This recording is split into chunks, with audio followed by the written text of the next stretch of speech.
some point today, for scheduling purposes, I understand that Mrs. Murphy is not here. At some point, I would like to make an offer of proof related to the information we were provided yesterday by the state. It's very brief, it will just be a proffer. Because Ms. Murphy's not here, I think I can wait to do it until she gets here so we can. You need her as a witness? No, I want to lodge some exhibits as an offer of proof, but I'll wait till she gets here. It just means before Ms. Denny testifies, I think, for timing purposes. It can be very brief, at lunchtime perhaps, or at a break. Well, what if we don't get to the items the state gave you yesterday? I'm not asking for to make any sort of evidentiary argument. My expectation based on the conversation is that the cross-examination will be appropriately restricted. I just want to make an offer of proof related to that prior to Ms. Denny's testimony. Thank you. Okay. All right, let's do this. We're...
You come up here. Oh, I wasn't sure.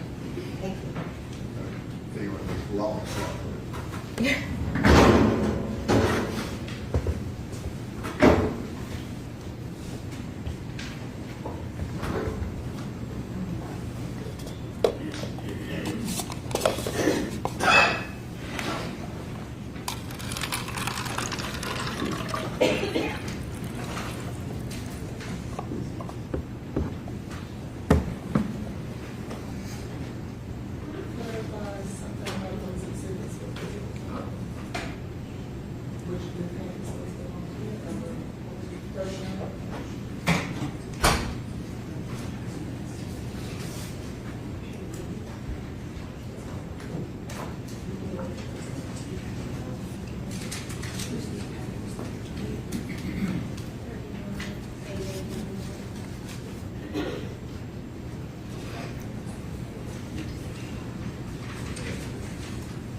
Good morning to you, ladies and gentlemen. Jury, let the record reflect all of the jurors are here and present. You'll raise your right hand and you swear to tell the truth, so help you God. Yes, I do. All right. All right. Questions on behalf of Mr. Taylor? Thank you, Your Honor.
can just use that. Don't worry about it. I don't want to hold them up, so I can just use that.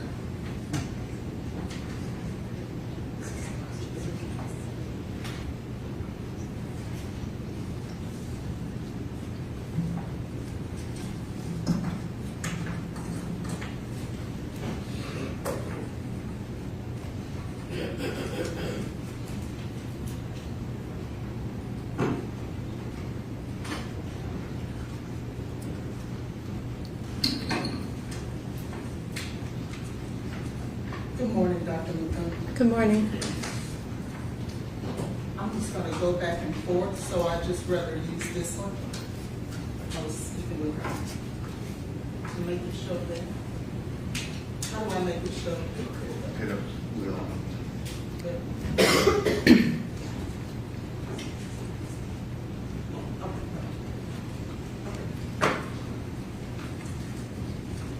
Good morning, Dr. McCombs. How are you? Good morning. Good. I wanted to talk with you a little bit about the work that you perform at NMS, and specifically the work that you performed in this case. Okay. Could you tell us, or at least tell the jury, exactly what accreditations for NMS are important in terms of the things that you have to do at your lab in order to be accredited? NMS has a number of accreditations because we work with so many different types of agencies, laboratories, and because we also do both clinical and forensic toxicology. So the primary accreditation I believe you're referring to is through ANAB, and it's to a standard called 17025. So ANAB stands for, it's a mouthful of acronyms, but ANSI, ASB, National Accreditation Board. And so what this entitles is that 17025 is a standard set forth on testing laboratories. It dictates rules on how the entire lab needs to be run, really. Rules and regulations on qualifications of the people who work there, the types of records we need to keep, how testing needs to be performed, documentation, things of that nature.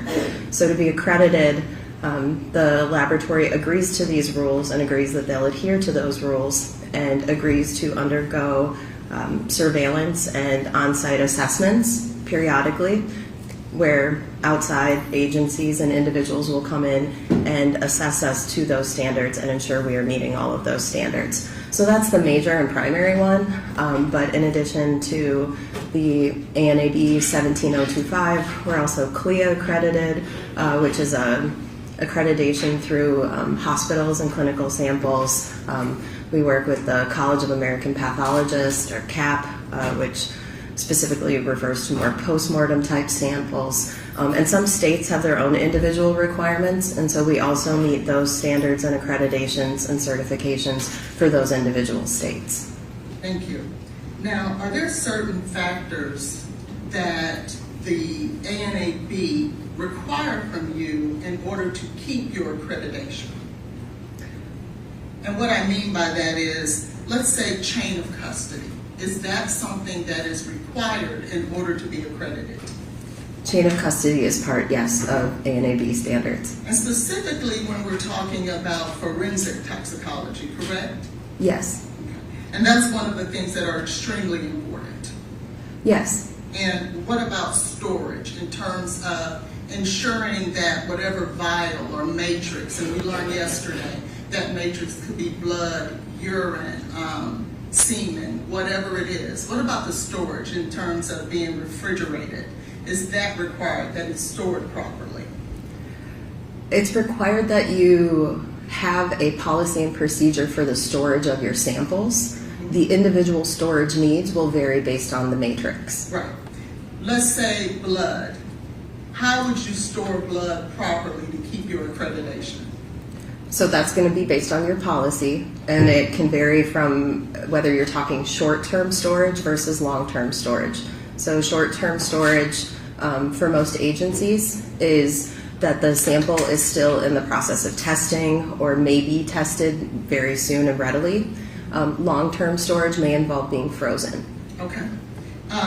Let's say it's a week to a month, would you store blood in a refrigerator? Typically, it is stored refrigerated, yes. Are there ever times for a month that blood should not be stored in a refrigerator? I mean, when you take it out to test it, it's going to be at room temperature. Well, I'm talking about for a month long. Let's say you're not testing it, you're not doing anything with it, and it's a month period that you're not doing anything with it. Should it be in the refrigerator? Ideally, it would be good to keep it cold, but the actual individual rules are going to vary agency to agency. A month may be a frozen capacity for some agencies. For NMS, it's typically while that sample is in testing, and for a short time after testing, it will remain cold and refrigerated. If it is deemed to go to long-term storage, it then typically gets moved to a freezer at some point. Okay, and I'm not talking about when it's being tested. I'm talking about when it's just waiting. You know, it may be, don't destroy it because we may need it later, and a month passes. The best practice is for it to be refrigerated and or frozen. Would you agree? Cold, yes. Cold. I would agree cold. Thank you. And that's very important in terms of the integrity of keeping that sample, correct? Yes. And then what about sealed? Making sure that whatever vial and or cup or tube, that it's sealed with an initial so that it cannot be tampered with and to maintain the chain of custody. Is that important?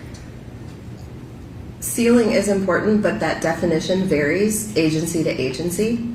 So seal can be just tape over the top of a tube or over a container. It doesn't necessarily mean that it's dated and initialed. Okay.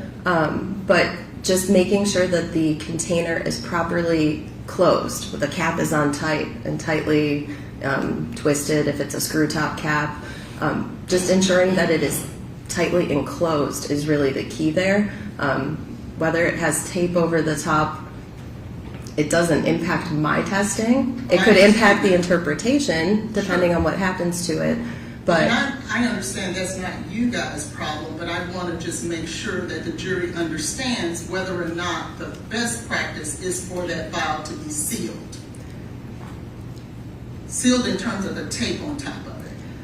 and that's going to vary agency to agency, though. Those rules are independently created at those agencies, whether it has to be sealed or not sealed. Okay. Well, as a forensic toxicologist, would you say that the best practice is for it to be sealed? I would say that it's recommended. I wouldn't say it has to be the end-all be-all best practice, but it is recommended to be sealed because it helps with chain of custody. It helps answer some of those questions, but it's not necessarily required. It's recommended. But it is recommended. It is recommended. And why is it recommended that a vial should be sealed? As I just stated, it helps assert chain of custody. It helps assert that nothing has happened with that tube. It hasn't necessarily been opened since the time that that sticker or tape has been placed over the top with the in theory, some sort of date or initial on it. Okay, I want to draw your attention. And Josh, could you tell us which exhibit this is? The state's exhibit, the vial of blood. In regards to the vial of blood that goes with litigation packet, NMS work order, ending in, well, it's 231268889. Do you see that there? The NMS number? This is the NMS number for the vial of blood for 231268889. Yeah, I just don't see the NMS number on You don't, do you? on this You don't. stick. Not from this view. Right. Okay. And in regards to this, do you know, based on looking at this, where this came from? I mean, I know from my review of all of the casework thus far, Okay. because of being involved in the case, I know that this was that Mayotte VUH Stat Feb Okay. was the name assigned to the patient when they were at Vanderbilt.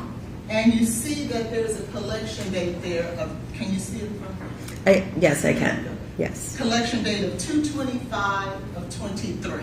Do you see that? I do see that. Okay. And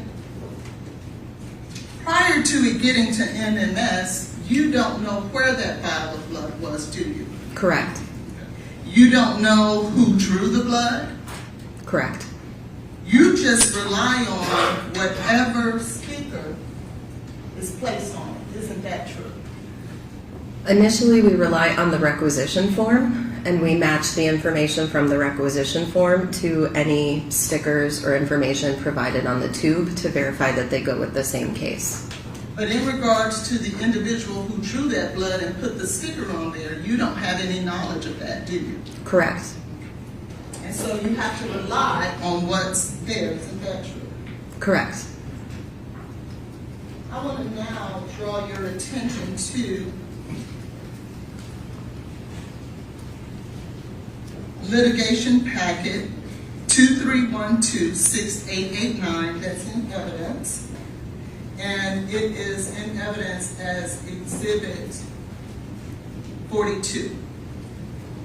And I want to draw your attention to pages 25 through 27 of that litigation packet. And I have a copy here for you. Sheets, yeah. Okay.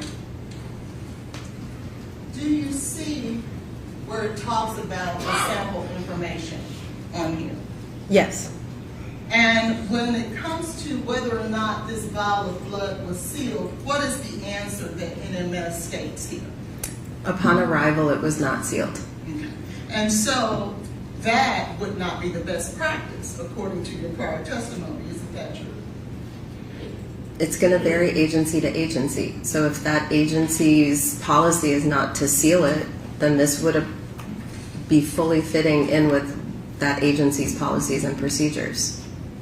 And then as we go further along to the other portion of the sample, when it comes to being sealed, what does it say? No sample seal. Okay. And if there's been testimony that there's no one who knows who drew that blood, did not know where it was prior to getting to the ME's office, would you say that that is reliable and credible in regards to who this vial of blood belongs to? Objection, Your Honor. Receiving the evidence, saying someone testified to that. Is it in the medical records? The vial of blood here? We don't know, Your Honor, because we don't know who pulled it. Is who pulled it in the medical records? Okay. I'm just asking. Yes, it's in the medical records. Okay. However, I'll sustain the objection. but if we don't know, or if that person has not testified in regards to, yes, that was the blood I pulled, yes, I put the correct name on there, would you as a forensic toxicologist who keeps accreditations and ensures that chain of custody and those types of things are important, would you think that that is reliable and credible to rely on? It's not going to impact my testing. Sure. I'm just It may impact the interpretation, but it's not going to impact my ability to test that sample and produce accurate and reliable toxicology results. So I think your question is asking more about interpretation, and yes, it could impact the interpretation. I would have to say it's possible something may have happened to it. I don't know, that's beyond my control, but it doesn't impact my ability to test that sample. Right, and I didn't ask about the ability to test it, just whether or not as a forensic toxicologist that would have been the best practice to maintain the chain of custody as well as making sure that it's sealed. That's all I'm asking. Objection, Your Honor. The chain of custody was maintained. Yeah, no, it was not. And so I just want to ask the witness the question. You won't argue back and forth. So, Sustain the fair enough, objection. Your Honor. In regards to the testing of litigation packet 889, you in fact at some point signed off on that, did you not? I did. Okay. You weren't the one, though, would you agree with me, who actually performed the testing. Correct. Can you tell us what is required in the actual testing of that vial of blood from 889? Do you have the report that I could refer to? I can. I want to give you, specifically I'll draw your attention to page 37 of that same litigation packet. Would the procedures here be an example of what has to be done when you are testing a vial of blood? So this is a summary of what you have shown. This is a summary specifically of the cocaine testing that was performed, and it's highlighting the major steps in our computer system that are signed off on. So for each attempt at testing on that sample, there's a preparation step. That's the person that prepares that sample physically, loads it onto the instrument. There's an analytical step. So that's the person who's actually reviewing that data initially as it comes off of the instrument to ensure that the run is proceeding as expected, the controls are performing as expected, the run is acceptable. And then there is a final review step. It has the abbreviation BREV there. So that is a secondary technical review by another authorized analyst who also went back and reviewed that data and ensured the accuracy of the result in the run. Okay, and then I want to take you a little further down where it says lab ID test. Now, is that more testing on that same vial of blood, or is this a different test? It's a different test. You can see in that gray band there, the test name was designer opioids. So that first block was for cocaine testing. The second block is a designer opioids test. And just so that we are aware, fentanyl is not a designer opioid that would be tested for. Is that correct? It was not included in the scope of that specific test. Okay. So you weren't testing for fentanyl here on either one of these, correct? Not the physical lone fentanyl compound. This designer opioids panel includes what we call fentanyl analogs. So they're related to fentanyl, but they're not physical fentanyl. They are separate drugs entirely. Correct. And then I'll take you down to where it says liver tissue. Here, that's another test that was performed as a result of the litigation packet 889, correct? Yes, just to be clear though, this first band where it says tissue requires homogenization, this is a process step. So we can't physically test a piece of tissue. We can't put that on an instrument. It would clog up the instrument. We need to create a format for it so that it's liquid and can actually be put onto an instrument. So homogenization is just the kind of fancy term for saying that it was blended. We usually add some liquid or buffer, water buffer, and homogenize it and create it in a format that is more liquid and is more easily and readily available to go onto the instrument. And it is a process and a step in the series of testing this liver, correct? Correct, and that's why you see, if you go down below that very final gray line down there, when we do that homogenization, we actually create a new container and a new ID because we didn't use the full liver tissue that was submitted. We only cut a portion of it to create a homogenized sample. And so all of those things are required in order to reach a result for that vial of blood and that liver tissue, correct? For this case, yes. Okay. And then after that, once you guys complete those entire processes, everything that was done, every test, every run, all of that is created in a litigation packet. All of it is documented in a litigation packet form, right? Yes. Now, when you signed your name to this toxicology report, you didn't do this particular testing, did you? Correct. You then relied on the individuals who did the testing in regards to what they purported their testing, the results of the testing that they performed. They're not reporting it. I'm looking at the data generated out of the instrument. I mean, so they aren't reporting it to me. I'm physically looking at the data myself and ensuring that I agree with the result that's on that data page. So who reports the data? I report the final data. I create that final report. And you have to create that final report based on the testing of those individuals, correct? Yes.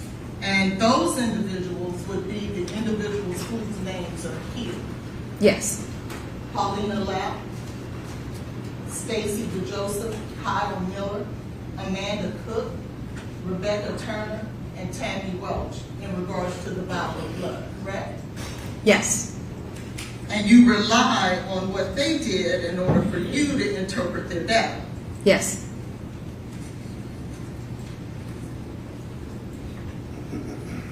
What all do you have to do in order to interpret that data to then sign your name and co-sign on whatever results they find? Are you asking specifically? What are you asking me to explain there? Before you sign your name to that report, Mm-hmm. what do you have to do? What process do you go through? So I review all of the paperwork for the case. I look at the case results and the case data.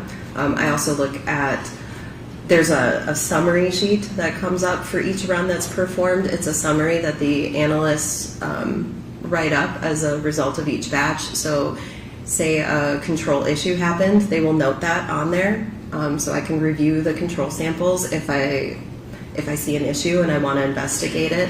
I look at the chain of custody. I look at the login verification form, that form that said whether the sample was sealed or not.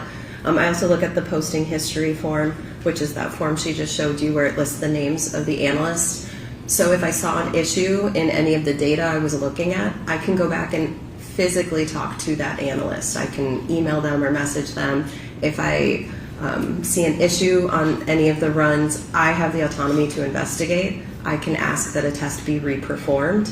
If I don't agree with a result or I'm questioning a result, I have that autonomy just from doing the review of the sample. And then I also look at the requisition forms that's received. So I look to see what the agency requested, what testing. I ensure that all of that testing was performed and all the pieces of those tests are performed. Or if they couldn't be performed, I understand why. If something needed to be canceled, if there was an interferent, things of that nature. In addition to that, I also look at phone log notes. And our phone log communication notes are notes provided by our client services. So if the client called in, added on testing, if something needed to be verified on the requisition form, if there was a typo or a misspelling that we caught during our process, it should be indicated there if the client was contacted about it. And so I'm checking all of those pieces to make sure things are accurate so that my report is accurate to the information we were provided. And about how long would you say that process takes? It varies depending on how much testing was performed on a case. It really does. And in regards to litigation packet 231268889, about how long would you say that process took for you to review all of that data, adopt it, and then sign your name to it? We had discussed this previously in previous meetings.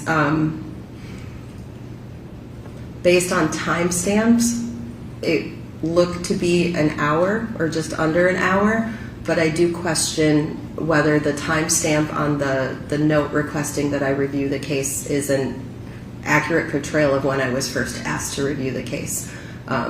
It had been discussed that I may have to review this case previously, so I had been looking at the case and the case data prior to the official request coming through. So I'm not clear exactly how long it took me. It may have been less than an hour, only because I had previous experience with the case. And so in this case, the litigation packet was 1,912 pages, correct? The full litigation packet, that's yes, what you had relayed. Okay. And I've taken the liberty to print it out, and I have it right there on my table. That's about the litigation, that's the 1,912 pages. Okay. Right? Okay. And you reviewed all of that and all the processes that you just described in under an hour. No, I said I reviewed the case data and the batch review sheets. So by the point it reaches me, the case has undergone numerous levels of review at each test step. So my piece of the puzzle is that final review, pulling all of those pieces together. Each individual test has been reviewed and signed off on at that test level, and then it reaches myself. And so I'm performing an overview review, looking at the individual case data, ensuring that each of the batches, if there were issues or if I needed to investigate, I looked into them, but that all of those pieces for that individual case are matching up.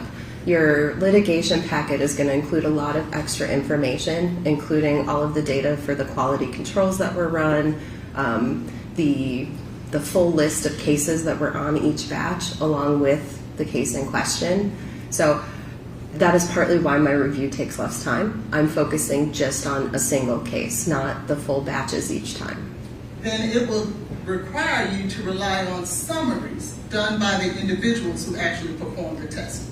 Right, and as part of accreditation, if any issues come up, those analysts are authorized and competent and trained in each of their individual tests, and they have to follow those standard operating procedures. So they would physically have to note that something happened, or that something went awry, or that they saw an area of concern, and then it had to be vetted and evaluated, or the proper step followed. So say a quality control failed, they would follow the standard operating procedure, which may be to re-inject the sample, it may be to repeat the whole test.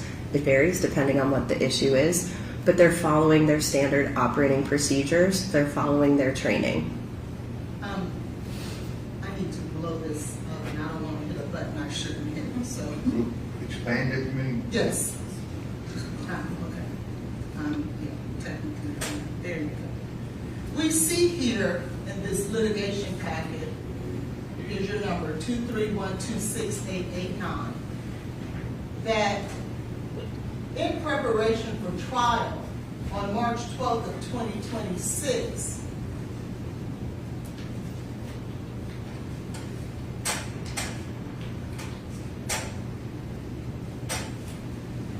there was an email received from Eric Evans providing a subpoena for MMR to appear the week of 6/22/26. Who is MMR? She was the original reviewer for the case. Okay. And we see then that on March 19th, which would be about 7 days later, there was an email received from ADA Jan Norman asking that the case be placed in the queue for KYM for review. Who is KYM? KYM is my computer initials, Okay. for using our computer system. Okay, so that's you. That is me, yes. And then we see on 3/20 that there was an updated report signed by KYM, which is you, and a current CV provided to ADA Norman, correct? Correct. And then if we look at, I'm sorry, can you notate the time on March 19th that the email from Ms. Norman came through, from ADA Norman came through? That's when this was recorded in this communication log. I don't know when the actual email was received from ADA Norman. Okay. It may have been earlier in the day. Okay. So what time do we have there? The time on this communication log says 2:02 p.m. So that's when it was entered onto this communication log. And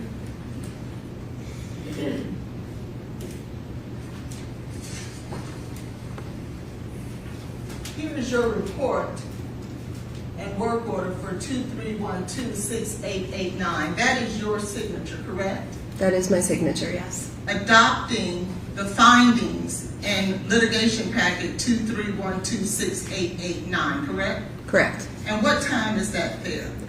14:55. And that's military time, which would equate to 2:55. Correct.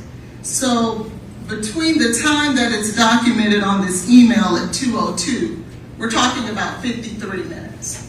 Again, the communication log that was noted at 2:02 p.m. I don't know physically when ADA Norman sent the email and client services received it. It's possible they received it earlier in the day and they notified me that this was coming down the pipeline, and I may have been reviewing it earlier. That just may be the time that they physically documented it in the communication log. We document things in the communication log when we're able to. I sometimes it's a couple hours after I have a phone call with someone. It's not necessarily right at the moment that call occurs. But there's no documentation to anything like that here, is it? They're documenting appropriately that they received communication.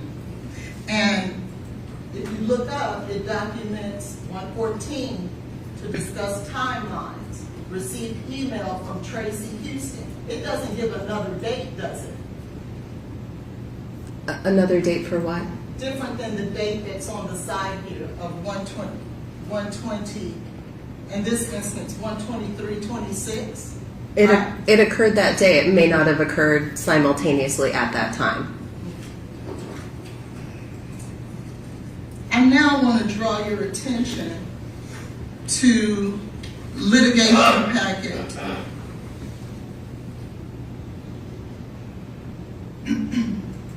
230-86183. You also were not the analyst who reviewed this test originally, are you? No, I'm not. And this, just so that we're clear,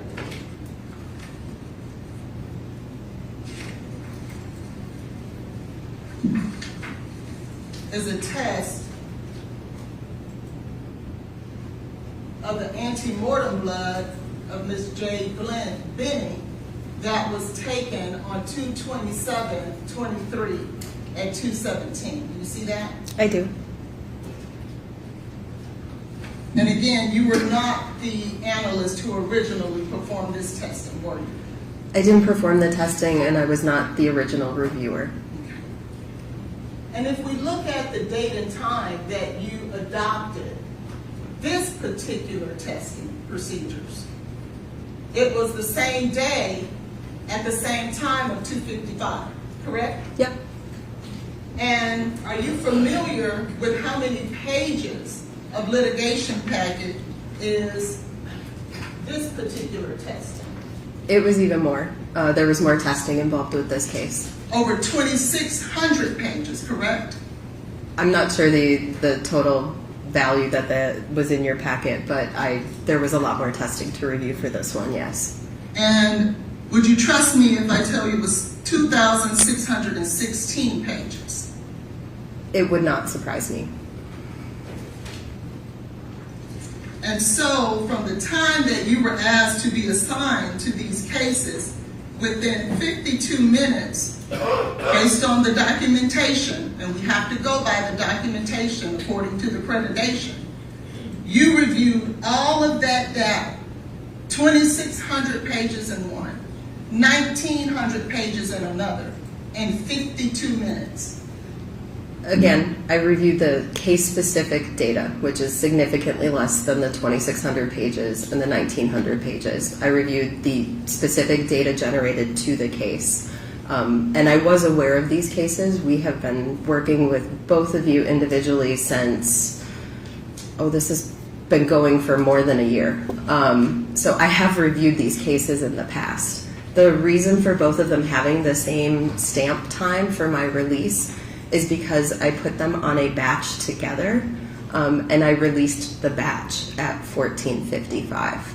So that's why it looks like they both have the same stamp. I was reviewing both cases. I leave them to the side, and when I finished reviewing both cases, I click a signature button in our computer system, and it releases both cases together off of that batch at the same time. So that may help explain why they have the same release time. And we basically, though, we have to rely on the data that's in the paperwork, right? Yes or no, ma'am? It's a communication note, noted by someone else, not myself. And there's no communication notes whatsoever that you reviewed this document and or paperwork and or testing at any other time. There's no documentation of that anywhere, is it? I mean, other than the communication note that we've been discussing these cases, I don't believe there's anything specifically noted, no.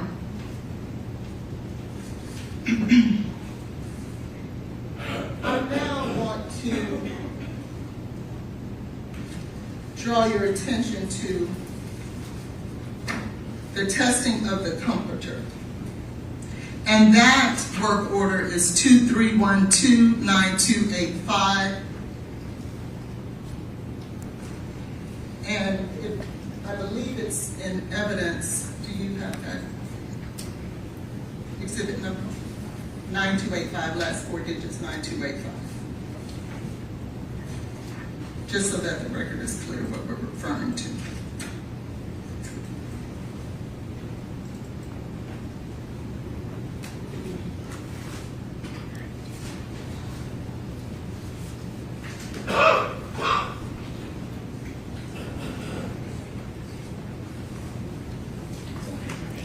This is exhibit 46 is her report on that. Yes, this is exhibit 46. And this is the comforter that we've been talking about, correct? Yes. And the testing that you performed on that comforter, there was some talk yesterday about numbers and concentration levels and things of that nature.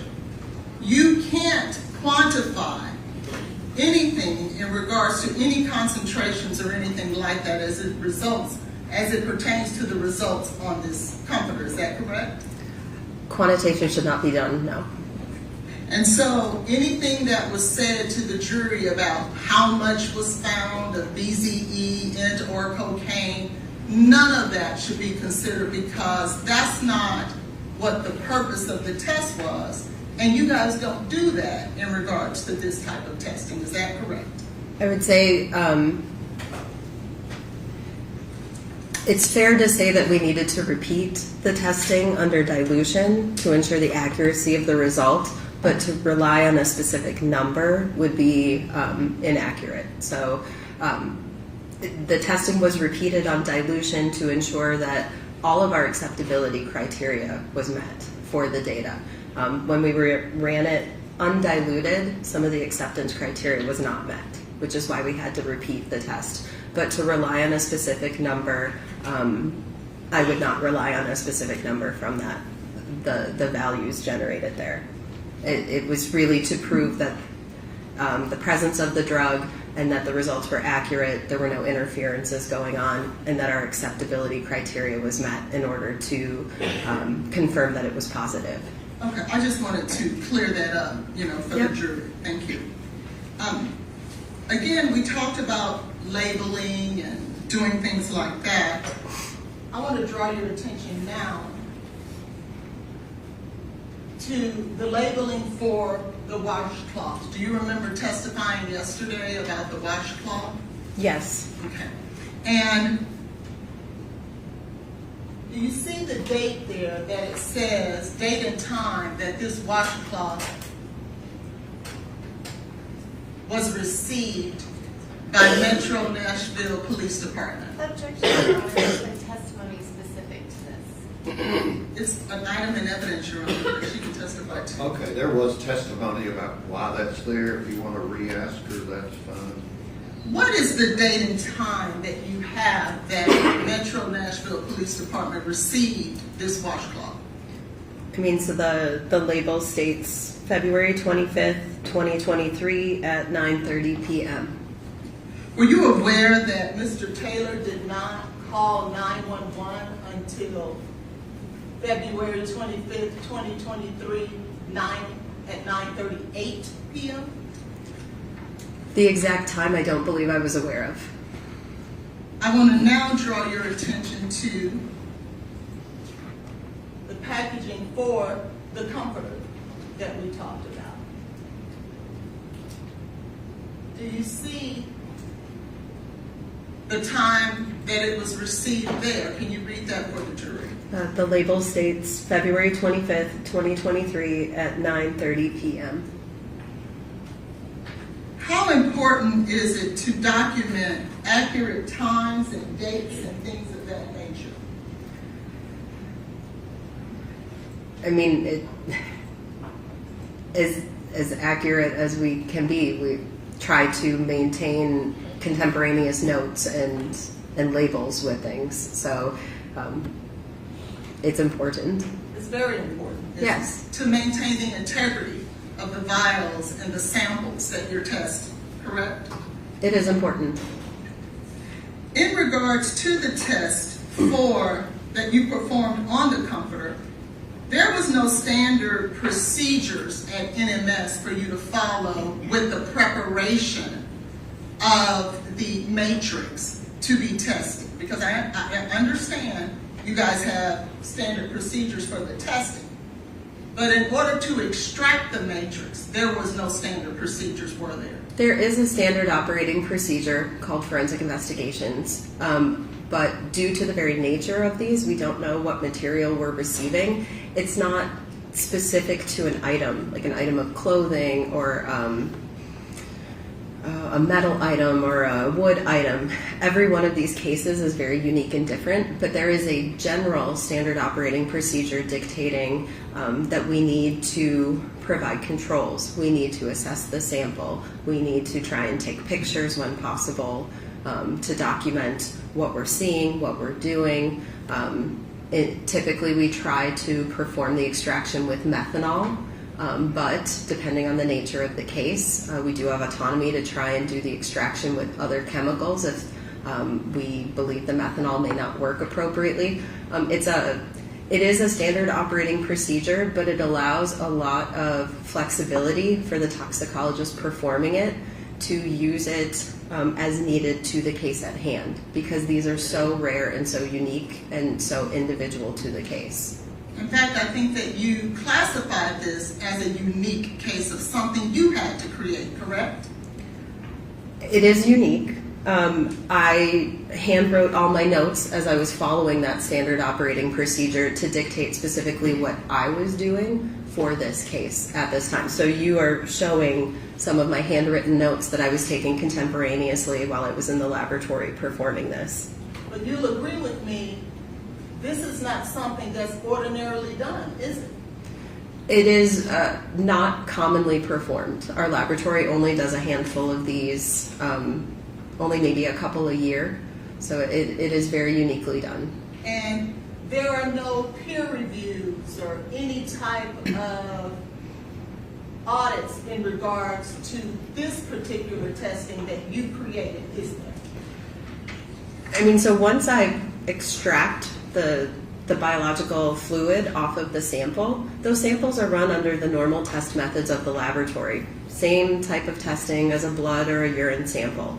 Really, the extra handling part is me extracting that biological fluid off of in this case, the comforter. In other cases, we've had clothing, we've had metal, we've had various items received at the laboratory, even bone testing, things of that nature.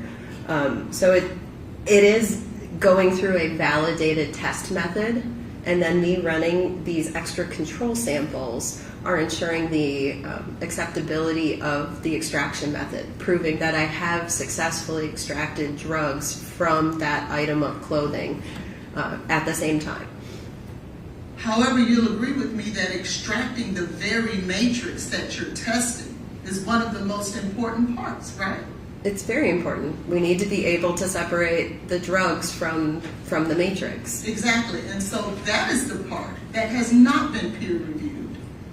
I disagree. Okay. This has been peer reviewed prior to you doing it by someone? I'm not understanding your definition of peer reviewed. Has anyone, well, let me back up. When you are accredited, there has to be reviews by your peers that what you are performing is up to the proper standard. Is that right? Correct, yeah. Okay, and so that's what I'm asking. That hasn't been done in regard to the extraction of the matrix from this comforter. No one peer reviewed it prior to you doing it. The acceptability of the controls run in parallel proves that this worked correctly. That is the review process there. The controls run in parallel at the same time as the case sample are proving the acceptability of this method. I understand, but that wasn't my question. It hasn't been peer reviewed by anyone prior to you doing it. But that would be true of all cases and samples then in an extraction by your definition of peer review. If a blood test is run, there's no one peer reviewing that blood test at that exact time. We run those control samples in parallel, and that helps ensure the accuracy of the run, the accuracy of the result, the accuracy of the extraction.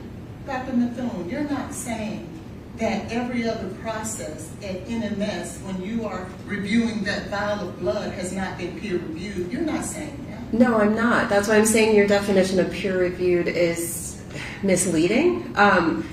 We have published on this process. There are other similar processes in toxicology that use very similar methods, something called dried blood spots. So it's blood that's dried onto a piece of thick cardstock paper, and then they will punch out those pieces of blood-soaked paper, release the blood and the drugs from that paper, and test that. That is a common toxicology test performed. It's also similar to things like sweat patches. So it's a similar technique used in a lot of other toxicology testing. And there are controls run in parallel there as well. And it's the accuracy of those controls that proves that the extraction process worked, the testing is working, that if drugs are present, I am able to pull those drugs out of that paper or fabric or whatever the matrix might be at that point, and perform accurate toxicology testing. Well, let me use a better term. How about validated? Has it been validated? Yes or no, Dr. Methune? Has it been validated? What is it? The testing procedure that you created to test that comforter, has it been validated prior to you creating it? The test method is validated. It's the same test methods used in the laboratory. Who validated it? If you just created it for this particular comforter, then who validated it? I didn't create the test method. The test method is the instrument method and that process. I'm speaking about the extraction of the very matrix from that comforter. I understand that once you test it, that's a validated peer-reviewed process. That's not what I'm referring to. I'm referring to the method you created to pull the matrix from the comforter. Has that been validated prior to you doing it? I'm not sure how to answer that question. It is the controls in parallel are proving it's working. We don't validate individually an extraction method. The extraction is usually part of the test method and procedure as a whole.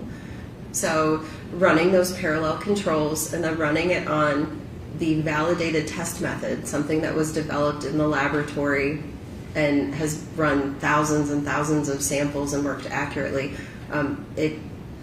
that part has been validated, but as far as I know, we don't typically validate just an extraction portion of a procedure. Okay. In regards to this particular test, and to that point, there were several things that were found on this comforter originally, wasn't there? Are you referring to the pink kind of solid particles? No. Oh. I'm specifically referring to the fentanyl that was found, correct? You're referring to the findings, yes. Mm-hmm. And the cocaine? Correct? Yes. Yes. And the BZE, correct? Yes. But there were other things that were originally found as well, wasn't there? You're going to have to reference that for me.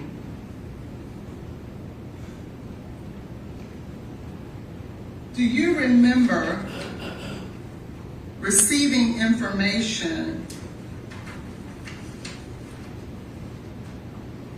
in regards to some of the findings that was originally found on this comforter?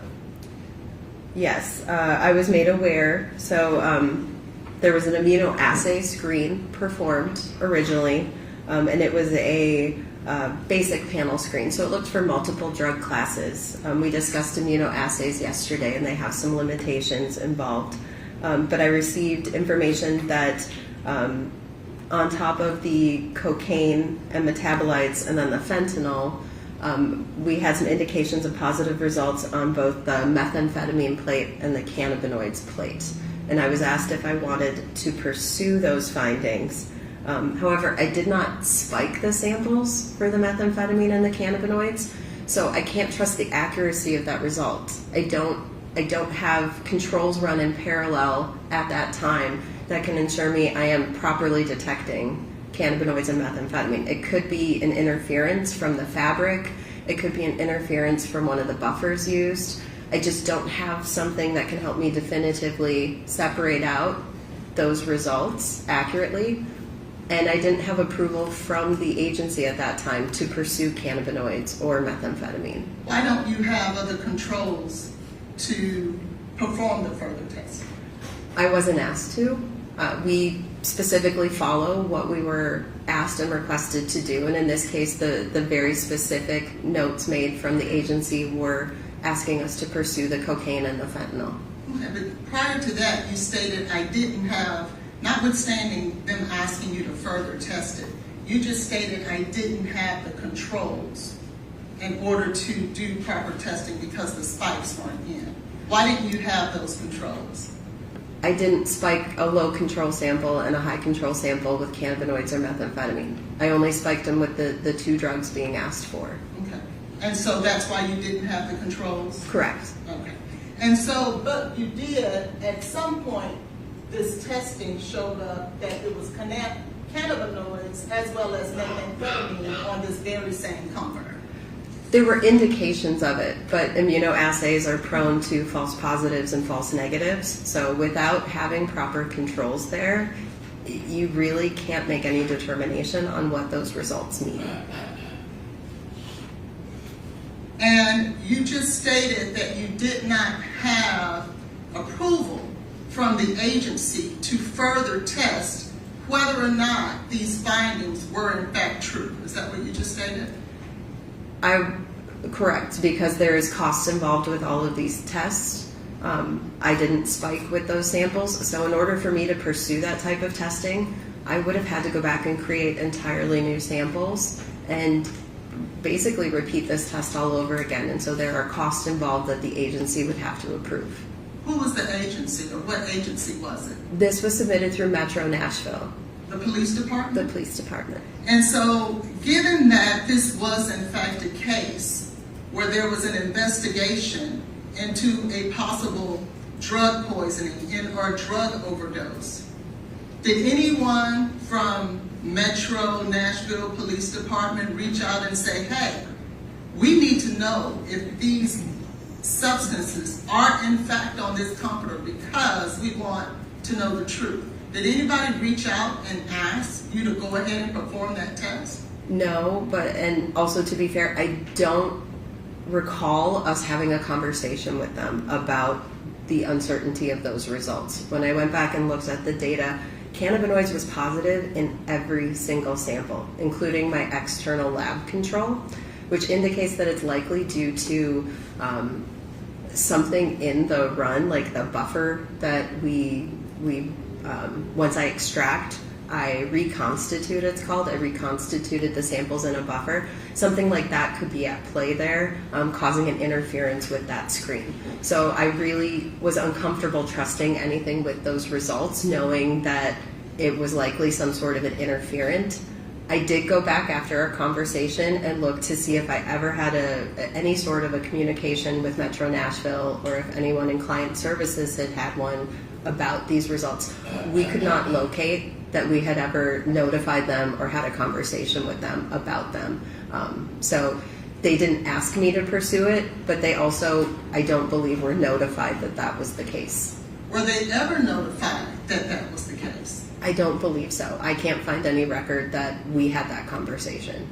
And so then, in a case as serious as this, no one looked further to ensure that that was either true or not true?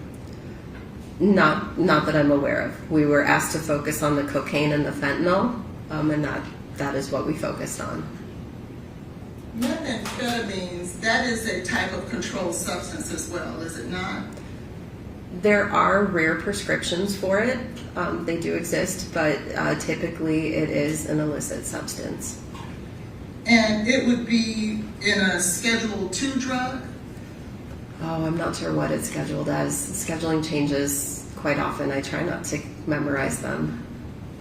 You're a forensic toxicologist who tests substances and you try not to remember the schedules of the drugs you're testing?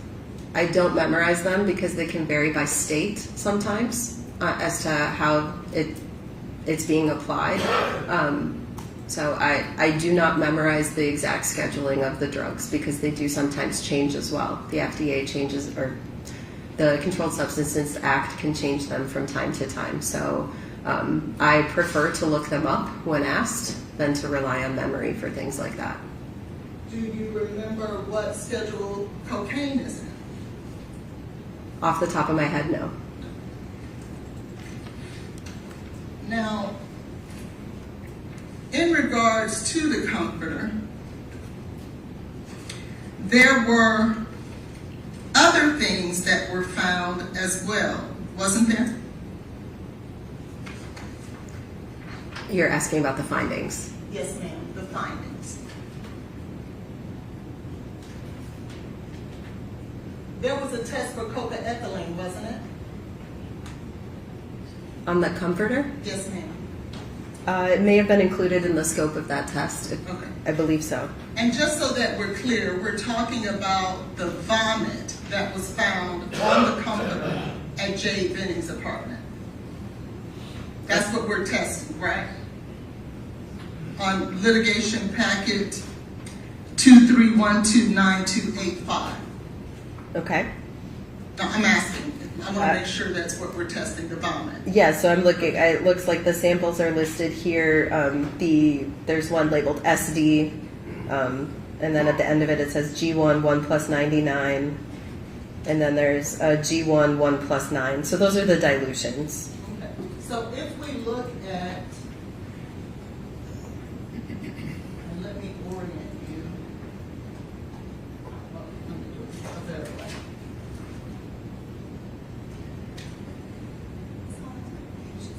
This is going to be, I'm sorry, page 789 of the litigation packet. Do you see that 007? Yes.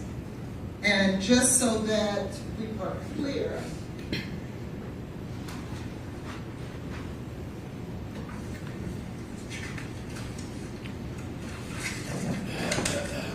.007 is the case sample. Do you see that? Yes. And the case sample will be the exact piece of fabric created with the vomitus on it, correct? Yes.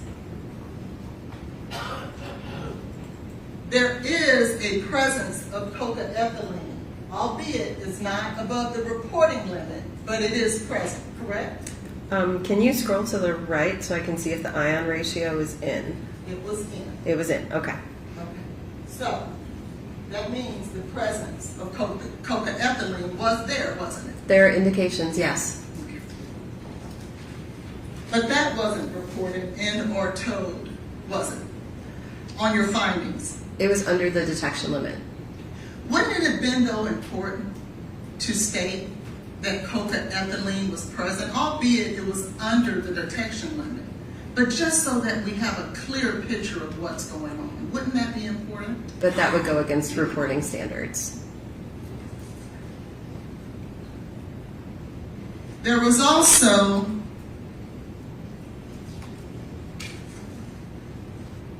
another finding.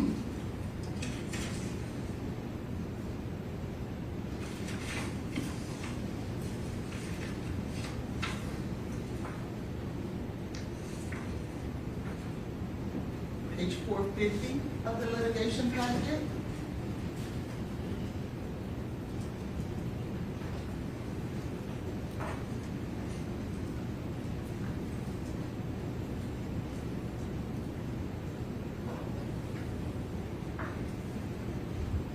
This is for fentanyl, isn't it? Yes, that's the fentanyl quant. And you see where I've marked there, there was also a finding of fentanyl in the vomitus, correct? Based on how low this is, I would want to look at the chromatography there and ensure it wasn't noise. That's very low. But it was present, based on these findings here, right? There is some activity in that window, but I would want to look at the chromatography to ensure that it was an accurate peak shape and that it looked consistent with kind of an accurate fentanyl response. But if we looked at these findings, these reportings, it's present, isn't it? It's below the limit, but it's there. Without looking at that chromatography, I don't want to make that statement because you can have noise in that window. You can have peaks and background noise in there, which will give you some of these low lingering values. So that is where we have multiple pieces of criteria for accepting a result.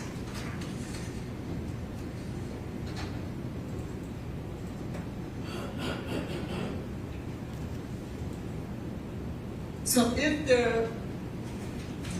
this wasn't noise there, then it would, according to these numbers, it would be present. There may be some indications of it there, yes. If the peak was acceptable, it looked visually acceptable. Okay.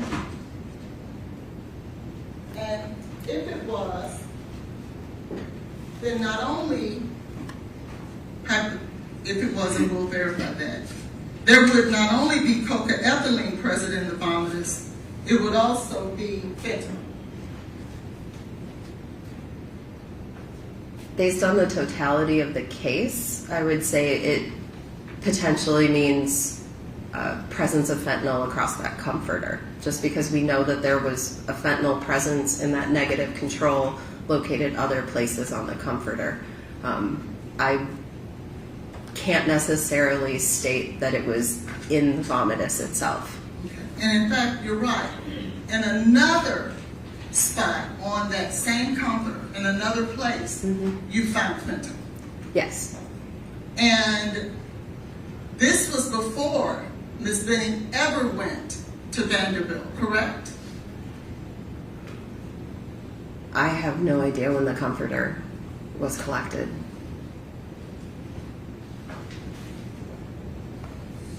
Now, I want to now draw your attention to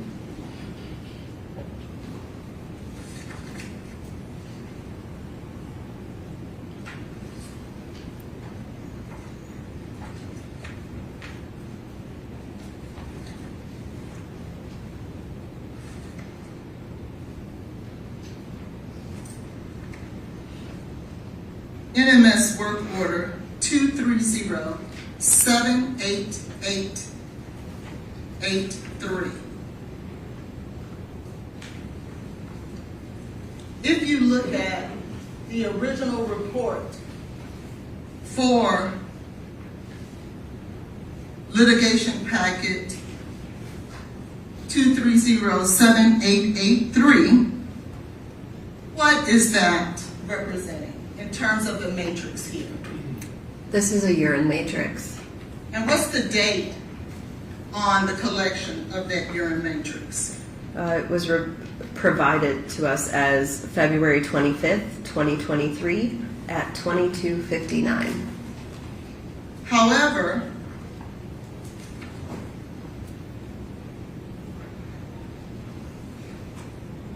there was in fact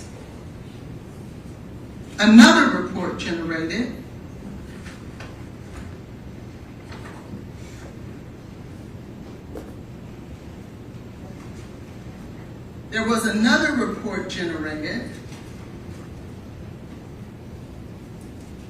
just some 10 days before trial started. Do you see that? Yes. And labeled corrected report. Do you see that? Yes.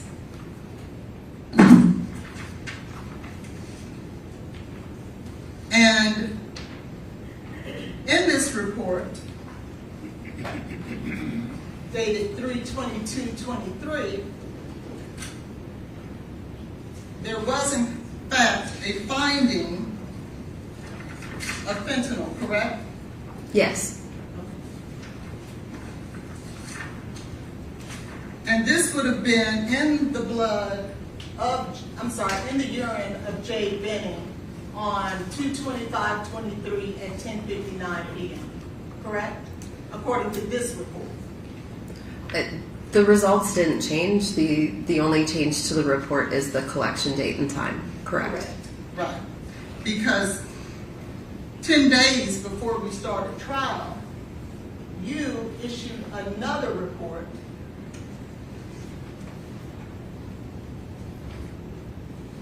that's your signature, correct? It is my signature, yes. On June 9th, 26. And you issued another report with a whole nother date, correct? This was based on the request of the DA's office. They had information stating that the original time provided on the requisition form was incorrect and had asked us to correct it to make the report accurate. Now, a common practice in medical records and forensic toxicology and things like that is to not change dates and times and things of that nature, isn't it? If changes are made, it should be noted or highlighted what the change is, but it does happen sometimes. Sometimes the name provided to us is misspelled or the wrong name's provided. Sometimes the requisition form is provided with an incorrect date or time. It happens a lot, especially in driving under the influence investigations. So we do get asked to do corrected reports with demographic information. And I want to draw your attention to litigation packet 230-86183.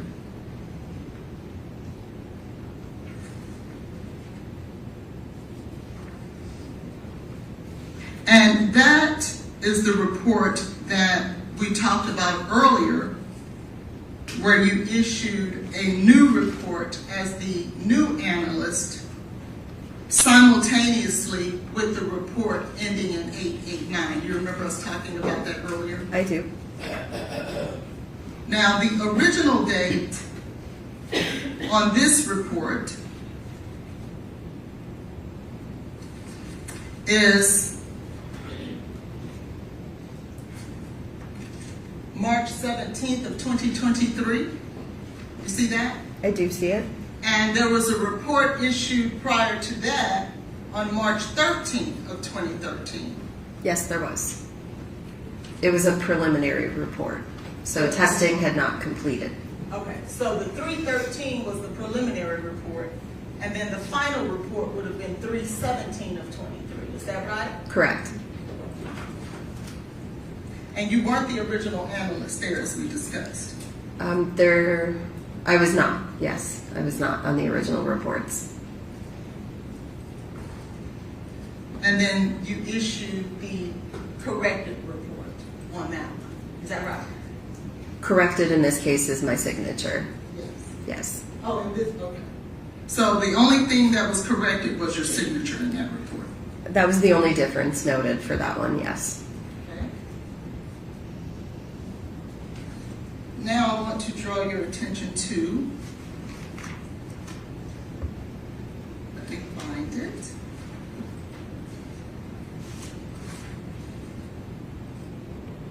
Litigation packet 231-57452. Do you see the original date on this report?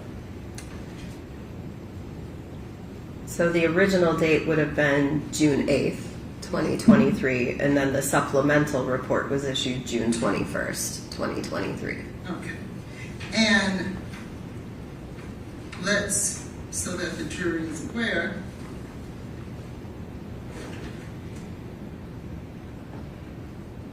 there is fentanyl present in this report as well, correct? So to clarify, this is the same urine sample from the report that had the corrected time. The difference here is that the original urine came in through Vanderbilt and came in as a clinical sample. During the course of the investigation, it was asked that the sample be transferred to the ownership of the Metro Nashville Police Department. And so when that happened, a new work order was assigned to that exact same sample. It's the same urine sample. And it was then entered in under Metro Nashville with additional testing added. Okay. And the additional testing would have been the testing for the fentanyl? You can see the 3 tests there. We were asked to test for cocaine, designer opioids, and fentanyl. Okay. And that's the report for June 21st, right?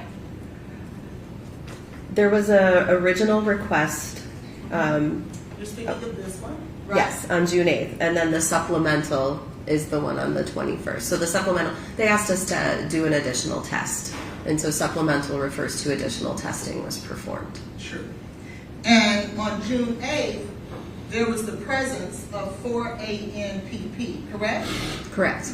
And 4-ANPP is commonly known as an illicit form of fentanyl, isn't it? That's misleading. It can be a natural metabolite of medical grade fentanyl. It can also be a manufacturing ingredient in the making of illicit fentanyl. It's the same drug either way. It's chemically very similar to fentanyl. So it can be present both as a metabolite or as some sort of a precursor material for fentanyl. However, if it was a medical grade of fentanyl, we would expect to see norfentanyl as well, wouldn't we? That was not included in the scope of the test that this 4-AMPP came from. Well, then let's take a look at the 621. Because they did ask you to test for norfentanyl, didn't they? Yes. Okay. And that's where you see it here, right? Yes. Okay. But we still see 4-ANPP. So the original results from the report on June 8th are still on there, and then you see the new results from the additional tests asked for. And if we look at the collection of this urine from Ms. Benning, what is the date? Let's start here on the report of June 8th of 2023. So it was the date provided originally from the original submission from Vanderbilt. It was dated as February 25th, 2023 at 22:59. And then on June 21st report, what is the date of the urine that was collected? It's still the same date, February 25th, 2023 at 22:59. And we talked earlier that you rely on whatever the matrix or the vial that is sent to you and the sticker that's placed there by the agency that sent it to you, correct? To fill out this portion of the report, Yes. this is based on the requisition form. But if you see there's a note underneath with the status of the urine, it said it was thin and brown with a chunk. We also noted that there was some additional label sticker on that urine container. And this is something we do with forensic reports. Now, let's talk about that. A brown chunk within urine. Urine is not commonly chunky, is it? Not commonly, but you can see a wide variety of things in urine if you do enough urine testing. It can be different colors. It can have infectious colonies in it. If someone has an infection, there can be some pretty strange and unusual things in there. But it also could be because it wasn't stored properly, and as a result, a buildup of bacteria or something formed within it as well, correct? That's what I mean by colonies. There could be something in there, yes. And then that would yield it questionable about whether or not we should even be relying on these tests, right? How so? If something is formed and created inside of the very matrix that we're testing and we're relying on on something as important as this. Bacteria shouldn't grow to the point that it becomes clunky, should it? These are forensic cases at this point, and so they're a once-in-a-lifetime sample. So we get samples in a lot of different forms of decay, and it's the only samples we have available to test. So it impacts the interpretation of the results, but it doesn't impact our ability to physically test that sample, if that makes sense. It does. However, the first time that urine was tested, there was no notation that a chunk was present, was there? That is not part of the process for accessioning and inventorying a clinical sample. So it's possible it was there, it's just not part of that standard process. Clinical samples are treated differently than forensic samples. They undergo a different process. I'm speaking about when it was originally tested with NMS. Correct. That urine was tested before, and there was no notation that there was a brown chunk in it.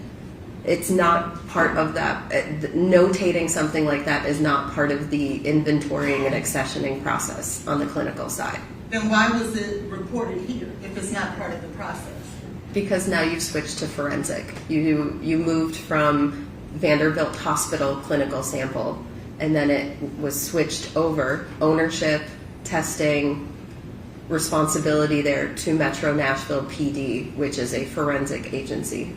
Okay, I'm sorry, I must have misled you as to what I was asking. I'm speaking about, for example, in litigation report 230788883, the same urine, there was no notation of a brown chunk, was there? Correct. I believe I just answered that. This is the clinical sample. It is not part of our clinical inventorying process to make notations like that. But you made it here. That became a forensic agency sample at that point. So it wasn't a forensic agency here? Not due to the agreements with the samples and the testing ordered. We separate that accessioning process between a clinical sample and a forensic sample. So are you stating that when Ms. Benning, when Metro Police Department sent you this blood, sent you this urine, that you didn't realize that it was for the purpose of an investigation? Originally, no. It came through as a clinical sample and a clinical request from a hospital. And so even though then what you're saying is that because it came from a hospital, if a brown chunk was inside of this very urine that you now had to homogenize, right? Because you stated earlier that you can't test a chunk of something. You have to homogenize it, right? Correct. And if you had to homogenize it, surely whether it was clinical or forensic, you would know that, wouldn't you? The look and status of the sample on the clinical side is not noted as it is on a forensic sample. It's a different process. Clinical samples, there's a faster turnaround time. It's verifying that the unique either medical record code or whatever that patient ID code is matches what's on the tube, and then those samples are prioritized and run very quickly. They have a very quick turnaround time because usually it's a diagnostic request where medical treatment may be waiting on the results of that sample. So they are prioritized and put through very quickly. Forensic is taking your time more, documenting more, because there is that threat of possible litigation purposes down the road. So there is more documentation, and it is a different process from the clinical. It's just due to the purpose of those tests and those samples. And so you're testifying that if someone is in the hospital and there's a doctor somewhere waiting on the results of this test, and you had to homogenize it, you had a chunk found in that urine, you're stating that you would not let that doctor know, who's going to depend on your findings in order to what type of treatment he will give this patient, that you would not inform him that there's a chunk in it and it had to be homogenized. Is that what you're saying to the jury? If at the time that sample came in and was accessioned on the clinical side, so accessioning is when it's first entered and inventoried, if the technicians in the receiving department deemed that the sample was unsuitable for the testing requested to be performed, they would actually cancel the request and say we can't do it. So they determined at the time that sample arrived, there was enough sample in the correct format to perform the testing requested. And no notation of a chunk was present. It's not part of that process. Okay. Nonetheless, notwithstanding all of that, 10 days before trial, another report was issued, corrected report, correct? Yes, And that same urine, the date was changed to 2/26/9/22. Is that right? yes, And you weren't the original person who created or performed this test either, right? actually I was the original person that signed both that clinical and then this subsequent one, which is why I knew that it had been transferred ownership between the hospital to Metro Nashville PD. That is why they asked me to be the reviewer for this one, so that we maintained the same person throughout that chain. Okay, so you were the one who elected not to put the brown chunk on the report. No, it's just not part of the process for the clinical side. It is not part of our standard operating procedure. It is not noted for clinical samples. Okay. I want to now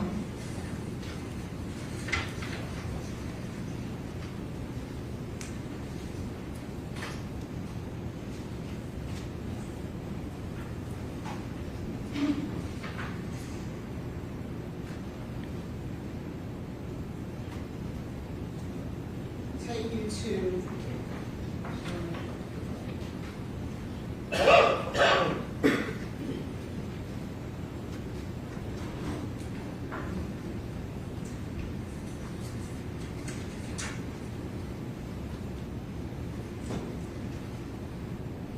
in the medical records for BUNC page 69 and 70,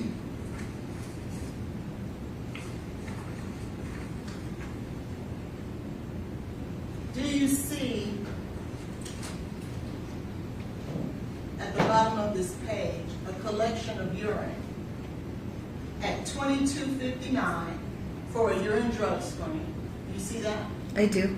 And then you see another specimen collected, urine drug screen with ID numbers attached to it. Do you see that? I see it.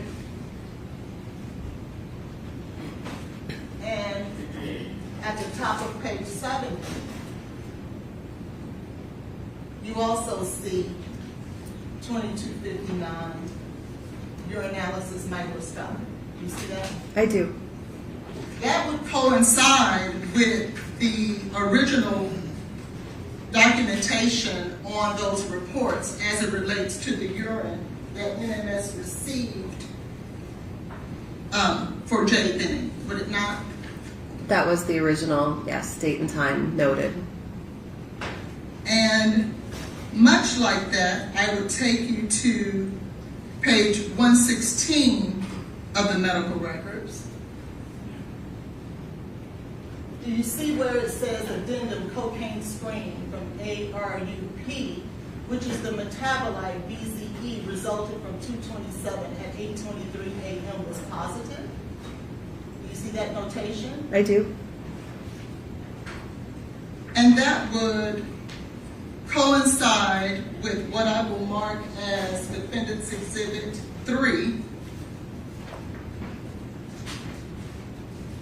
of the ARUP result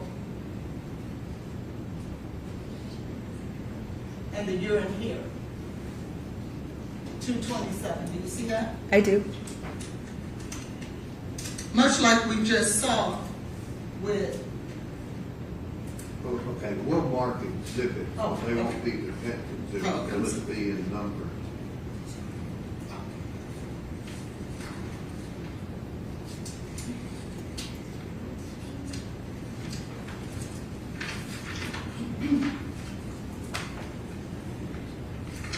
And then finally, Dr. Bethune, we were able to, let's go back to the fentanyl. And remember you stated that you wanted to look at the windows and the peaks in the windows? Yes.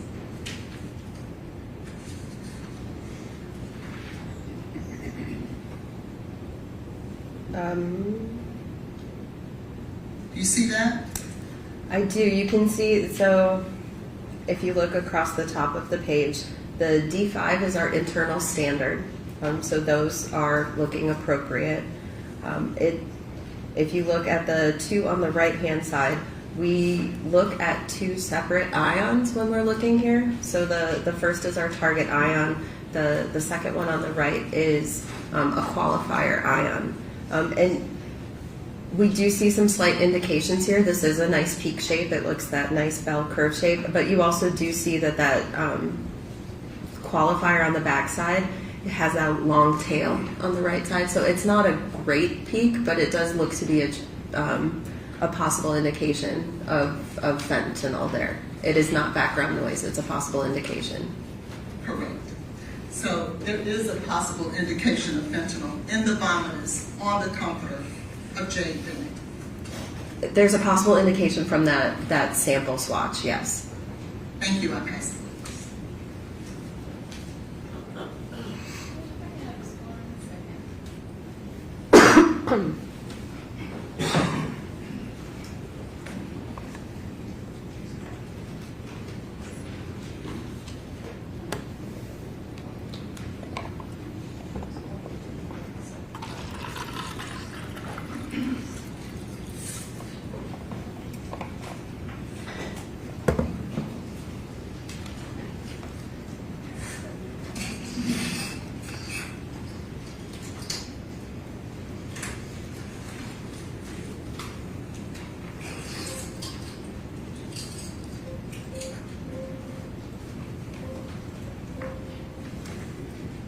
You need to read your written.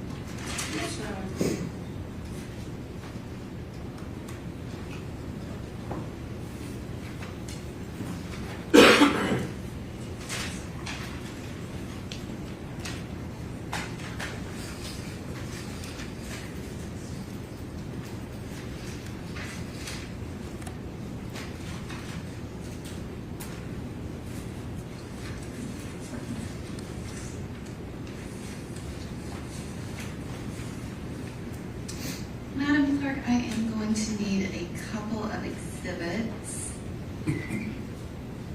As to the witness, can we have exhibit 34 and 39?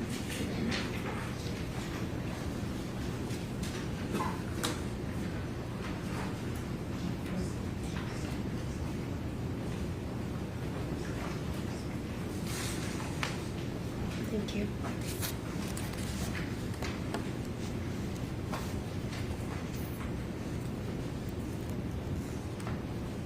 Dr. Mithun, you've just been handed exhibits 34 and 39. Exhibit 34 should be the CFSRE report 00-92. And then exhibit 39 should be the NMS litigation packet that begins with a 15-page report. And I don't know if they left the post-it on the analysis requisition form. It's still there. And yesterday you testified to this on direct, and we kind of synced up the two NMS work orders on these two separate reports, and you said that they match, correct? Yes. And then I asked you to look in the litigation paperwork so that you could verify the very specific specimen ID from Vanderbilt University Medical Center.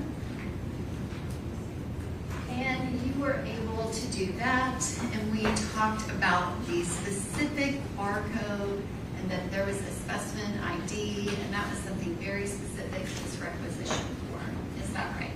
Yes. And this particular sample, that first urine at 2259, was sent to NMS, and NMS transferred it to CFSRE, correct? Correct. It wasn't tested at NMS, CFSRE did the testing on this particular sample?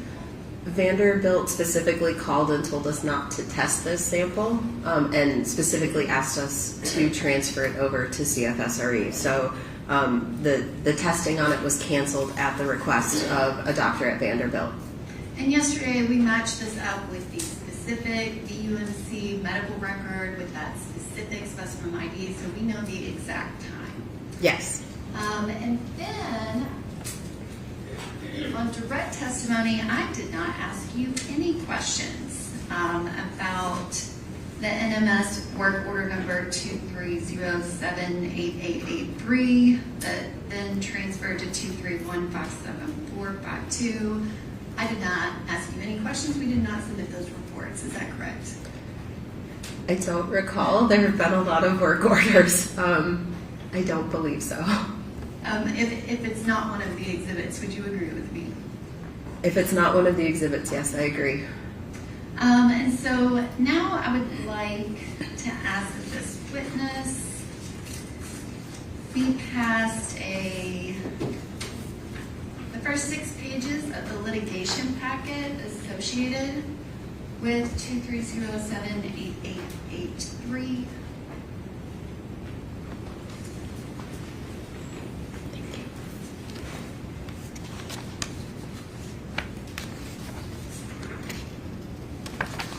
And if you could go to the last page, which is the 6th page. Yes. And on this, we have a requisition form that has that same date on it, but we are missing a barcode and a specimen ID on the requisition form. Is that correct? Correct. Which that is the thing that allows us to tell us which specimen this is. It helps identify it, yes.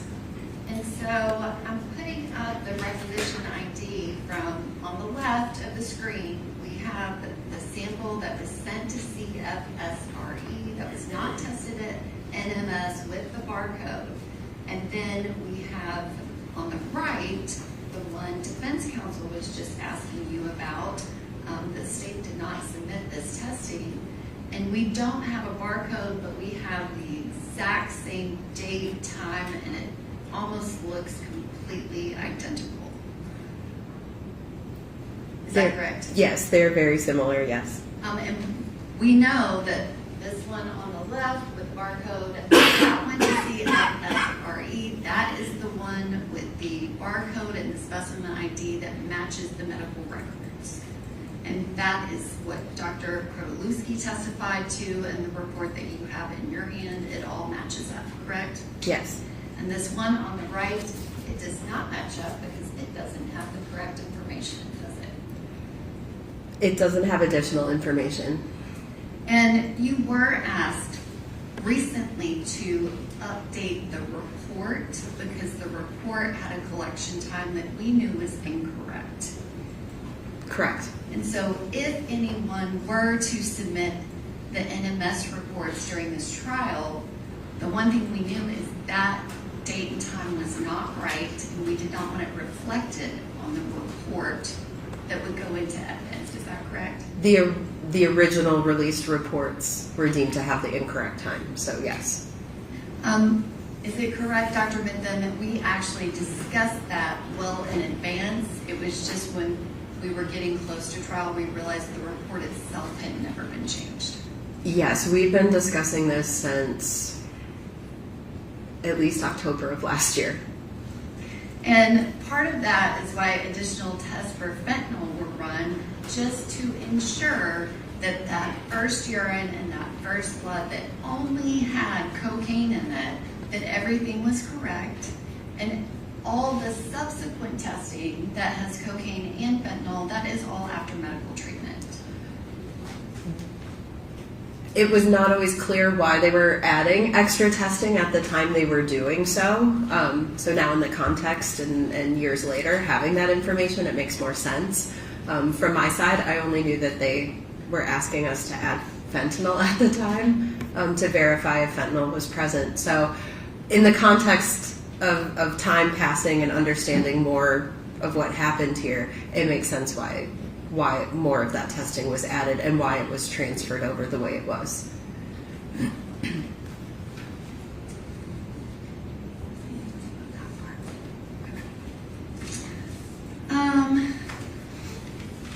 Okay, so we cleared that up. Let's go back to the comforter. We were asked a lot of questions about fentanyl on the comforter, and you said that that can be noise, and that if you had kind of that noise marker in multiple places, and you would not say that it meant there was any fentanyl connected to the actual sample that tested positive for cocaine. I think to clarify, I don't feel that the fentanyl necessarily can be stated it was from the vomit. It could be on the comforter. It could have been on the fabric or the swatch. I can't draw a parallel and say that it was connected to the vomitus necessarily. It could be an artifact that was on the comforter because we have low levels in other locations in the absence of the cocaine. And you said that that was a trace amount, correct? It was a very low quantity, well below the detection limit. And that could be from some type of external contamination. Certainly.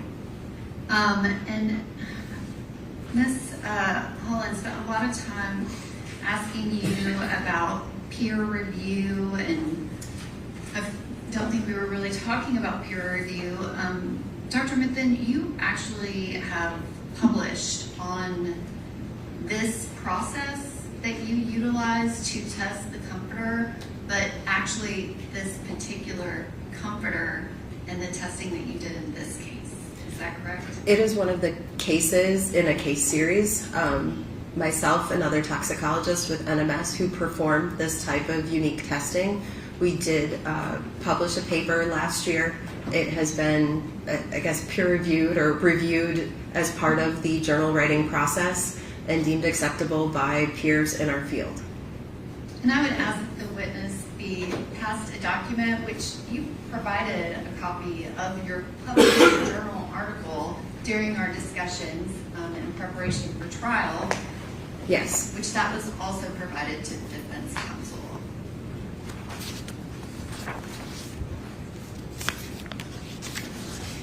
Yes. And so the questions about your handwritten notes, that is your process. It is something that is unique because not very many people do it. Is that correct? That's fair. Yes. And we've talked about the fact that many times that as a forensic toxicologist that you might do that re-review and create your own opinion, do the analysis again, have your own expert opinion, and then you re-certify a report. But this process is very unique and specific. Is that right? This one's very unique. I mean, it's still technically reviewed by another toxicologist who is authorized to do this type of testing. So I'm not just putting reports and results out there without other individuals looking over what I have done, the conclusions I have made, and technically reviewing them and administratively reviewing them to ensure the accuracy of that report that I put out. And you did that particular testing. You did some other testing in this case, and we did make a request of you if you could come to be our one witness, that we wouldn't have to have a minimum of 3 people from NMS testifying about the same testing. Correct. And I think there's been a lot said of somehow that recently happened, but we started talking about that at the end of last year. We did. We did. To avoid having at least 3 individuals, potentially more, coming from the laboratory, we were trying to simplify and see if one person could come instead of multiple. And I know that I don't email you directly. Tasha is kind of our go-between. But if I have an email from December of 2025 where Tasha said, we will go ahead and start that process, is it fair to say that you might have started analyzing things a little bit earlier? Objection, leading. Okay, do you want to show her some email? Do you know I don't know any personal communications between her and Tasha's in our expert services department, so it's a department devoted to helping and assisting us with court and with legal proceedings. And she has been heavily involved in communicating with the DAs, so it would not surprise me, but I don't know specifically what was stated in those emails.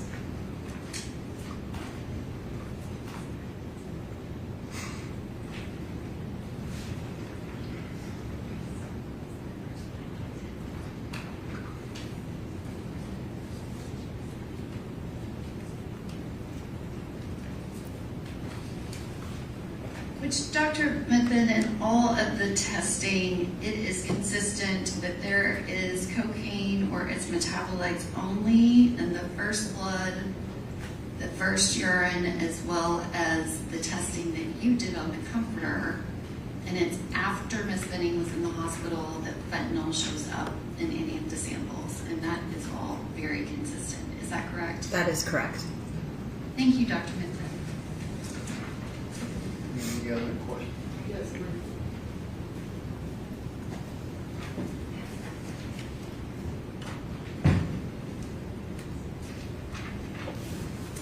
Just so that we're clear, there was no medical professional from Vanderbilt Medical Hospital, University Hospital, that called you and said those dates for the collection of that urine for the drug screen is wrong. No, the request always came from the DA's office. Thank you. Mm-hmm. Any other questions?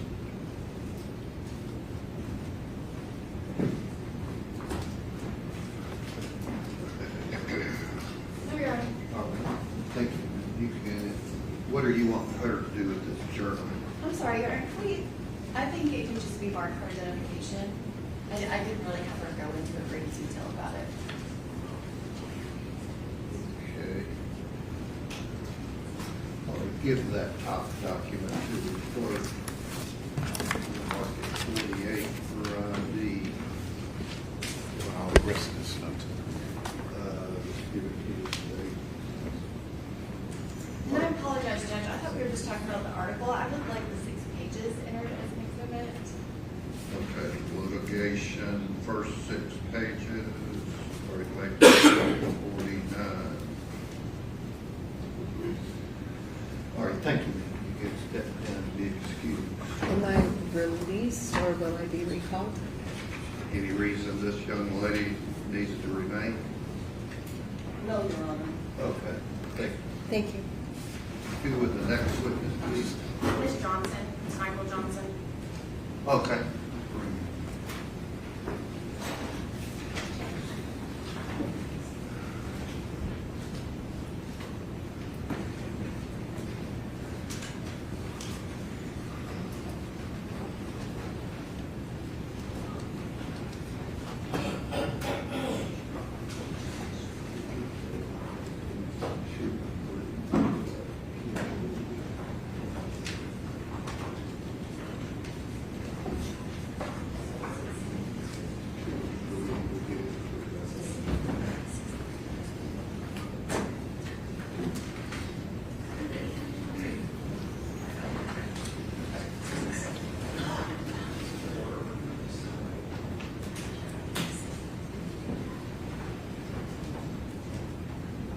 Stand right here. Raise your hand. Do you swear the testimony you're about to give to be the truth, so help you God?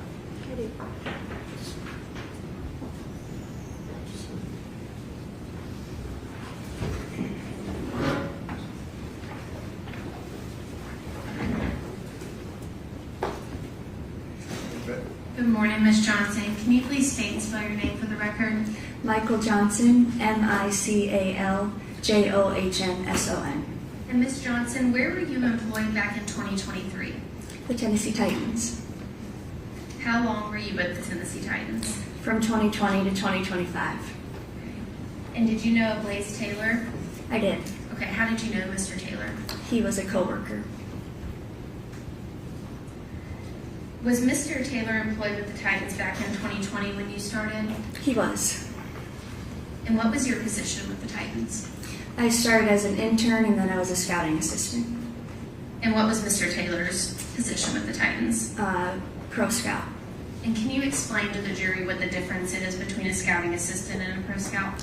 A scouting assistant handles more logistics, as helping shuttle players around, but they also have scouting responsibilities, scouting reports, covering players. A pro scout has more scouting, watch film, reports, those types of duties. And do scouting assistants and pro scouts have interaction? Do you work together? Yes, we work together on a handful of projects, and there's a lot of interaction between players. Just as things come up, we work together on a lot of things. And about how many pro scouts were employed with the Titans back in February of 23, if you recall? There was 2, Okay. And who were they?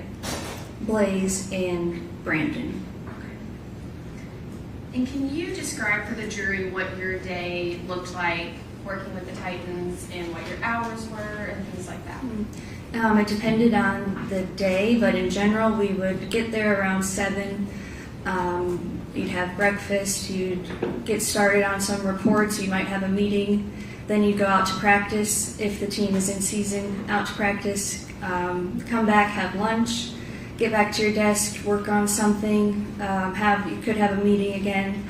Then it's dinner time. Some people work out around dinner time, and you're usually there around 8 o'clock at night, typically.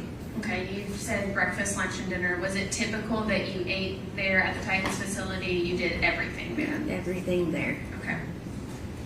Can you talk to the jury a little bit about if you could take off for appointments, who you could talk to, kind of what that looked like if you were not going to be in the office? If you were not going to be in the office, you would typically let someone know amongst your group, but in general, you also weren't really gone. You weren't really allowed to be gone. You're expected to be there most days. You talk about groups. What was your group back in February of 23? My group, I was in, I was one of 3 scouting assistants in a shared area. Blaise was also in our area. So it was kind of that group. There was a couple other people that weren't in the room with us, but that were our age, that we crossed over a lot with work. That was kind of our group. Can you walk us through like what the workplace looked like, where you sat, where Mr. Taylor sat, things like that? We were in a room with 4 cubicles. My desk, I was back to back with Blaise. We were on the same side, and then there was the other 2 scouting assistants were right on the other side in this space. And were you back to back with Mr. Taylor from 2020 to 2023, or no? No, that began in 21. Okay.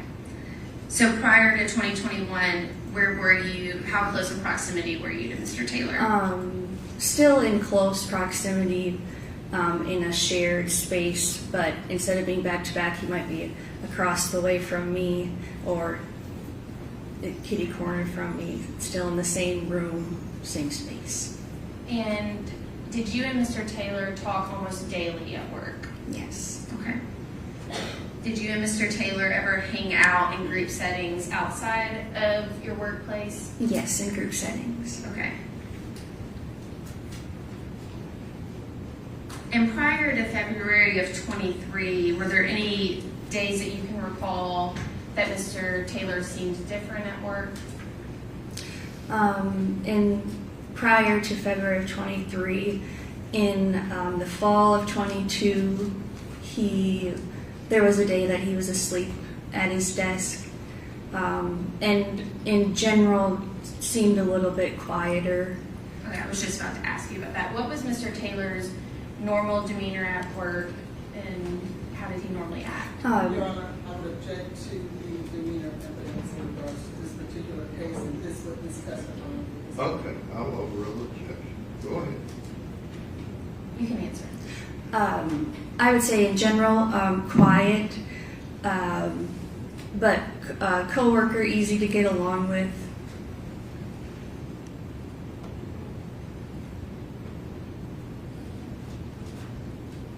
And at some point, did Mr. Taylor's demeanor behavior change? I would say the fall of 22. Okay. And other than that time that you talked about of him falling asleep at his desk, what else, if you can recall, what were you talking about? I noticed on his phone a bit more. There'd be times that his computer wasn't on yet and the work day had started. And we're a few hours into the day and it's not on. Things like that. And during those 3 years that you worked with Mr. Taylor, did he discuss his personal life often? Not often, no. Okay. Did Mr. Taylor ever talk about having a girlfriend? He did not. Okay. Did you ever know of Mr. Taylor to have a girlfriend or any specific female? There was one name that I had heard, but other than that, there wasn't any particular one person. Okay, and did you hear that name from Mr. Taylor? Yes. Okay, and what was that name? Xavier. Okay.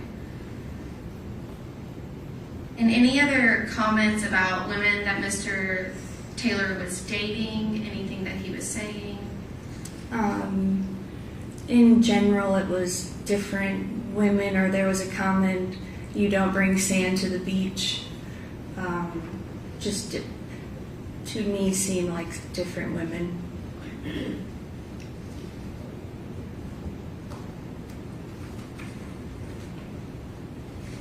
And Ms. Johnson, had you ever heard of the name Jade Benning? No. In taking your attention to specifically February of 23, did you know Mr. Taylor to have a steady girlfriend? No. And at any point, were you made aware that Mr. Taylor was expecting a baby? No. And did Mr. Taylor make any comments about being a father? In general, the comments in casual conversation would be not ready yet, not anytime soon, things of that nature. Now I want to take you to the week of February 27th, that Monday of 2023. Was that a big week for you all? Yes, that was the week of the combine, NFL combine. Okay, can you tell the jury why NFL Combine is big for the Tennessee Titans? So it's a major college scouting event. It's a major scouting event where the coaches go, GMs go, scouts to see the upcoming draft class. Okay, and you talk about scouts. Do you recall who was away during that week of the 27th? The college scouts, coaches, the GM, everybody in the building. Not everyone in the building, but a majority of the staff. Okay. Was Mr. Taylor still in Nashville? Yes. Okay. And had he made comments prior to the week of the 27th about that week of the 27th? He did. He said, don't worry about coming in next week.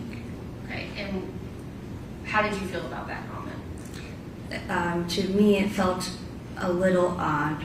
And why is that? Just because he didn't have the authority to tell us when to come to work or tell us when to come, when to leave. And had Mr. Taylor ever told you prior to that week, don't worry about coming in? No. Okay. Monday the 27th, do you recall that work day? Yes, it was a regular day in the building, about 7. Just a regular going about business day. And was Mr. Taylor at work? He was. Was he on time? Yes. Can you tell me about Mr. Taylor's demeanor the Monday of the 27th? It was normal, nothing out of the ordinary. It just seemed like a regular day. Was Mr. Taylor at work all day? He was. The next day, Tuesday the 28th, what can you tell me about that day? That day he wasn't there, and the group of us that was still in the building, we were concerned where he was. Had anyone heard from him? And no one had. And it was until the afternoon that he was back. You said you were concerned. Was it typical of Mr. Taylor not to come to work? No. And did you reach out to Mr. Taylor that day? I personally did not. Do you recall about what time Mr. Taylor showed up for work? It was around 1 o'clock. Do you remember how Mr. Taylor was acting when he came to work? Yeah, he seemed normal. He said he had run an errand, or had an errand to run, and was just back. No need to worry. Other than him not showing up till the afternoon, was that day normal for Mr. Taylor? Did he stay? Regular, from what I remember. And then Wednesday, Thursday, and Friday of that week, March 1st, 2nd, and 3rd, was everything else seemingly normal with Mr. Taylor? Mm-hmm. Yes. Can you describe his demeanor? The same, easy to be around person, same guy. During that week, did Mr. Taylor ever mention Miss Benning? No. Did he ever mention his baby girl? No.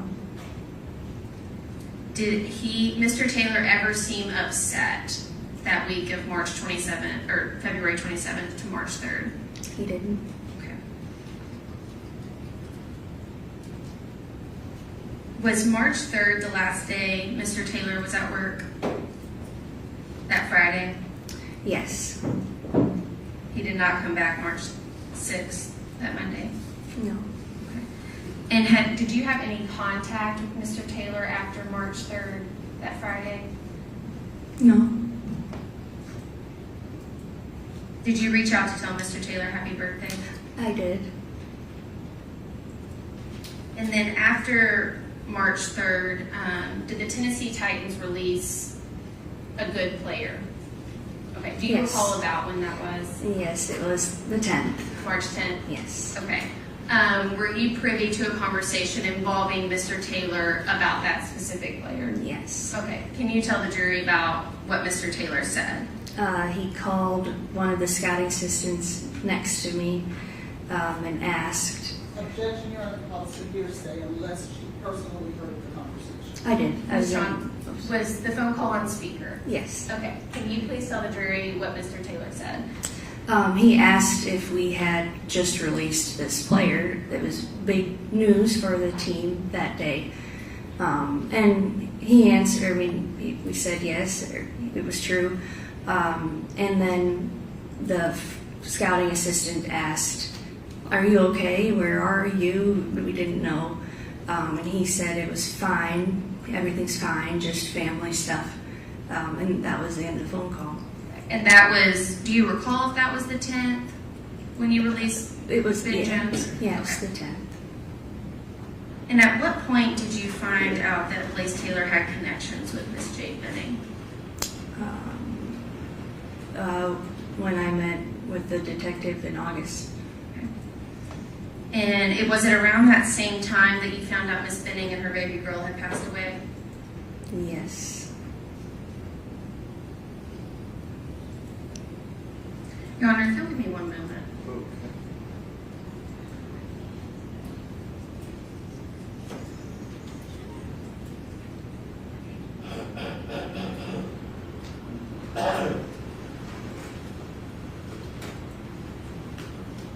Ms. Johnson, do you see Mr. Taylor in the courtroom today? Yes. Okay. Could you point him out and describe something he's wearing for the court, please? He's got the blue jacket on with the tie, gray tie. Your Honor, if the record could reflect Ms. Johnson's identification of Mr. Taylor, please. Okay. And those are all my questions. Thank you. All right. Questions on the application? Ms. Johnson, how are you? Good. Good. I am Letitia Quinones Hollins. I'll be asking just a few questions. If at any time you don't understand, let me know. Okay, I'll do my best to rephrase. Ms. Johnson, how old are you? 29. How old would you have been around the time that you were working with Mr. Taylor? 26, 25, 26, 27.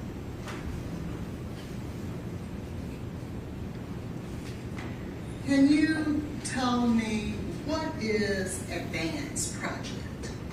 Advance, With the Titans?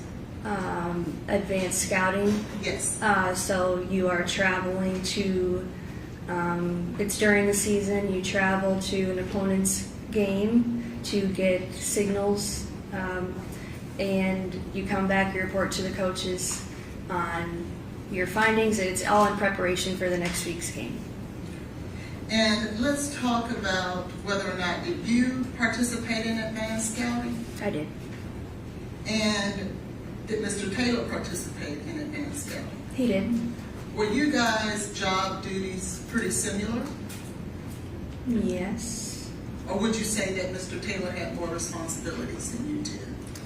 He had more pro teams than I had to handle, but I had other picking up players, transporting them around Nashville, more of the logistics side than he had to handle. Okay, so what were his duties? To handle the pro teams he was assigned, and then a handful of other projects, kind of depending on the point in the year that we're in, what his involvement would be. Now, how long would you say that you worked with Mr. Taylor?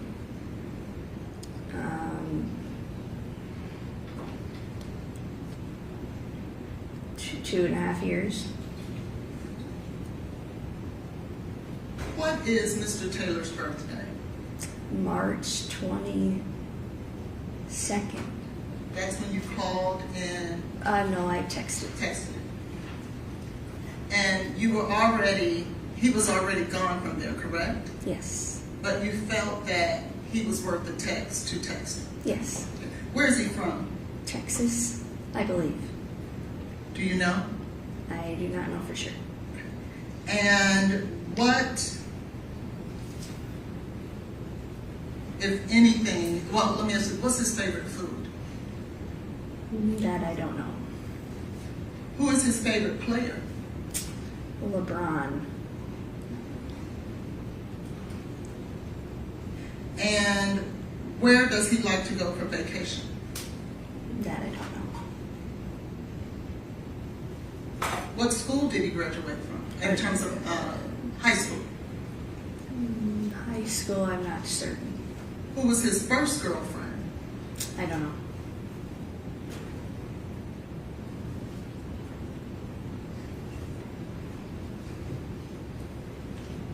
Where's his father from?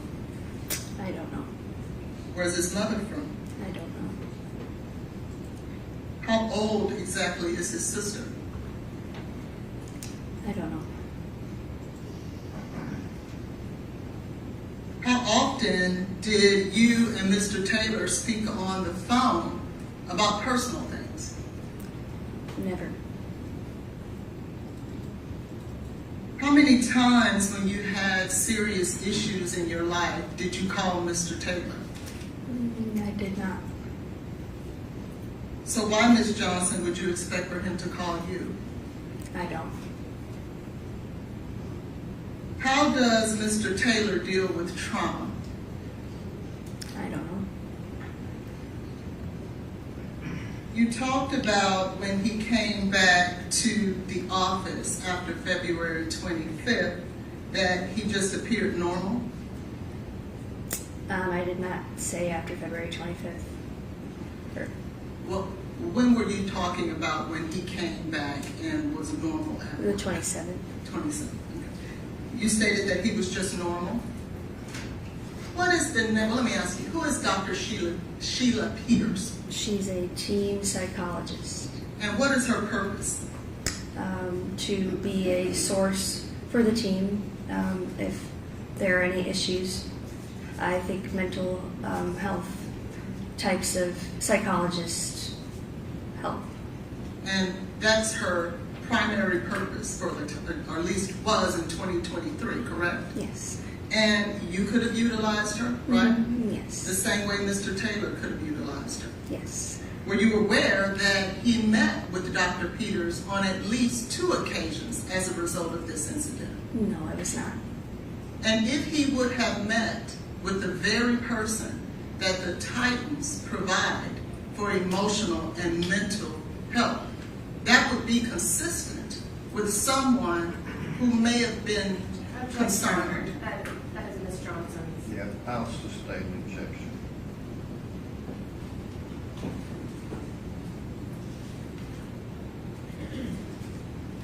How many boyfriends did you tell Mr. Taylor about?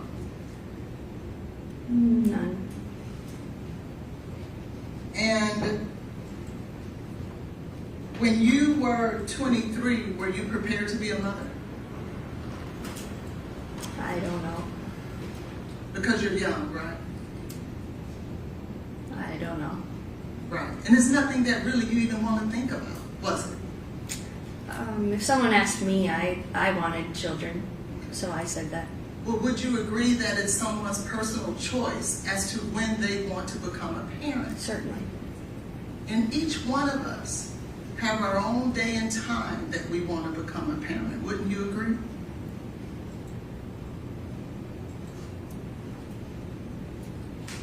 No, We don't get to choose when we want to become a parent. not necessarily.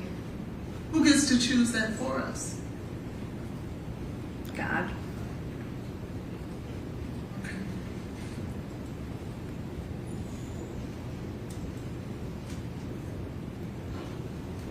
When Mr. Taylor left, how many times did you personally call him and talk with him? I talked to him once. You called him afterwards? Oh, no. Right. How many times after he left the Titans did you call and personally talk with him? None. The reason you didn't do that was because you guys just weren't close like that, were you? No, we were instructed not to talk to him if we didn't have to. But if he was someone that you would consider a close friend to share personal information with, you would have checked on him, wouldn't you? Yes. But you didn't consider him a close personal friend, did you? He was a coworker. And you were a coworker to him, right? Yes. And we don't necessarily share trauma, deep personal issues with our coworkers, right? No. And there's nothing wrong with that, is there? No. Now, you stated here today that he told you not to come to work the following week. He said, "Don't worry about coming in." Okay. Do you remember testifying before about this incident? Yes. And in that, did you ever say that he told you don't worry about coming to work the following week? I don't remember if I said that or not. Would it be helpful to you if you were to review your testimony to refresh your memory? Sure.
I don't see that I said that.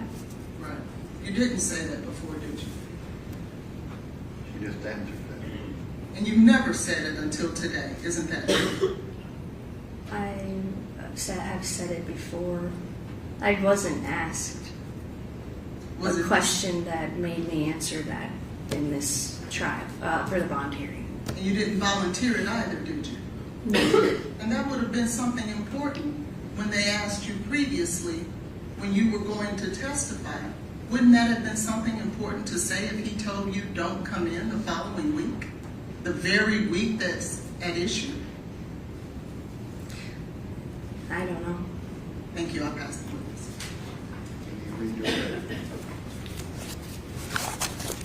Just a few questions, Your Honor.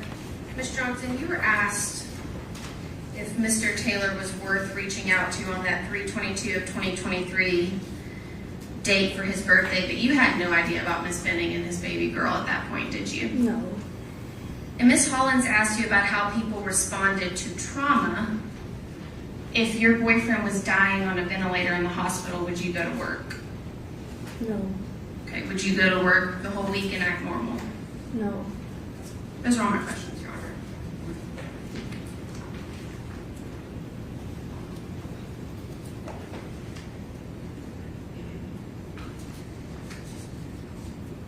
You're a woman, correct? Yes.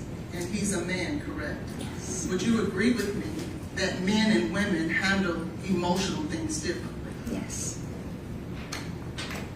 Would you agree with me that men tend to more internalize things than women do? Depends on the man.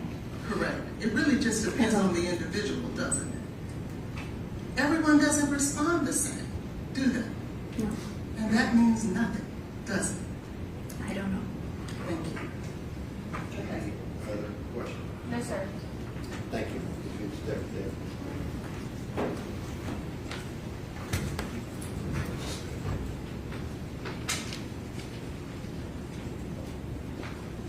All right, ladies and gentlemen, the jury, if you'll step down the hallway, we'll take a short break.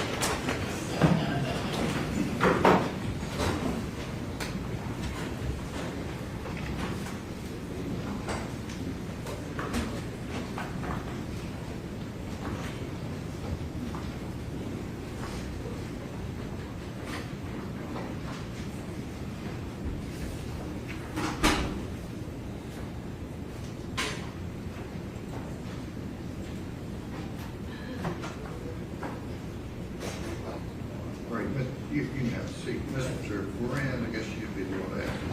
We marked what was stuck on there, Defense Exhibit 1, it's 47, which was the 6889 litigation package. What did the defense think was number 2? It was the ARUP, test risk laboratory toxicology report. Okay, where is that?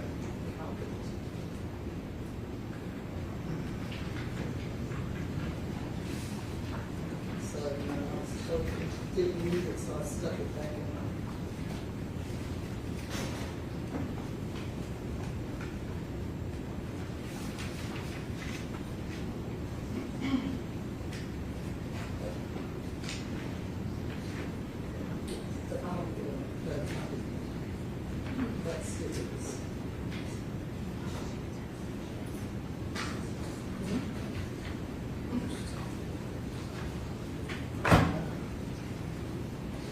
Judge, I'm sorry, was there a request for that to be admitted?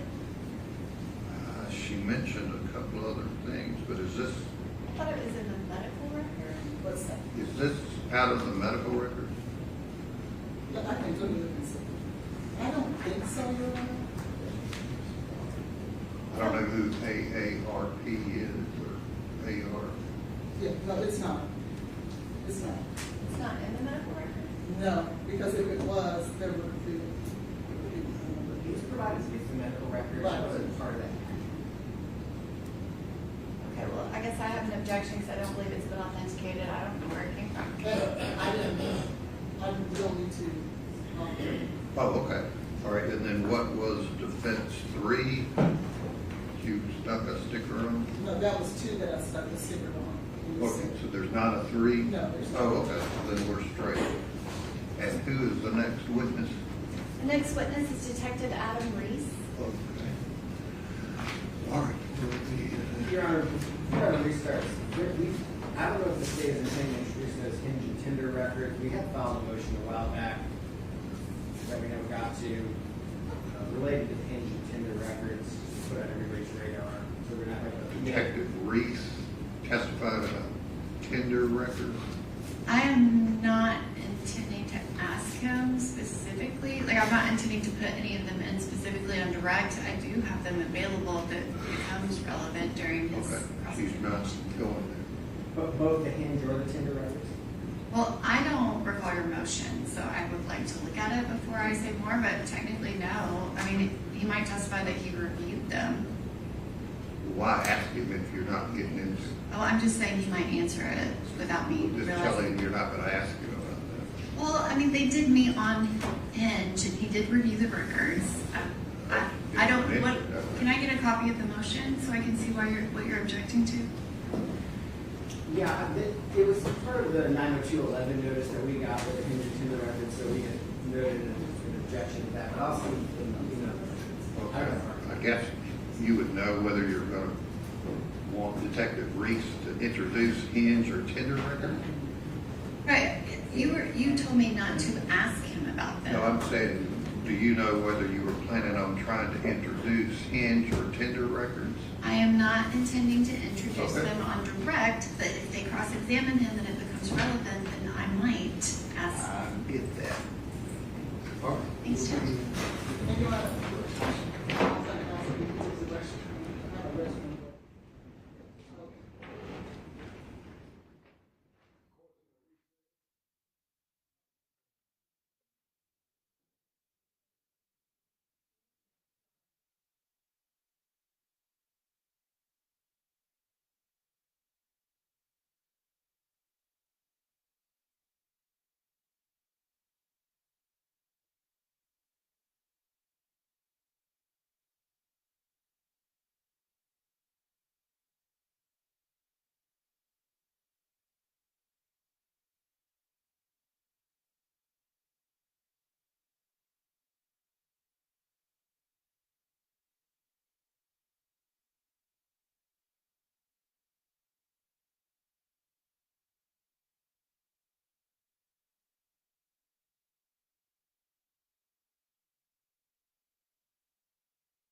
to be sworn. You started the testimony about the truth, so help you God. I did.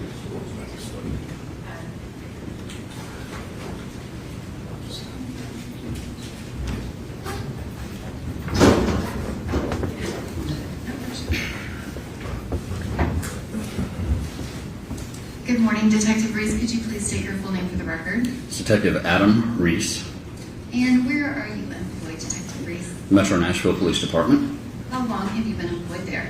about 18 and a half years. And what is your current position at the Metro Nashville Police Department? I'm a homicide detective. How long have you been assigned to the homicide unit? About 5 years. And can you describe, were you assigned as the lead detective for the homicide investigation into the homicide of Jade Benning? Yes.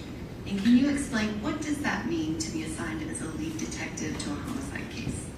So in the homicide unit, we have multiple detectives, obviously, and we have multiple deaths that need to be investigated throughout the year. So we have sort of a rotation that we go on between each of the teams. So when it's your turn on your team, you're assigned the case, and at that point, you're the lead investigator. So you make most of the decisions related to that case and utilize the help of your teammates to assist in that investigation. And are you just working with other homicide detectives, or are there other units within Metro Nashville Police Department that assist you depending on the case? Oh, depending on the case, we may work with our Titans unit. We may work with any number of the investigative units, depending on some of the nuances of the case. The crime scene investigations, the crime lab, the medical legal investigator that works for the medical examiner's office. We spend a lot of time communicating with the district attorney's office about any homicide case. Other agencies sometimes even. And if you could just clarify, what is the Titans unit at Metro Nashville Police Department? There's sort of a investigative support unit that helps with like surveillance, tracking fugitives down, that sort of thing, gang intelligence. And do you have supervisors that you report to and request things from? Yes, our team is supervised by a sergeant. And can you describe how did you become aware that you were going to be assigned to this case? This particular week, we were on call for after-hours homicide call-outs, and I received a call fairly late in the evening. I don't think I ever documented exactly what time I got the call, but it was around 9 or 10 p.m. on the evening of the February the 26th, and Sergeant Chris Dickerson, who was my supervisor at the time, called me and advised me of a case I was going to be assigned. Which that is currently Captain Christopher Dickerson, is that right? Yes, he's been promoted twice, at least since then. And you said that was 9 p.m. on February 26th, and that would have been 9 p.m. Sunday night. If the 26th was a Sunday, yes, and I'm estimating it was 9, 10, sometime late in the evening. So not on the 25th at all? Correct. And can you describe, kind of explain what the logistics were of you getting called and assigned to this case at that point in the investigation versus you responding to Vanderbilt University Medical Center when Ms. Benning was transported there by ambulance? So we generally do not take a case unless we've received information that the victim is not going to survive. So if like someone is shot, say for instance, and the hospital says they're likely going to pull through, there's a separate unit that investigates non-lethal shootings and aggravated assaults, that sort of thing. We take it if it's going to be an actual homicide. And when you were assigned, what did you do first? What was your first response? Well, my first thing was just to get a quick briefing from Sergeant Dickerson over the phone to kind of learn some of the basics of the case. And then at that point, myself and several of my teammates responded to the headquarters where we had arranged for Jade Benning's mother and a friend of hers to be there so that I could begin interviewing them and finding out the circumstances of the case. And can you describe why would you have them brought to headquarters versus going to them? We usually like to do, as often as possible, we like to do interviews at headquarters because we have audio, video recorded interview rooms and also all the resources available in our office for if I needed to look up something on a computer or print out something to show them, that sort of thing. And were they contacted and asked if they would come? I don't recall the exact circumstances of how they were summoned, but I know they came willingly. I guess that was the point of my question. You didn't have to bring them down here or anything, is that right? No. And can you describe what information did you learn in those initial kind of moments of speaking to Captain Dickerson and also speaking with Miss Jade Benning's mother, Bridget Burks, as well as Nigella Jackson? Yes. So when I first spoke to Sergeant Dickerson at the time, he let me know that there had been a call the previous night in which the Domestic Violence Division responded.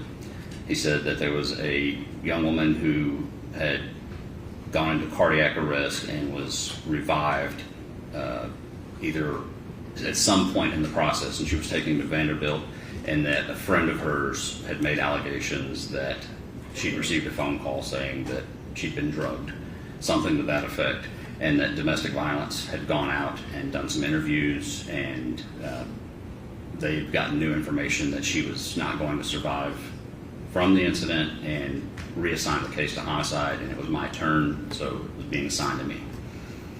So, and can you describe your interaction with Miss Nigella Jackson? yes, we conducted an interview. I believe we started it just a little bit after midnight, in the early morning hours of the 27th. She basically described her evening to me. And can you, I guess, describe, was she able to give you specific details or what? Yes, she actually was able to give me a very specific timeline. And was she able to tell you specifically about the call that she received from Ms. Benning's phone and what she heard on that call? Yes. And did she give you very specific statements that she did? Yes, she did. And in the process of your investigation, did you review her prior statements to other officers and Detective Smith and compare it to what she told you? Yes, because there was a recorded interview with Detective Smith, I believe, and then there was also body camera footage where officers spoke to her at the hospital. And was she consistent in providing that same information every time? Yes. And what, if any, other information did you have at that point? I had information that she was in a relationship or something, and she was pregnant with Mr. Taylor. And there was some ambiguity about the status of their relationship, whether they were just actually dating or she was just pregnant with his child. You know, I'm going to object to the hearsay in regards to what Nigella has said, as well as the bolstering of the witness through other statements she's made. Okay, I don't know what you define as bolstering, but do you care to be heard? Yes, Your Honor. Ms. Hollins cross-examined Ms. Jackson about one of her statements and said that she said something previously. She did not, and so I'm allowed to ask about prior consistency. Okay, I'll overrule the objection. If you can continue, you said that there was some confusion as to the status of the relationship. Is that correct? Correct. Objection hearsay. That's just his opinion and why he's doing what he's doing, so let's get to where you want to go. I guess, what did you do next, and did you gather any other information before you did what you did next? Well, after I finished interviewing Ms. Jackson, one of my teammates had created a search warrant. He had drafted a search warrant to search her apartment. Before we went to the apartment, previously when I had spoken to Ms. Burks, she had explained to me that they had retrieved a comforter in which Jade threw up and vomited on from the apartment. So prior to going over there, that was secured in their vehicle, their family vehicle, in a bag. I went out and photographed that in the back of the vehicle and collected it and took possession of that. During that same time, one of my teammates had acquired the search warrant for Ms. Benning's apartment, and then we went to that location to conduct the search warrant on the apartment. And can you explain why is it that you got a search warrant? Did Ms. Burks give you permission to go, or why would you get one? We wouldn't even ask because all the information I had at that time was that apartment was Jade Benning's and Jade Benning's alone, and Jade Benning was not in a condition to give us consent to search the apartment. So we generally get search warrants on every residence anyway. Is that kind of a standard operating procedure? Mm-hmm. And that was the first moment that the search warrant was obtained for that apartment, is that correct? Yes. And I guess is that typical in a situation like this, or was this kind of an atypical situation? No, this situation was unusual in that it had been with another unit who was handling it as a non-death scenario, then coming to us as a death scenario. So it was not typically done that way. And Ms. Burks told you that people went to the apartment, and she said she had something from the apartment that she had to give to you. Objection, leaving. He's already said that, so what's your next question? At any point did she, I guess, express that she felt like she had done something wrong by going in the apartment, or did they feel like they could go into that apartment at the time they did? I don't think I didn't get the impression she felt like she did anything wrong, but she just explained to me that she named off.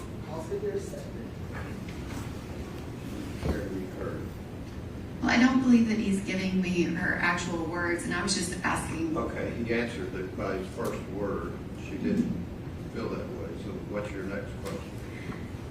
Detective Reese, is it possible that an officer with Metro Nashville Police Department that was at the hospital told them they could go into the apartment? Do you know if that's possible? It's entirely possible. Okay. And I guess describe that process. Once you got the search warrant, what happened next? So we met one of our, there were some patrol officers that had been already sent there by other, I believe the supervisor. And we all met at the parking lot of the apartment complex, which is in the 1500 block of Lebanon Pike here in Nashville, Davidson County, where this evidently had happened. And I met one of our CSIs there, and I gave him the comforter that I had taken possession of from Ms. Burks. And would that be which CSI? Mr. Terry, I believe. And then after that was given to him, or maybe while I was giving that to him, I believe our patrol officers entered the apartment with a key that had been provided and cleared the apartment just to make sure there was no one inside. And then we went inside, and CSI did photographs of the apartment, and then we conducted a search. And can you describe, were you present the entire time while that search happened? Yes. Was there any point that you would have been doing something else and not been kind of in that kitchen area of the apartment? I wouldn't say I was in the kitchen nonstop. I went into other rooms. And I want to show you what is part of Exhibit 16.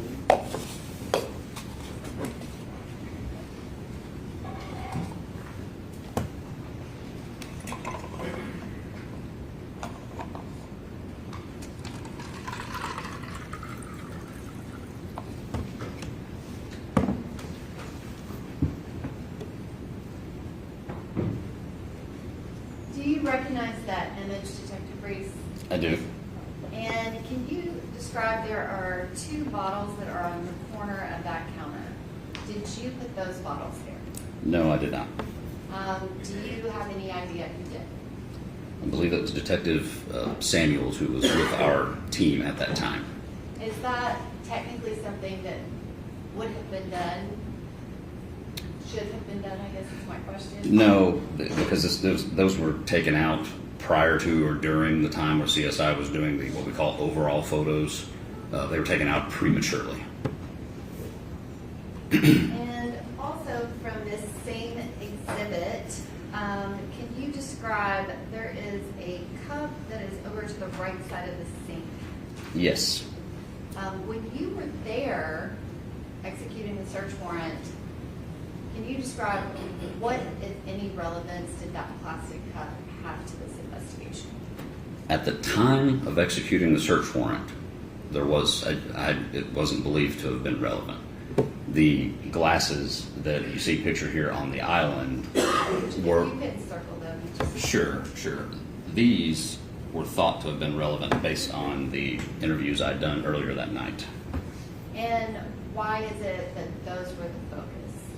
Because it was mentioned that they were drinking out of the glasses earlier that night when, And can you explain what you mean by it was mentioned that they, what information? during the interview with Nigella Jackson, I learned that she had stopped by Jade's apartment earlier in the night, and she had explained that Jade was having sort of a date night where she was cooking Alfredo and they were painting, and she was doing that with Mr. Taylor, and she explained that she loved Jade's chicken Alfredo.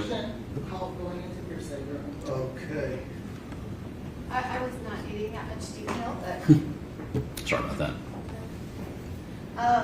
That particular cup, again, at that moment, did you know anything, did you have Jade's cell phone? Had you had an extraction done? Had you gone through it and looked at the pictures? Now, I think we were in possession of her cell phone by that point, but we had not had the opportunity to be able to have it examined, extracted, or go through the massive amount of content on it.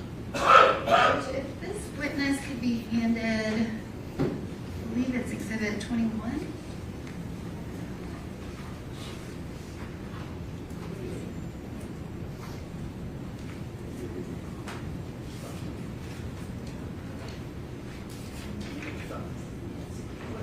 I apologize.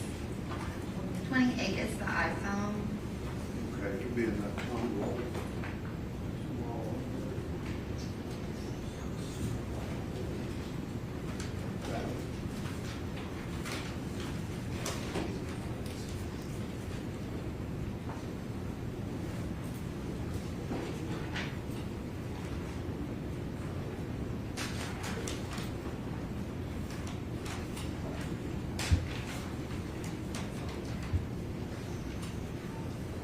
See if the clerk's back there.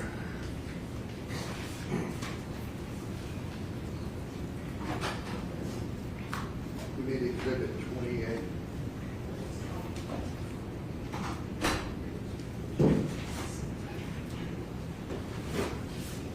Okay.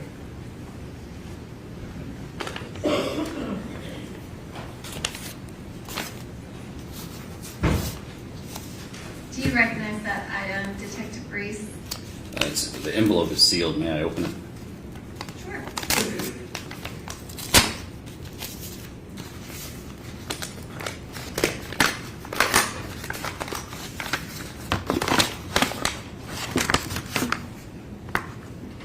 Yes, this is Jade Benning's cell phone.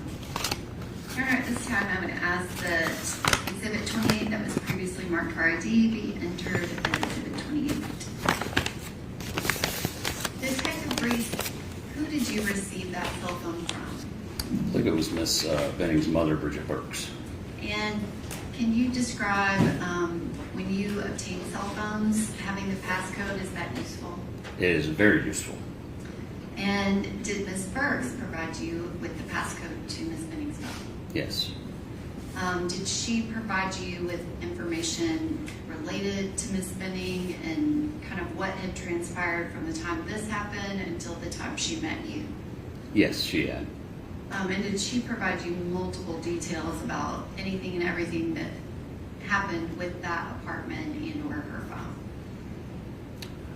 She provided me, you said everything with her apartment. Did she tell you that people had been over there? Oh, yes. She'd explained that people had been by there. And was she freely giving you as much information as she possibly could? Absolutely. And later, I guess in the investigation, Did you receive photos from Ms. Lauren Weber? Yes. And I want to go back to those. Those are Exhibit 13. Do you recognize those, Detective Reese? Yes. And if you could just read out the date and time. That's February 25th, 2023 at 11:29 p.m.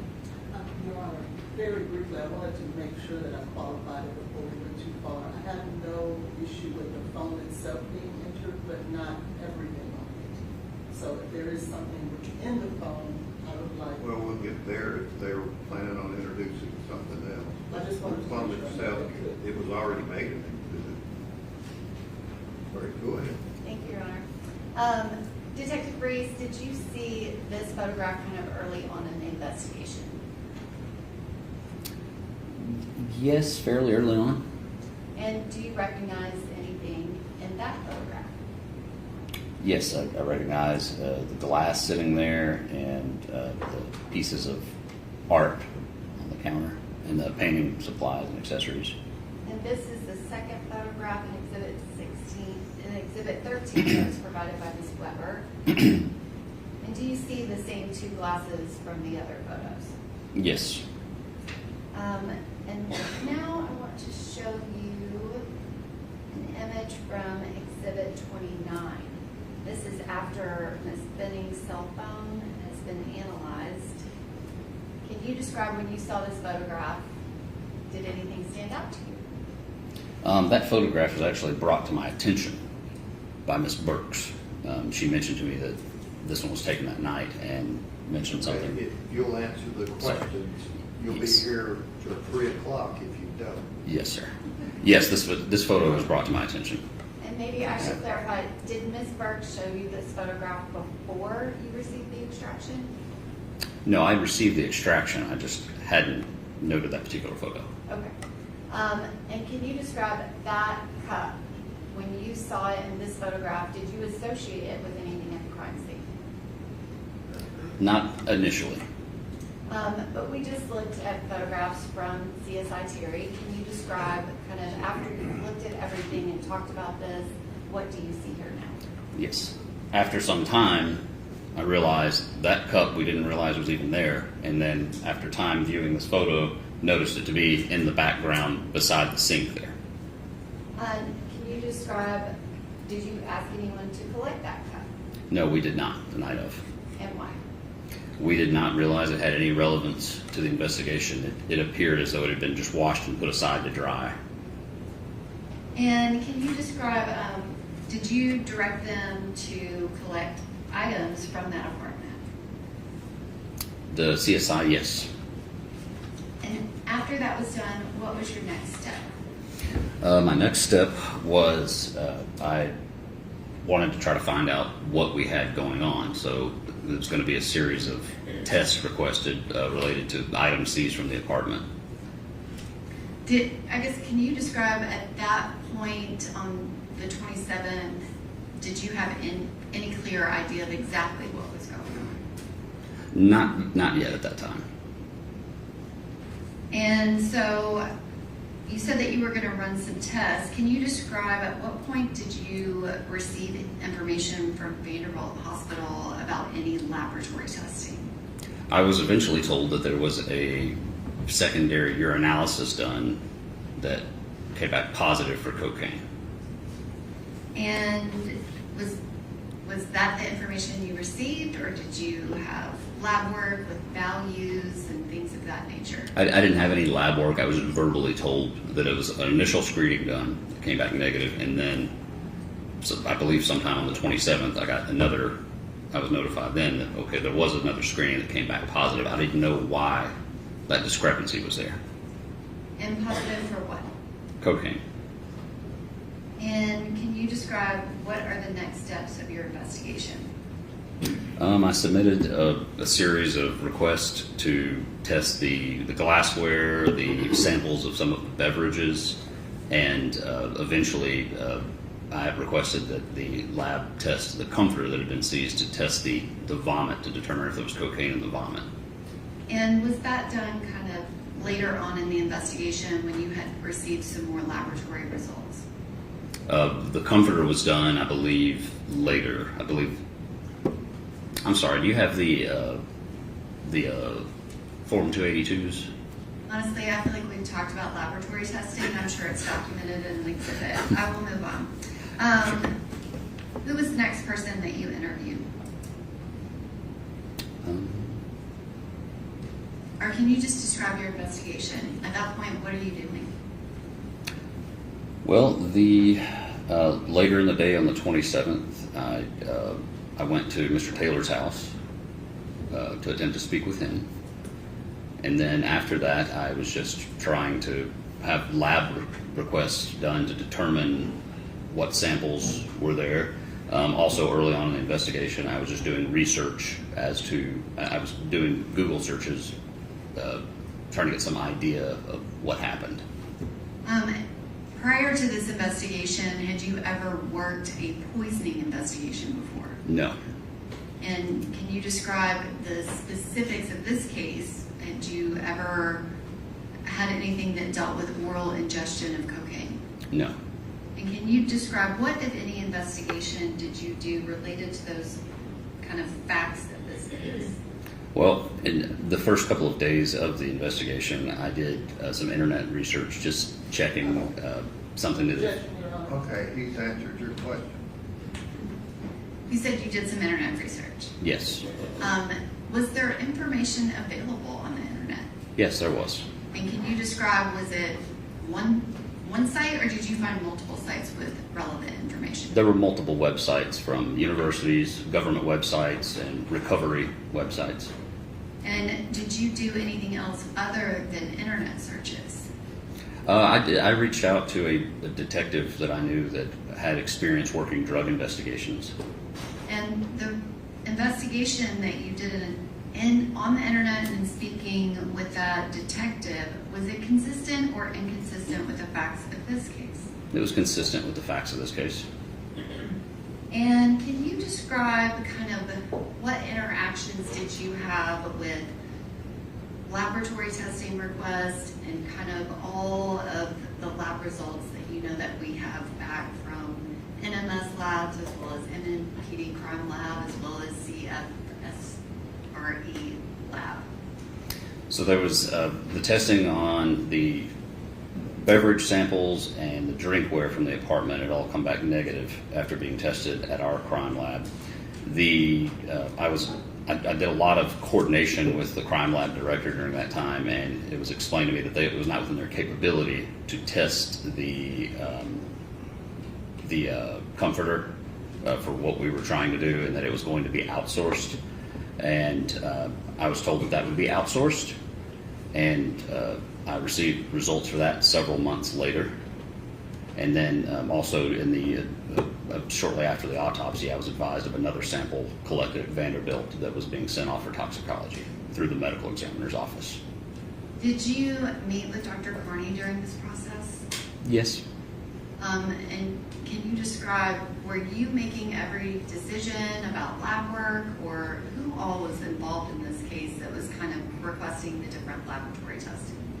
I was coordinating between a toxicologist with Vanderbilt, I was coordinating between Dr. Carney, and I was speaking with the director of the crime lab at the time, the acting director, Amanda Sweet.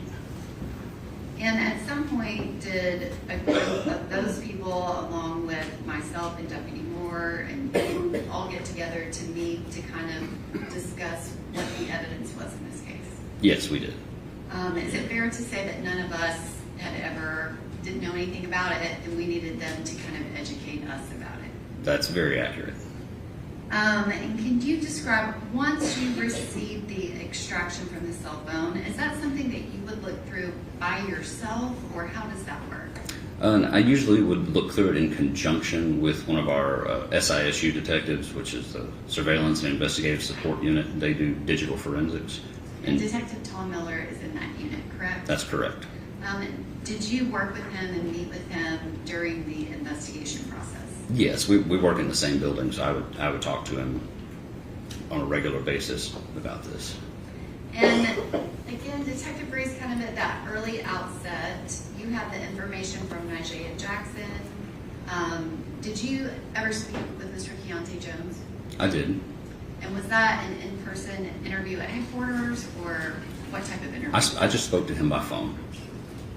Is it possible that he might not remember that specifically? Speaking to me by phone? Yes. I suppose it's possible. Did he provide you with information? Yes. And so, kind of in those early stages of the investigation, is it fair to say that you were unsure of the exact timeline compared to today, where Dr. Carney has given us a very definitive timeline? Yes. Yeah, I was not sure of there was a lot to be discovered and found out and put in order. And so can you describe what information, what were you looking at within Ms. Benning's phone, kind of for purposes of your investigation? I was trying to look for anything that might have been, that seemed like it might have been relevant to the investigation, because you don't always know exactly what's going to be relevant sometimes until you find something. So, Were you specifically looking for cocaine? oh, yes, I was looking for anything that I could find having to do with drugs, of any that I could think of. And I guess, can you describe, did you find anything in her phone that indicated that she had ever used cocaine? No. Did you look, I guess, just can you describe how much information was in her phone to look through? It was a very, very large amount. Thousands and thousands and thousands of text messages, photos.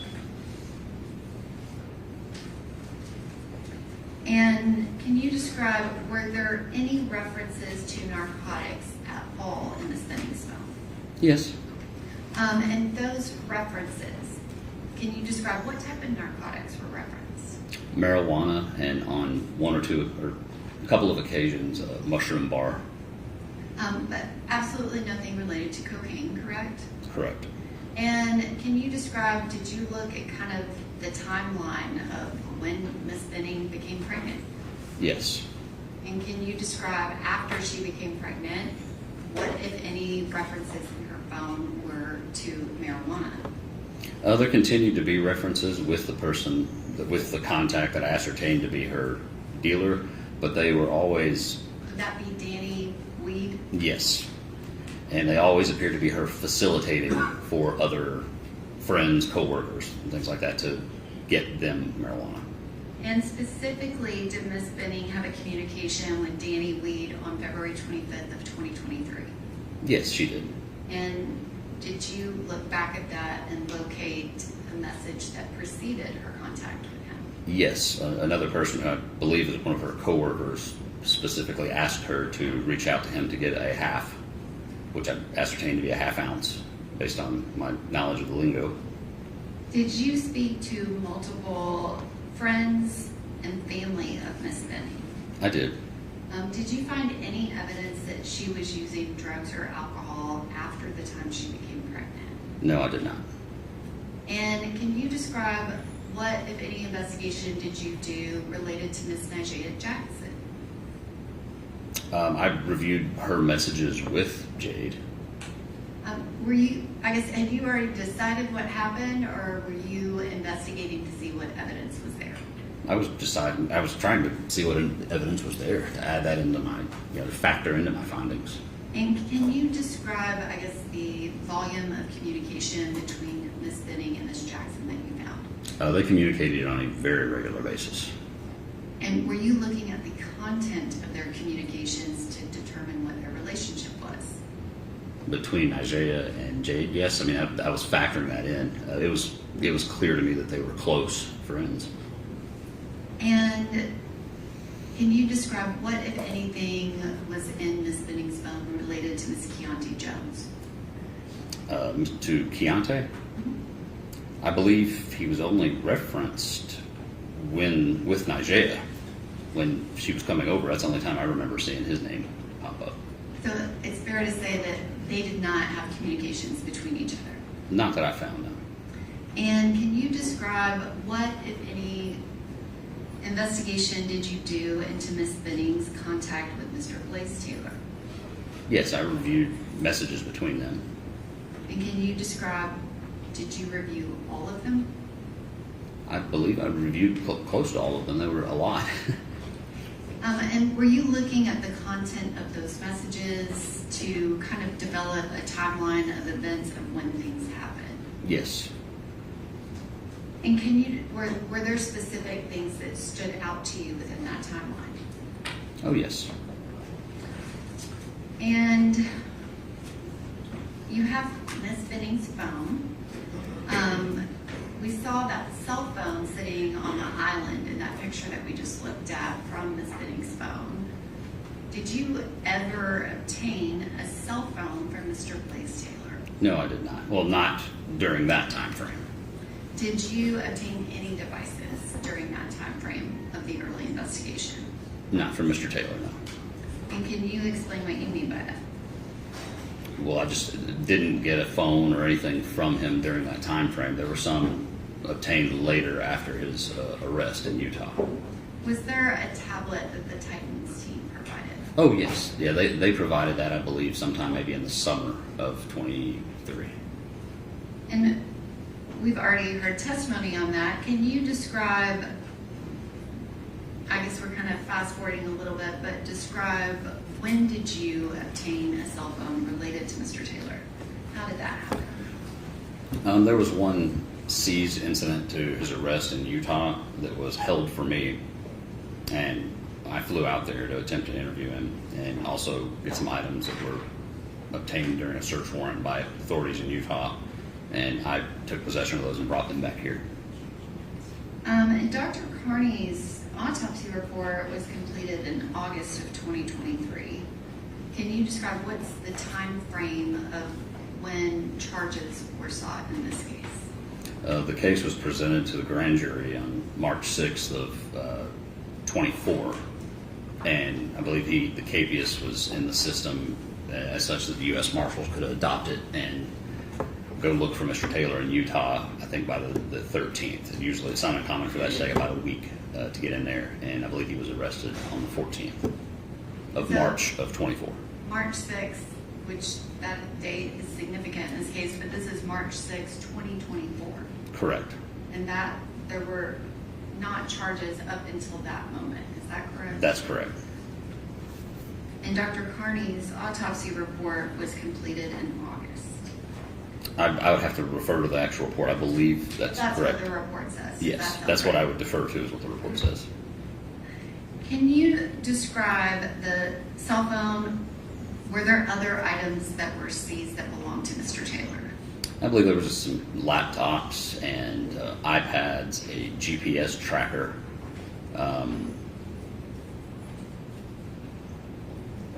I'd have to look at the inventory sheet, but it was several iPads and a few laptops and a GPS tracker, and there were a couple of USB flash drives. And did you locate a cell phone that would have been the cell phone Mr. Taylor was actively using on February 25th of 2023? No. So what, if anything, in the investigation did you do attempting to find information about what Mr. Taylor might have been doing on a cell phone? I wrote a search warrant to search his iCloud account. And did you receive a return on that? Yes. And can you describe, did you review messages in that iCloud return? Yes, I did. And were there messages between Mr. Taylor and Ms. Benning? Yes, there were. And were you looking to kind of sync those up with the messages on Ms. Benning's phone? Yes. And as part of that, I guess, can you describe, as you're looking through information, are you continuing to meet with and kind of discuss things with Detective Tom Miller? Yes. And specifically, was there something that you were looking for related to that iCloud account? Yes, I was trying to find, due to the volume of information on there, I was trying to look through keywords for things that may have been relevant to the investigation. And that extraction of the iCloud, did it provide you with Google searches? Yes. And can you describe the number of Google searches? There. Movie approach. Okay.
Detective Brace, did you notate specific things within the messages where, obviously Detective Miller has already testified in this case.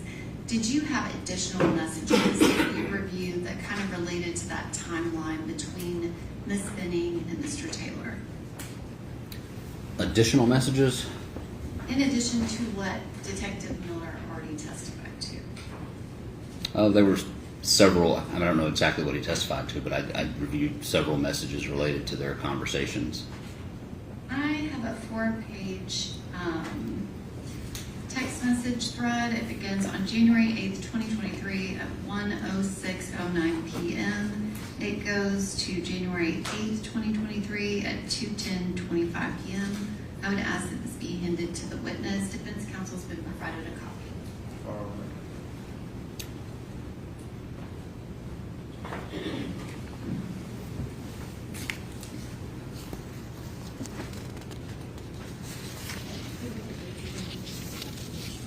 I just read the first one and the very last one. Record 4:8.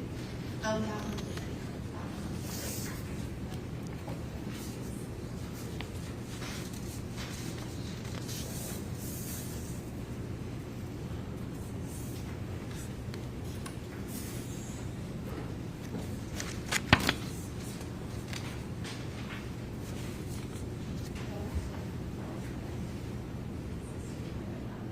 Judge, I'm sorry, I gave this to them to review so that we could look at them ahead of time, but the pages have been mixed up. Can I have that back?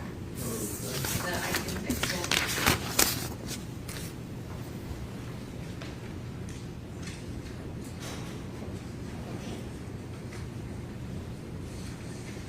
Do you have the January messages?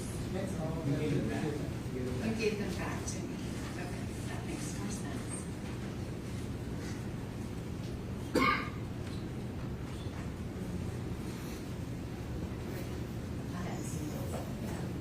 Everything got put back in the wrong folder. Do you recognize those, Detective Brace? All right, he hasn't been given anything. I'm sorry. I take it back.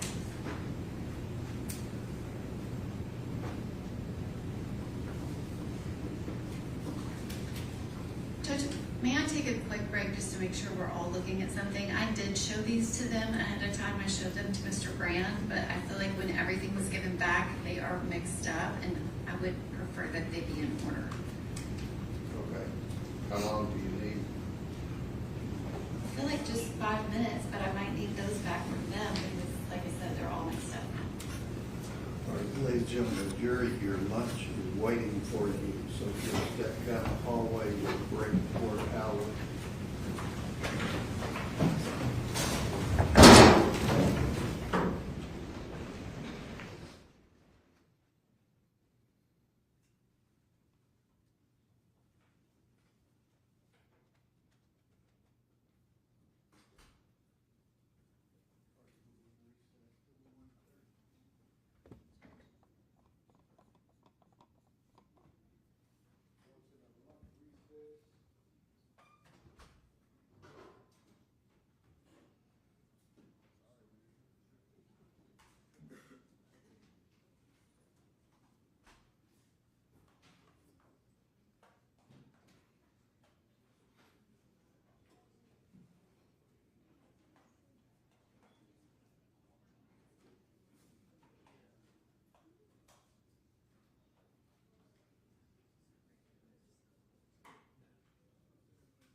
Detective Breeze, it'll be Apple Denny. Okay. And what are you looking to? I can do my quick offer of proof right now. Okay. Yes.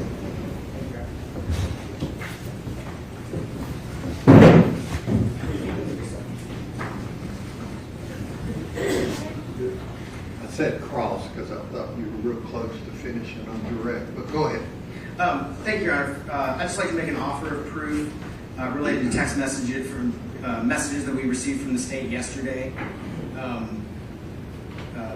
The first thing I'd like to introduce as, and I don't know if these get numbered as exhibits or just entered separately, like for the appellate record, but the first item I'd like to introduce or submit as an exhibit to this offer of proof is a text message that was provided to us. It was purported to be from Apple Denny's phone. It is undated. It has some communications. This was not provided to us in discovery or prior to yesterday, which was Friday, June 26th. I would like to submit this as an exhibit to this offer of proof. Okay. Text message from Ms. Benning's phone. The second item I would like to submit as our offer of proof is a series of messages. Some of them may be versions of messages that we received yesterday as well from the state. They are purported to be or identified as messages between Apple Denny and Mr. Taylor. They have dates on them that identify them as 6/20/2018. By our understanding, those are outside the scope of the search warrant for Mr. Taylor's iCloud. Obviously, we were not provided those previously, but they're also outside the scope of the search warrant for the iCloud. Some of them appear to be similar to that first text message. Some of them are additional to the first text message. So that would be the second item that I would introduce as for our offer of proof. Okay. Anything else? Yes, I would just like to proffer for the court, or for the record, that as it is my understanding based on the state statements that and the court's direction towards me, that if we were to cross-examine in certain ways, the door would be open and those items would be allowed to be introduced in this matter. My understanding of the restrictions on the testimony based on the 404 hearing, that they were very limited. Cross-examination would potentially have included the following information. It would include questions about bias, questions about subsequent postings on social media that included bias. One of those items included a post from April of this year, which I would introduce as Exhibit 3 to this offer of proof. You're wanting to get into that or not? I'm not going to anymore based on the court's instruction, but I'm introducing this as an offer of proof. Okay, give the state, show it to the state. I don't know what you, I mean, I'm not ruling on whether that would come in or not. Well, my understanding was the very clear direction from the court was I better not open the door, so I'm modifying my cross-examination. I mean, not just these, or, I'm not For my offer, for offering anything. thank you. For my additional offer of proof, cross-examination would also have included, which were asked about previously at our 404B hearing, the calls that Miss Denny had made to the police that were unsubstantiated against Mr. Taylor, essentially unsubstantiated prior allegations against Mr. Taylor. So I would like to submit for the fourth exhibit for our offer of proof. Those that would have been part of our cross-examination. Well, if you want to ask her, ask her. Your Honor, based on the instructions yesterday, I don't want to risk opening any doors, and so we are not be going to careful to limit. not open the door. I don't know that you do what you want to do. My interpretation was, Well, you were wrong in your interpretation. I'm not preventing you from asking this. If you want to ask her, ask her. I guess I need some guidance then on what opens the door and what What is doesn't. How do I know? That's the problem. So I think It's not my problem. I think my What we're doing is I'm proffering that this was the I'm not material. preventing you from introducing what you're trying to proffer. So is The is state it, says they're not getting into this, so if what you want to ask Ms. Denning opens the door to this, then that's the problem. is that From your cross-examination, perspective. is cross-examination of that material going to open the door? How do I know? Well, I'm proffering Depends that, on her answer. okay, well, I'm proffering the material that I would be cross-examining her on the subject matter. Okay, and I'm telling you, I'm not preventing you from asking about that. Okay, well, what I am proffering then for this offer of proof is that based on the information provided on day 5 of the trial and the instructions from the court, we are modifying and we are not asking those questions That based is on the totally a instructions from the decision court. you can make. I'm just telling you, I've had lawyers, I describe it opening a door as large as a trailer truck.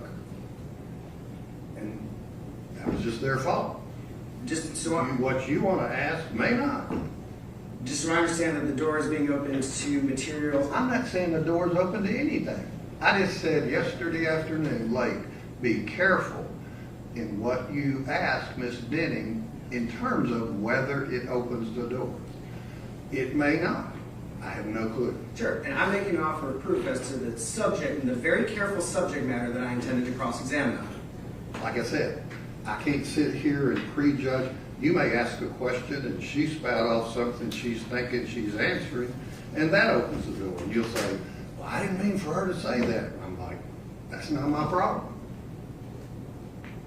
Well, it puts us in a very difficult position. You're exactly right. That oftentimes happens. There are 2 predicate issues to this difficult position.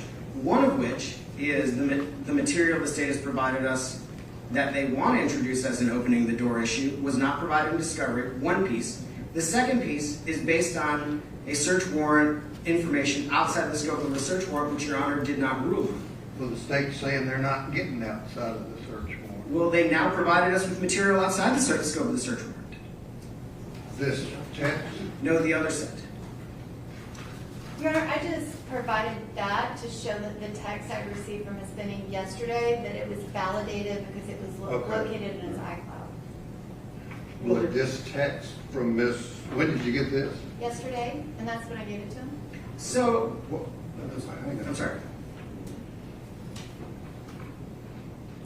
So Miss Denning just on her own said, hey, here's something you might find interesting? No, Your Honor, Your Honor's order said that we could not use it in our case in chief. Not However, use what? anything outside of the parameters of the time frame of the search Right, warrant. but if this had been given in discovery, it would come from her phone, not the search warrant. Correct, Your Honor. I asked her yesterday if she had her text messages from 2018. Your Honor said that we could get into it in impeachment. So in preparation for trial, I was having exhibits made. If they opened the door, I had to know what was there and had to have an exhibit ready to go. Impeachment for who? Impeachment for if the defendant testifies, if they cross-examine Ms. Denny, there was information that Detective Reese already reviewed, but I had to go get it to create an exhibit. If you forget the search warrant, this may have come in if it had been provided, because it's not as a result of the search warrant. I understand, and I only prepared that information for purposes of if it became impeachment material during the trial, and in preparing the exhibits, that was one of the messages. I did not know about it. I asked her if she had that message still, and I didn't ask her for that message. I said, do you have messages from 2018? Do you have one on this date at this time? I didn't tell her what I was looking for. She pulled it up and she said she completely forgot The order- about the message. Yeah, well, that's like correcting a lab report. Do you plan on asking Ms. Denny, now, I can't put out everything in this order, but in your proffer when she testified, it was about panic over a second pregnancy with another woman, his discussions about looking online for possible materials that might abort the child like NyQuil. That's what you plan on getting into, right? Correct, Your Honor. Anything further? Not for the offer of proof. Thank you. Okay. And on that subject, hopefully, so we won't have to break again. And surely to goodness finish the state's case. Does the defense want, I know we had the discussion back in the 404B and the court probably, pretty sure mentioned, got into discussions about whether it was a crime or labeled as a wrongful act.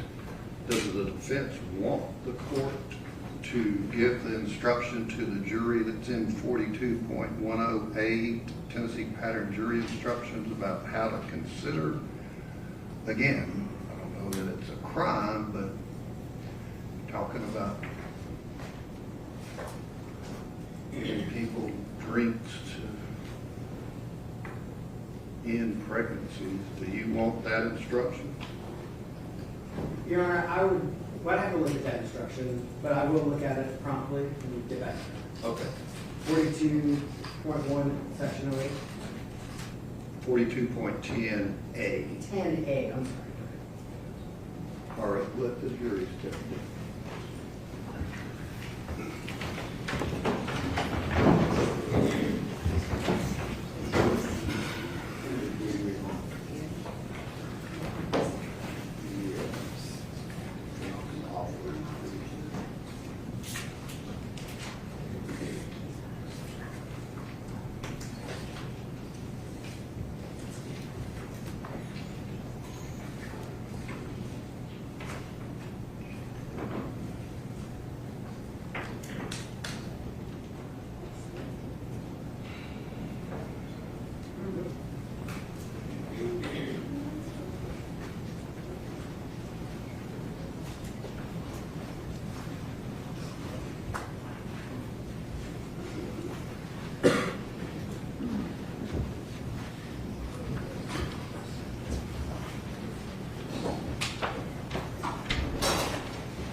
I'm going to ask that the witness be handed a 4-page document which begins on January 8th of 2023 at 1:06:09 p.m. The messages go through January 8th, 2023 at 2:10:25 p.m.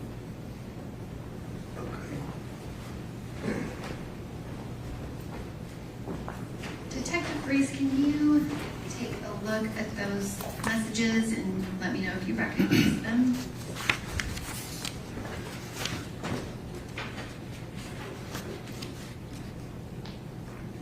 Yes, I do. And are those messages, I guess, can you say who those are messages in between? Yes, these messages were extracted from Jade Benning's cell phone, and they're between the local user, which is her, that's her phone, and the contact she has saved as Blaise with the phone number we know to be his. And Your Honor, at this time I would ask that 4 pages of text messages be introduced as the next numbered exhibit, which I believe is 50. And if I may have permission to publish those to the jury. Okay, all right, just mark those, she has those on the computer. Detective Reese, can you describe the messages, if you can start with the beginning time and explain who they're from and what the content is? So, beginning on January 8th at 1:06 p.m., Jade sends him a message talking about tagging along for an adventure. She was talking about a trip. Blaise replies, "LOL, okay." And then she says, "That's if you want, of course, LOL." Then he replies, "Gotta still have a job first, and second, you probably ain't doing much traveling for a while anymore. When next season rolls around, I don't think you'll be able to make impromptu trips on the weekends considering you'll have other responsibilities." Not trying to be negative or nothing, but just being, I'm sorry, I can't see, there's a little bar at the bottom. It says just being realistic. I mean, it would be... Oh yeah, you can't lose that. It would be great if you could, but it's unlikely. And the second page, can you read these? Continuing with Blaise, not trying to be negative. I'm sorry, that was the last one I read. Picking back up with Jade now at 1:25 p.m. LOL, okay, didn't mean to make it all serious, but yes, responsibilities will be different, but living life will still be happening as well, just living differently.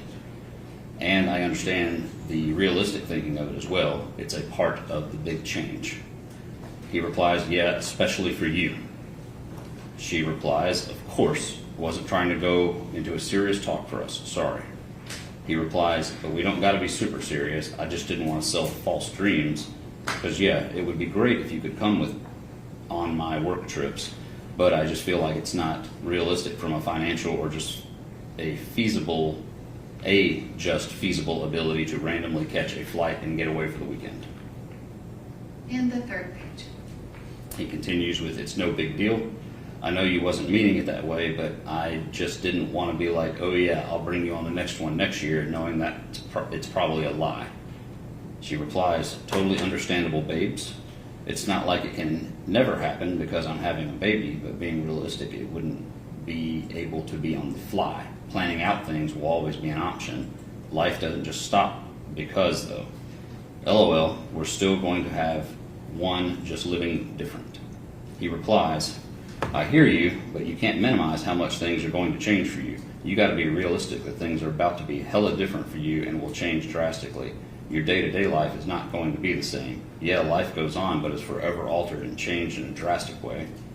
I'm not saying it's over or anything, but it worries me sometimes when you downplay it and act like it's no big deal. And I know you always want to be super optimistic and stuff, but I feel like you need to be honest with yourself about the situation and know what's down the road for you. And the fourth page. He continues, I just want to make sure you understand the gravity of the situation and you're preparing for those realities, that's all. She responds, I'm not trying to minimize things, and sometimes I can be super optimistic, but things which can be scary. I can be super optimistic about things which can be scary. But I do sit and process that there will be drastic life changes and prepare myself for the tough realities as much as I can that are to come. I'm not trying to make it seem like everything it's going to be all peaches and cream. I'm hearing and understanding everything you were saying. He liked, I'm not trying to minimize things, and sometimes I, sent by Jade previously. And then he asked, what time are you going to work? She responds, around 3. And Detective Breeze, I guess you described, did you review multiple messages that were happening during that time frame of January, February, that kind of 2 months where Mr. Taylor had reconnected with Ms. Benning? Yes. And I have another set of messages. They begin on February 4th, 2023 at 2:29:07 p.m. 9 pages goes to February 6th, 2023 at 7:09:36 p.m.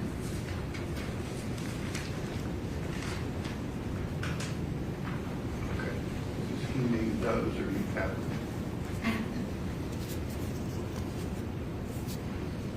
Do you recognize this? Yes, I recognize. Detective Breeze? I'm sorry? Did you recognize the messages? Yes, I do. Your Honor, I introduce those as the next number exhibit, which I believe will be 51. Okay. And Detective Breeze, if you can describe who the speaker is and go through these messages. These are more messages from Jade's phone with her as the local user, and with Blaise, his saved contact with his known phone number. And they begin on February 4th, 2023 at 2:29 p.m. And would you like for me to read them? Yes. Okay. It begins with Jade saying, hey babes, hope you're having a good day so far. Just wanted to apologize again for my mom's doings last night. I've talked to her again and let it be known not to bring you or my situation up to anyone. I want you to know I got your back and defend your side to situations. He responds, hey, it's been good, very productive actually, but it's all good as long as we're on the same page moving forward. Everything is cool, but I appreciate it. She responds, that is good, love to hear it, and 100% will be. He loved that comment from her. And then he says at 11:50 a.m., hey, hope you're having a good day. That's on February 5th, the next day. That's followed by a message from Jade saying, thank you, hope you are as well. Are you free in an hour? And page 2. He responds, I'm at work. What's up? Everything okay? She says, yeep, which she does that frequently. It's obviously meant to be yes. All good. Was just going to come see you on my break. He says, oh, okay, what time is your break? She says, I'll go around 2:30 probably. Oh, okay, I won't be done by then, unfortunately, babe, Blaise responds. And page 3. She says, next Tuesday is Valentine's Day.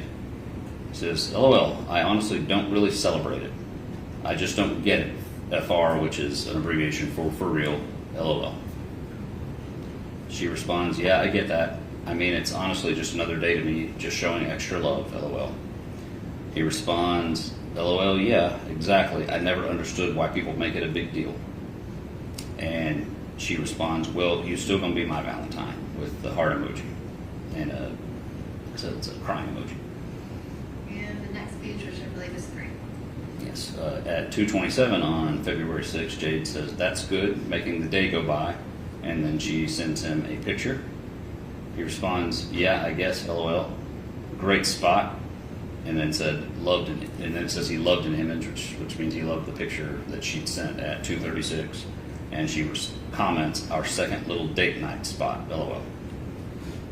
And page 4, can you describe what's shown here?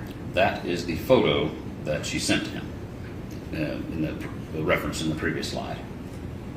And were there previous messages that referenced they went there the second time they hung out? Yes. And the 5th page, can you describe what's shown here?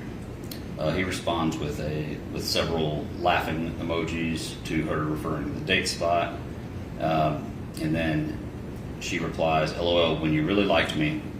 Then he responds, LOL, nah, when you really liked me.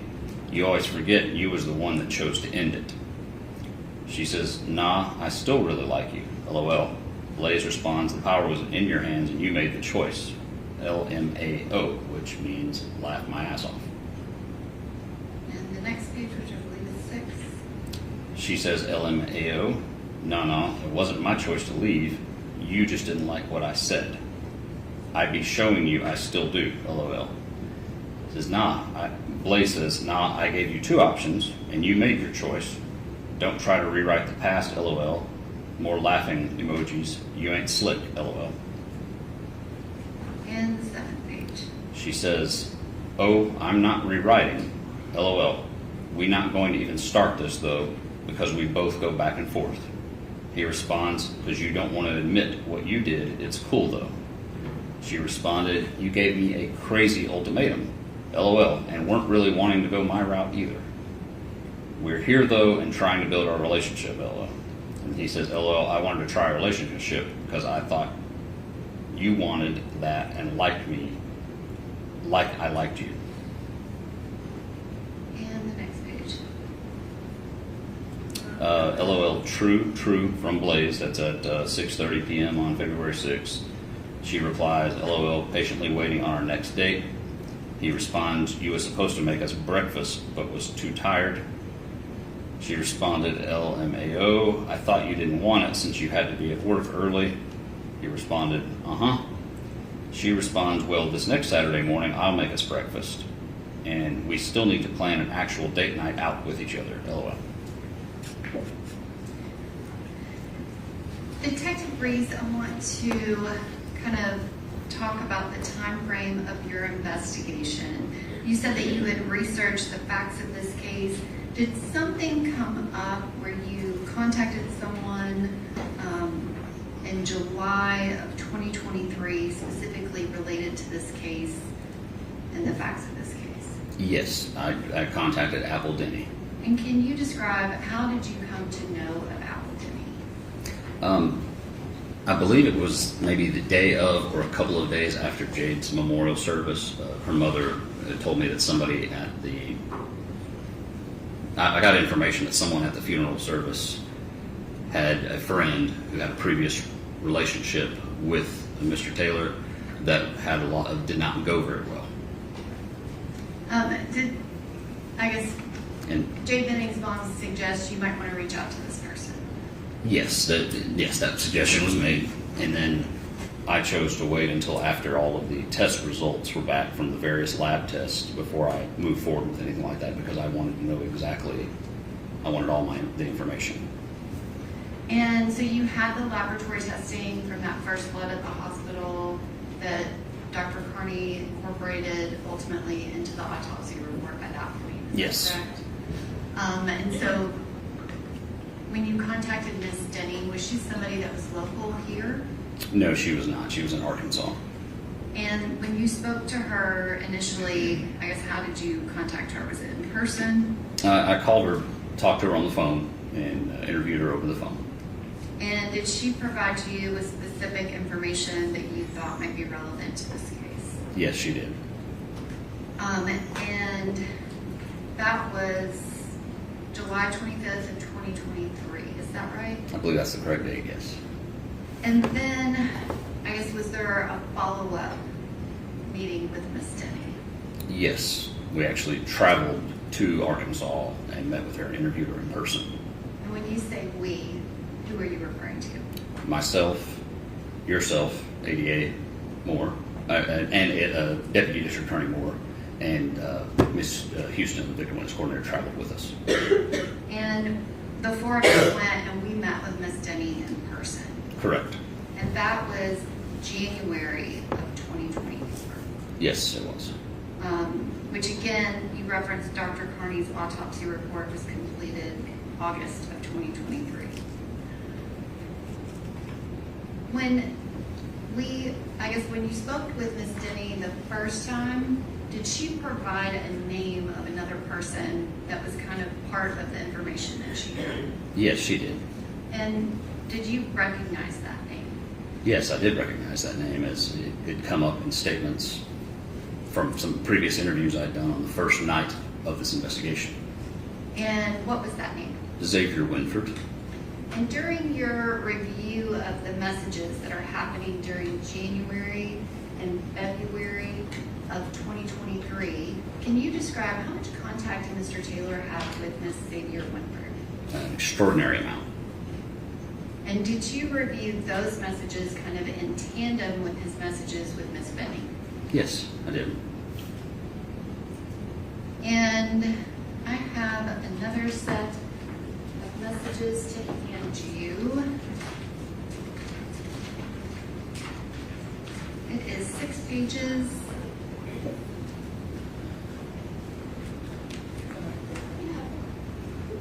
You definitely do. I'm gonna suggest to go to maybe if you look, the court would like to have. Okay. You want to step up? Yes.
Go ahead. Sure. Dr. Grace, do you recognize the messages that were handed to you? Yes, I do. And what are those messages? These messages are from Mr. Taylor's iCloud. The user account number in that second column from the right is his phone number, and the message sender column where there's a blank, we know that is from Mr. Taylor's number. The other number I identified as belonging to Xavier Winford. And can you read out the date and time of the first message through the date and time of the last message? Read all of them or just the beginning and end? Just the beginning. The first one on page 1 begins at 10:31 p.m. on February 24th, 2023. The last one ends at 10:50 p.m. on February 24th, 2023. Thank you, Your Honor. At this time, I would ask that these be admitted as the next number exhibit. And I will ask Detective Reese to read these messages. The second page, I'm sorry, Your Honor.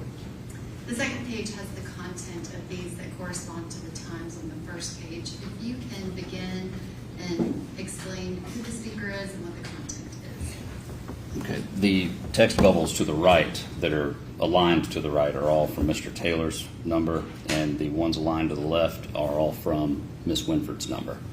So it begins with Mr. Taylor saying, "So you should never doubt anything when it comes to us."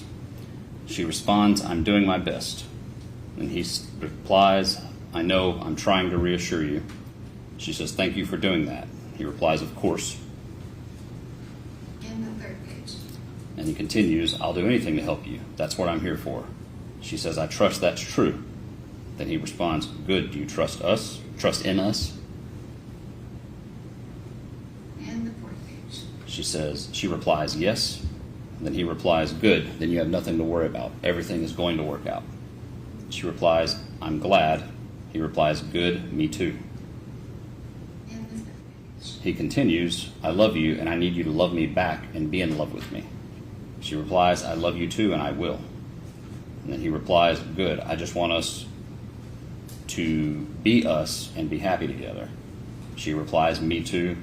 He loved the comment, "Me too." And he continued, "We are going to be just fine. We just need to stick together." And then she replies, "We will stick together. Don't be walking off and stuff during conversation." Then he loved her reply of, "We will stick together." Detective Reese, you said there was quite a bit of contact between Mr. Taylor and Ms. Winford in that January, February. Is that correct? Correct. Can you describe, that is the night before February 25th of 2023. That is correct. When those messages are occurring. After the investigation started, did you ever see Ms. Winford with Mr. Taylor? In person? Yes. Not in person. I guess, did you ever know her to continue to have contact with him after? Yes, I did. And can you describe how you knew that? In addition to, well, the main reason was at the time of his arrest in Utah, I obtained that body camera footage. And they were actually together in Utah at the time of his arrest, about over a year after the incident, in a vehicle that was registered to her. If I can have just one moment.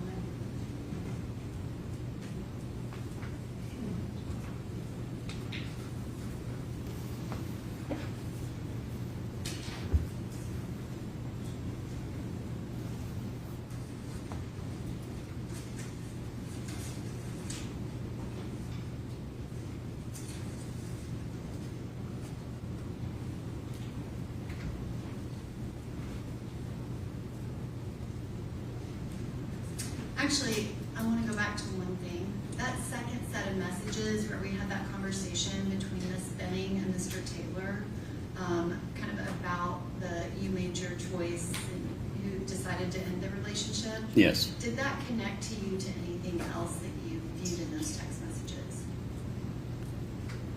Between... Ms. Benning and Mr. Taylor. Yes, there was a previous conversation between them I viewed some communication between Miss Benning and Mr. Taylor, and also in conjunction with conversation Miss Benning was having with Nigel Jackson. And is that November 4th message she sent him where they did not end up messaging for about 6 to 8 weeks? I believe it was November 6th. November 6th. Yes, I but think yes. you're correcting me.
Detective Reese, how are you today?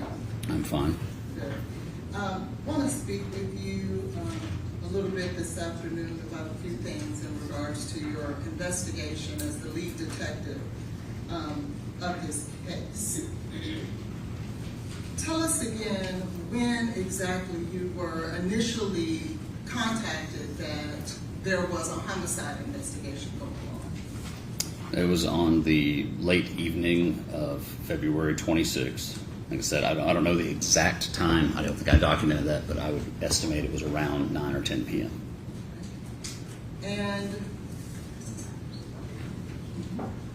And what were you told exactly? My supervisor spoke to me by phone. He told me that there was a call that domestic violence had gone out on the previous night, in which there was a woman hospitalized at Vanderbilt, and Vanderbilt was reporting that they believed she was going to be brain dead, and that we were going to take over the investigation because she was not expected to recover. And what did you do after that? I basically headed towards our headquarters, and we had determined that we were having Miss Jackson and Miss Burks have them come down to headquarters to be interviewed by myself. And I went to headquarters and met with them, coordinated with one of my teammates while he began drafting a search warrant for Miss Benning's apartment. And Miss Jackson and Miss Burks, I think you stated before that it was very important, or to you, that was better served to meet them in person downtown in your environment, if you will, so that you can have better resources. Correct, yes. So I could access my computer and that sort of thing, and we could do a video. Like I told you before, you can answer a question yes or no. That would be wonderful. Yes, sir. You need to explain it. Yes, sir. And what did you need your computer for? I didn't need it for anything in particular at that moment. It was just availability. In case you needed to research something, look something up, things of that nature. Correct. Okay. When Ms. Burks came to you and started speaking with you, did you learn about, I guess, the medical episode that her daughter had in regards to what Ms. Jackson told her? Yes. And she explained to you everything in regards to Mr. Taylor and what she knew of their relationship, correct? I would say yes, I believe so. But she didn't know much, right? I'd say she knew a decent amount. Okay. Well, did she represent to you, I believe at that time, did you learn at that moment, did you have the impression that it was Mr. Taylor who abruptly ended that relationship? Were you given that information? I wouldn't say that they necessarily attributed him to ending the relationship. It was that he demanded she get an abortion and she refused to, and thus the relationship ended. But I don't remember her specifically attributing it to him ending it. Did you bring your offense report with you to review today? It should be in the case file. Would you need that in order to better refresh your memory as to what you... He's answered your question. What's your next question? Well, isn't it true, Detective Reese, that you reported that you were told that it was Mr. Taylor who abruptly ended the relationship? That's possible. I just don't remember specifically being told that as I sit here speaking. But that may have been what, I just don't remember it that way. But it was certainly what you put in your report, wasn't it? If I can refer to my report, I might be able to confirm that. No. Did you not bring a copy with you today? I did not bring the copy of the case file up here on the stand because it's ordinarily in court. Let me see if I have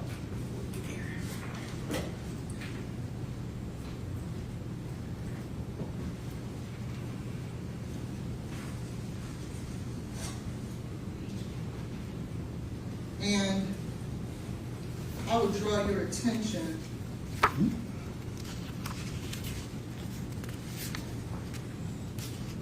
page 4, the first paragraph. You can read it to yourself and let me know when you're done.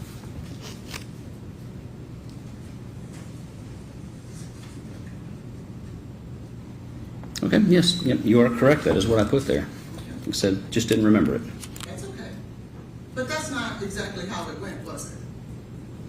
It's hard to really tell from the context of the text message because it's evident that they met and talked in person. They would text and then they would talk in person, so it's not very clear.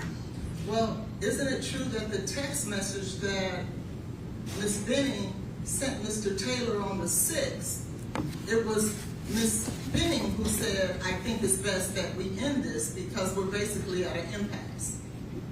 Oh yes, that is roughly what she said. Okay. That's vastly different than Mr. Taylor abruptly ending the relationship because Ms. Benning didn't want to get an abortion. Correct? In essence. And after that message from Ms. Benning, there was no evidence of Mr. Taylor continuously reaching out to Ms. Benning, trying to force her in any way to have an abortion, was there? No, there wasn't. And so, after learning or sitting and speaking with Ms. Burks, you also learned that there was some contamination of the crime scene. Did you learn that? I wouldn't call it contamination. You would not? No. Can I draw your attention to your offense report again, sir? Referring to my supplement? Yes. What page?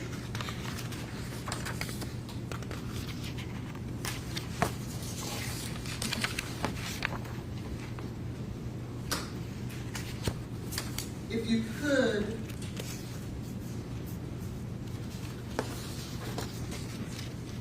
look at page 3, I believe it is. Mm-hmm. Didn't, in fact, Ms. Weber went into the scene and removed items?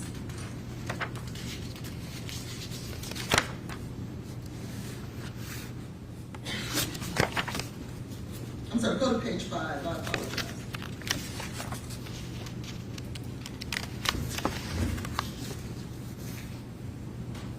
In the bottom of page 4, top of page 5. Well, I know Miss Weber went there the night that Jade was hospitalized, and I was told she retrieved Jade's keys and locked the apartment to prevent anybody from re-entering, I believe. And I believe you learned that she walked all about the apartment as well, didn't you? Yes. And you believe that she took, or I believe it's reported that she took some belongings out of there as well. As I recall, I thought she just got Jade's keys and locked the apartment. Well, that's what she told you, right? That's what I was aware of, I believe.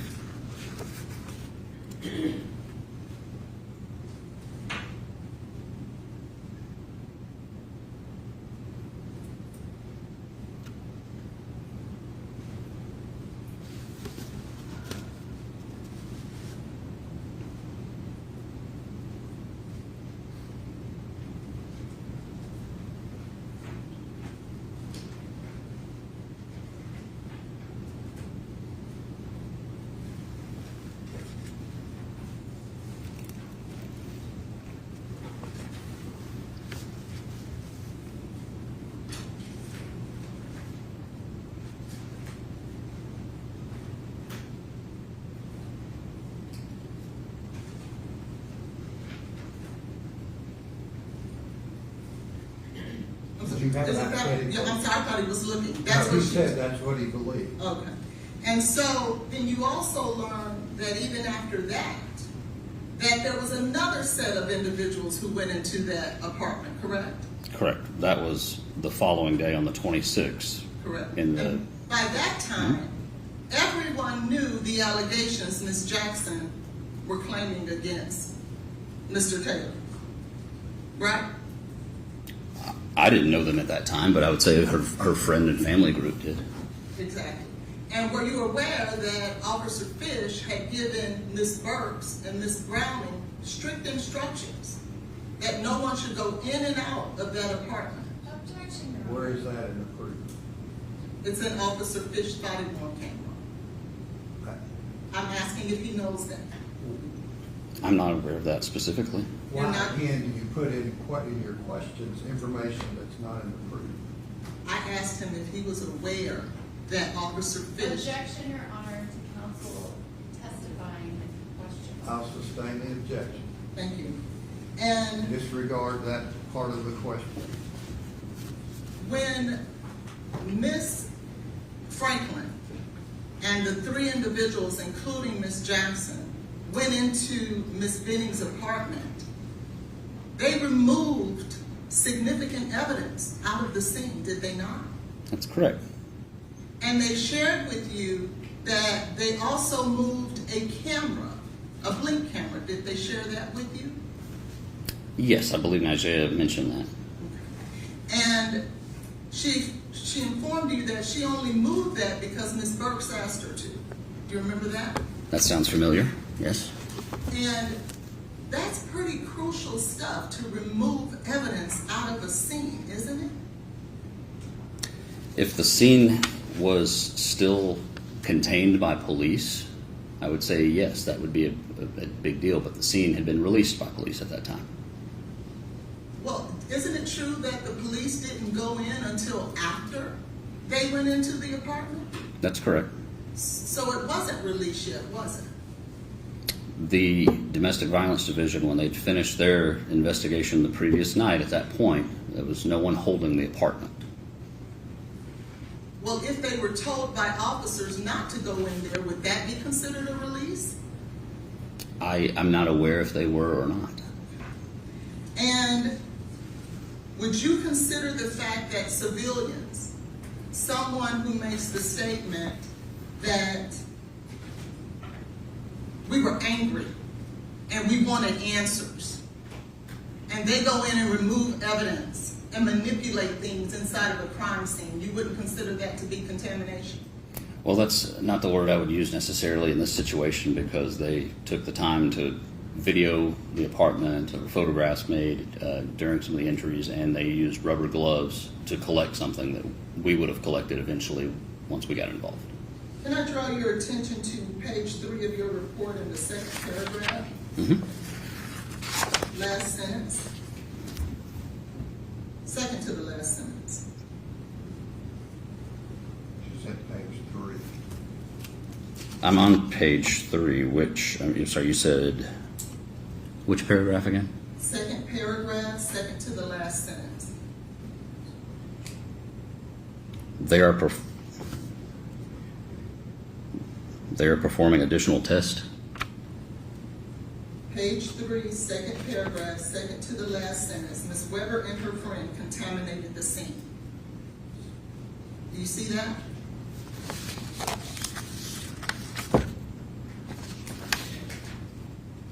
I'm on page 3. Okay, it's on my page 3. I'm sorry.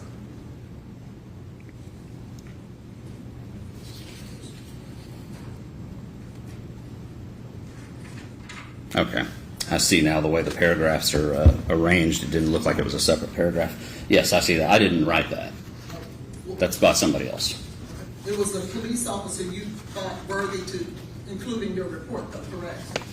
Well, it's not my determination of worthiness. It's just that that's the documentation. I asked for documentation that they did on whatever they did prior to my getting involved, and then I included that in my report under the heading Initial Investigation by the MNPD Domestic Violence Division. And then I preface in here that this italicized entry is the summary completed by Detective James Smith and subsequent update by Domestic Violence Division Sergeant Cucci. And you, for a little while, in regards to the scene as we're discussing it, for a while you believed that there was a missing cup, didn't you? I did, yes, for a little while. And in fact, you believe that it was Mr. Taylor who had removed that cup out of the scene, didn't you? That was my suspicion. I knew there was a cup missing, or I thought there was a cup missing. And you arbitrarily assigned that misdeed to Mr. Taylor, didn't you? I never said he removed a cup from the scene that I can think of. I just said that I believe there had been some cleanup because there was a cup that was unaccounted for. And who did you believe did the cleanup throughout your report? Specifically of that cup, I don't know. You didn't think that it was Mr. Taylor who did the cleanup? Like I said, I don't know.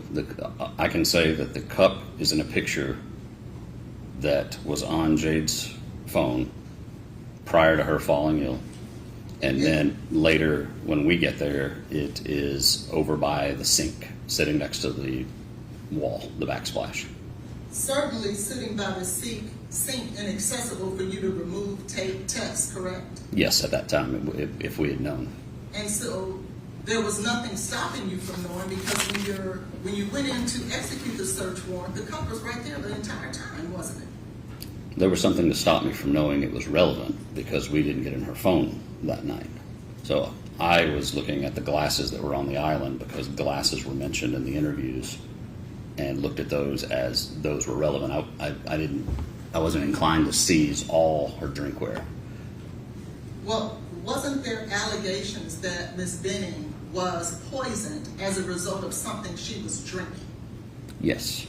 Would it not have been important to grab every cup, every glass that you saw that was out if we were in search for exactly what happened there that night? Oh, in retrospect, I absolutely wish I would have done that, but just that night, I did not, because we thought those were the glasses that were in use. And then it's safe to say none of those glasses or those cups that you left there were tested, were they? The ones that were left there, no. And Mr. Taylor did not therefore remove anything from that apartment based on your knowledge. I'm not aware of him removing anything other than his personal belongings. Now, as you were learning about the incident, you learned that there was another gentleman who was present that evening with Mr. Taylor, with Mr. Benning, and with Ms. Jackson. Yes. And that individual not only was present in the house that night, he was also present on this phone call that Ms. Jackson says these allegations were made against Mr. Taylor. Would you agree with that? Yes. And when you learned about this incident, did you, and that person is Keontae Jones, right? And to correct what I just said, he was not present on the phone call where she made the allegations. He was present on a return phone call made by Ms. Jackson with him merged into the call. Within minutes of that call, correct? Yes, it was a few minutes after. He was the only other person besides Ms. Jackson that would have heard Ms. Benning in her distressed state. Would you agree with that? By that point, she was already believed to be unconscious, so he wouldn't have heard anything. Well, he didn't tell you that he heard her mumbling a little bit but couldn't make out words, but he could hear her trying to talk? I can't recall exactly. And knowing that he was present there that night, knowing that he was the only other person on the phone with her, did you bring him downtown to talk to him like you thought it was important to talk to Ms. Burks and Ms. Jackson? Not at that time that night. They were there available, ready to go, and I was going to have to follow up with him later. I also didn't even learn about him until that interview. Which was the 26th? It was probably 1 o'clock in the morning or so. It was getting close to 1 o'clock before I was even aware of Keontae Jones. 1 o'clock on the 27th? Yes. So It was during the interview with Nigeria, I believe, that I learned a little about that. not even 48 hours after the incident? Yes, that's correct. And so after you learned about him, why didn't you bring him downtown so that you can talk to the only other witness to witness Ms. Benning's distressed state and the person who was inside of the apartment that night? Because I was going to talk to him at a later time. And how did you talk to him at a later time? I've interviewed him over the phone. It wasn't important to bring him down? I've interviewed people over the phone all the time. I'll try to bring people down sometimes, and sometimes I'll talk to them over the phone. Sometimes I'll talk to them in the field. Did you do any research on Mr. Jones to see if he had any criminal history, to see anything nefarious about him? Objection, Your Honor. Let the lawyers step up.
What all did you do in regards to Keontae Jones besides talking to him on the phone?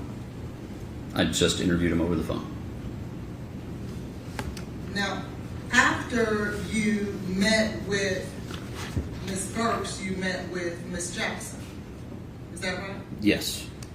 And she explained to you the context and things of their relationship, Mr. Taylor and Ms. Benning, correct? Yes, she did. And there was some information that she had given you that wasn't quite consistent with what was going on between them. Would you agree? You'd have to specify what you're talking about there. I'm not sure. Well, didn't she also state to you that Mr. Taylor abruptly ended the relationship because Ms. Benning had gotten pregnant? I can't remember specifically that was the wording she used. It was definitely the impression that I got from the interview. And that wasn't completely accurate, was it? Well, it was framed in the situation that he had given her an ultimatum between getting rid of the baby or the relationship, and that was my understanding of the reason she said, well, I'm not getting rid of the baby. And he gave her the freedom to make her own choice, didn't he? At that time, yes. That is very different than abruptly leaving someone because they're pregnant, isn't it? Yeah. Now, during the search of the apartment, by the time that you and the other officers are conducting the search, you are under the impression that there is, in fact, a potential poisoning, aren't you? Yes, at the time we're searching. And therefore, drugs were at issue, were they not? Yes, they would have been. Would it have been important to look into all of the drawers and boxes and anything where drugs can potentially be hidden? Sure. That didn't happen, did it?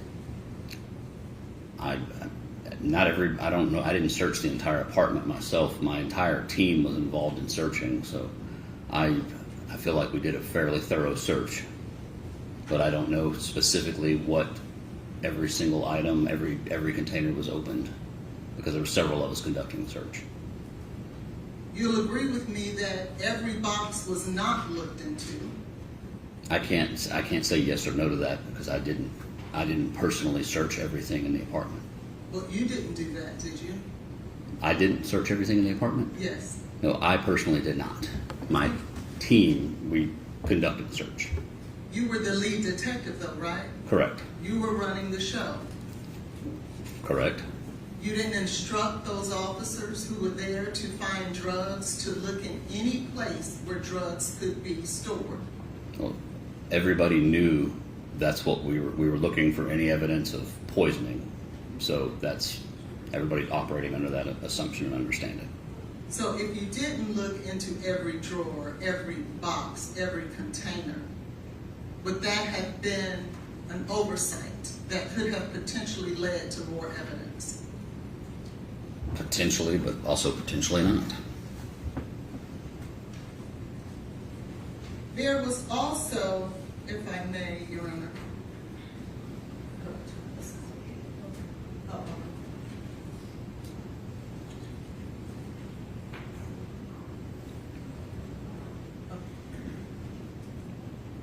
there was also talk about a pink liquid that Ms. Benning was drinking, correct? Yes. And there was talk about Ms. Benning stating that her drink tasted funny, right? Yes. And that is what made those cups so important to test, correct? Yes. This lemonade and fruit punch that was placed on the corner there, do you see that? Yes. That was something that you gathered and tested as well, correct? Our CSI, he took the samples of those liquids and tested them, yes. Because there were no other drinks that matched the description that Ms. Jackson had given you in that apartment. Is that correct? I'm not aware of any others. And you did, in fact, test those drinks. No, the crime lab did, yes. And it turned out that there was nothing in there that would be the equivalent of cocaine or anything else that could poison someone, correct? That's correct. And outside of that, there was no other evidence present that would, within that apartment, that would lend you to believe that Mr. Taylor poisoned Ms. Benning with anything. At the time of that search on that night, there was no evidence found in the apartment, correct?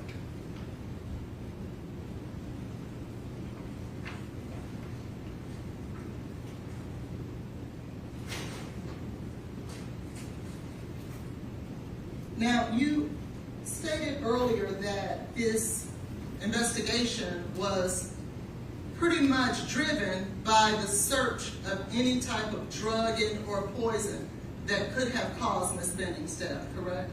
Yes. There was a time, was it not, that you learned that Ms. Benning was involved with drugs? I did learn, I believe, it may have been that night that she would smoke marijuana from, I believe her mother may have told me that, or one of her friends, or if not that night, it was in the following day.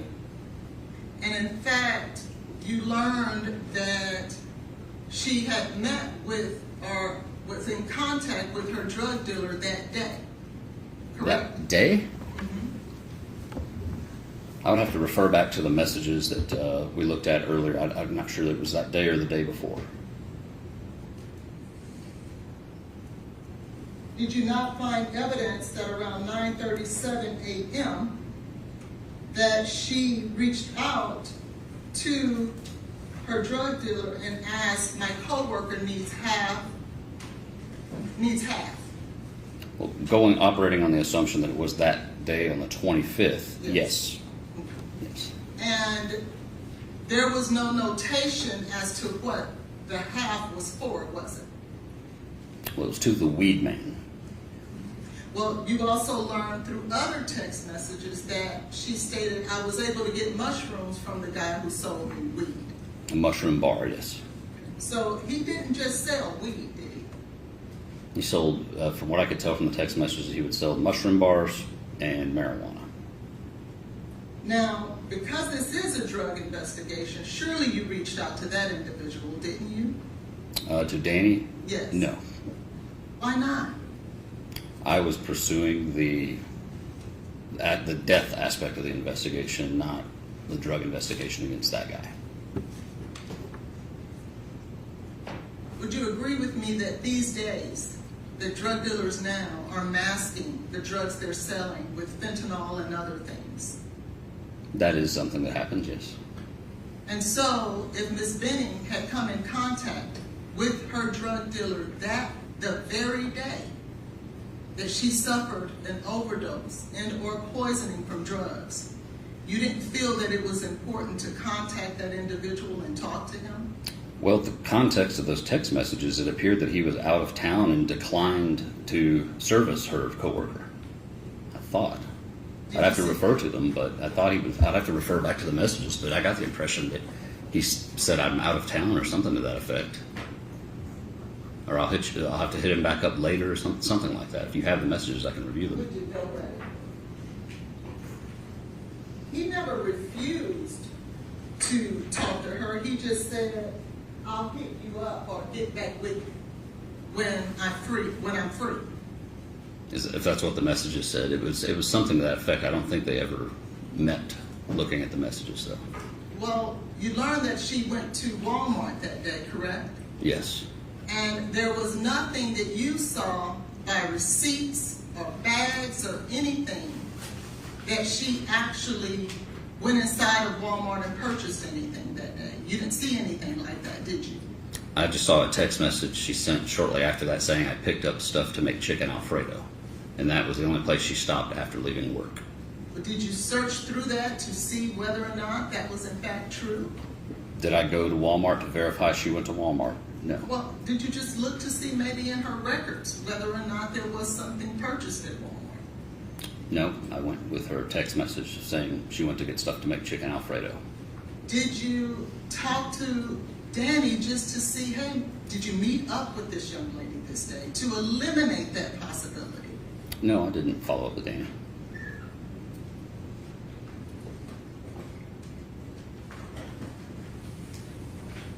When we follow a financial crime, we follow the money, don't we? I've never worked those sort of investigations, but I'm familiar with the phrase. And so if we're investigating a drug case, we should follow the drugs, shouldn't we? I guess so.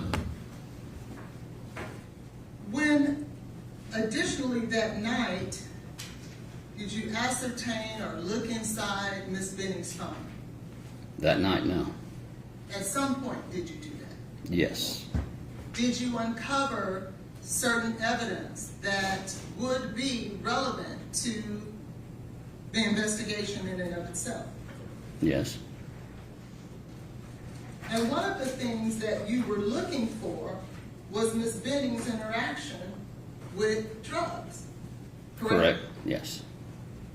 And in fact, there was interaction with drugs, wasn't it? Yes. However, in your offense report, you state that you didn't see any significant evidence of drug dealing or anything of the sort with Ms. Benning. I believe I was trying to preface that with it being after she became pregnant. So, and also another thing to note is I was reviewing her phone ongoing for over a year. Okay, so you're saying you wrote this before you found out that information? Certain portions of this are written before that, but I did find, I did look through some of those conversations, but it was an ongoing thing for over a year. Did you go back to amend your report so that it could accurately reflect the evidence in this case as it is? I spoke with the DA's office, updating them as it went along, but I don't know that I'm not sure if I added anything in there specifically about that. I have to read through the whole thing. But the big thing was that it didn't appear to me that she was using drugs after she became pregnant. Well, after she became pregnant, she was still dealing with drugs, wasn't she? She was. Objection, Your Honor. Okay, he's about to answer. He can go ahead. She was facilitating for friends and coworkers who would contact her and ask if she could contact her weed man because they wanted to buy some, and then she would subsequently message him and say, "Hey, my coworker wants some." And that was a thing that would happen repeatedly. Is it your testimony that she never stated, I need X amount, or I need this, and my coworker needs that, and maybe John needs this? I don't think she necessarily, every time she contacted him, specified it was for a coworker, but it was pretty consistent that there was a coworker asking her for something, and then she would contact him. Well, you'll agree with me that when it was for a coworker, you saw my coworker needs. When it was for an individual that she would put a name to, she would say John needs. And in addition to that, there would be times that she would say, I want, or I need. Isn't that true? I'd have to look at actually review the messages you're speaking about.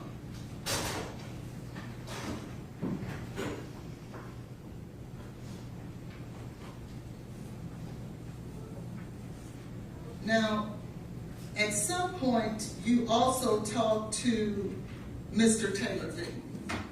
Yes, very briefly. And when you talked to Mr. Taylor, there were several things that you had learned from other people and that you learned from him, correct?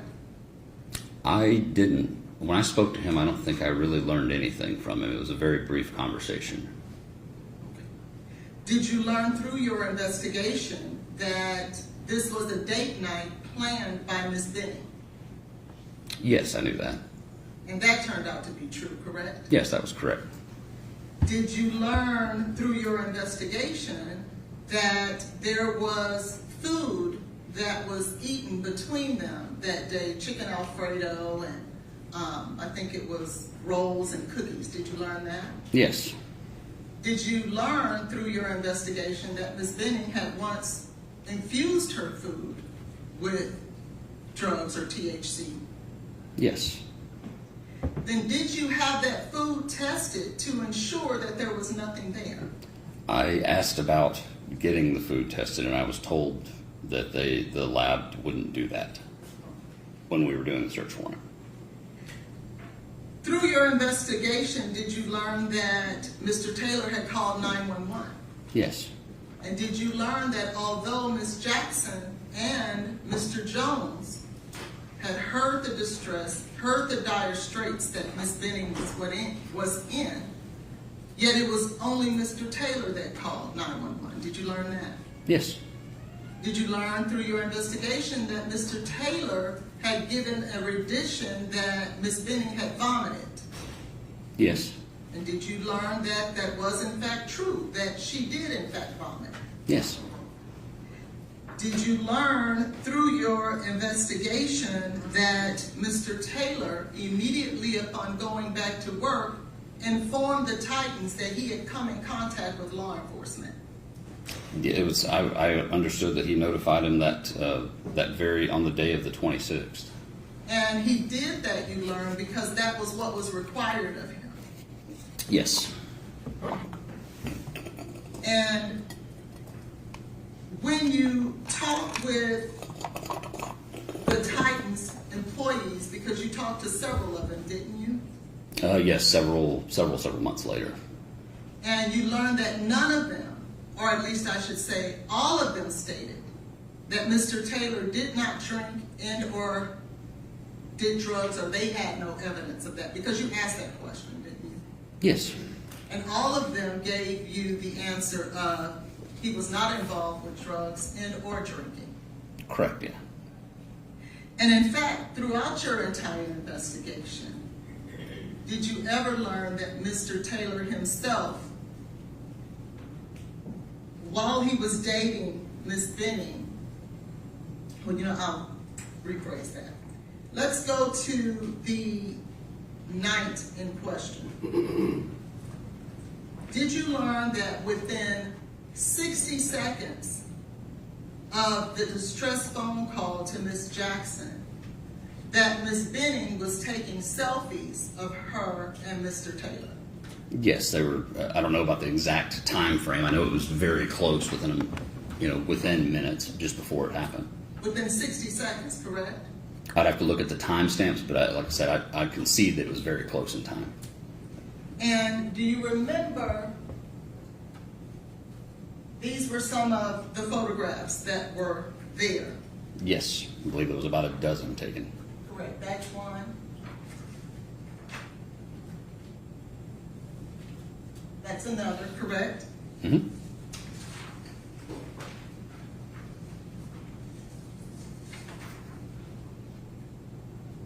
That's another.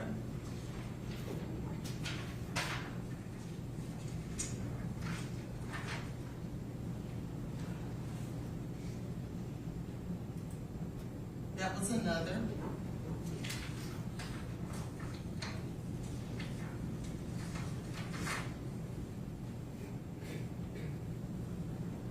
That was another.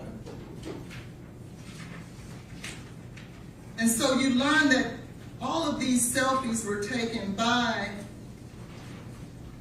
Miss Benning of she and Blaise on their date night. Correct.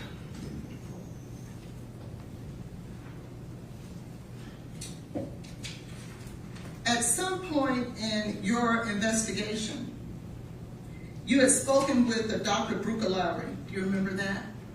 Yes. And do you remember who Dr. Brucalari is? Yes, yes, I remember. She's the doctor toxicologist from Vanderbilt, correct? Yes. And that's where Miss Benning was being treated. Correct. And at some point, Dr. Brucalari told you that she would, or at least you wanted her to, let me find the language, follow up with you in regards to possible liquid cocaine or anything of the sort. Do you remember that? I don't remember specifying. I'd have to check. I don't remember specifying about liquid cocaine with her. I was just asking for her guidance about what testing should be done. Okay. And she told you that at some point that she would contact you once she got any evidence pertaining to that, correct? Did I document that? Yeah. Did I document that? You did. Could you tell me where that is? Page 7 at the So, bottom. sure.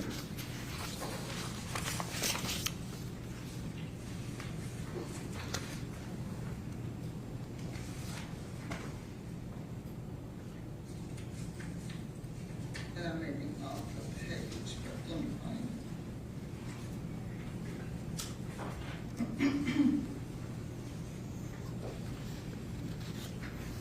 Yes, and to answer your question, on February 28th, I did put in here, I continued coordinating between the medical examiner's office and Dr. Bruccoleri with regards to special testing requests to be done in the event of death. Correct. And at some point, did Dr. Bruccoleri get back with you? We had an ongoing dialogue for several days during this time frame, and it was, like, as I said, I was consulting with Dr. Carney and Dr. Bruccoleri. Let's see.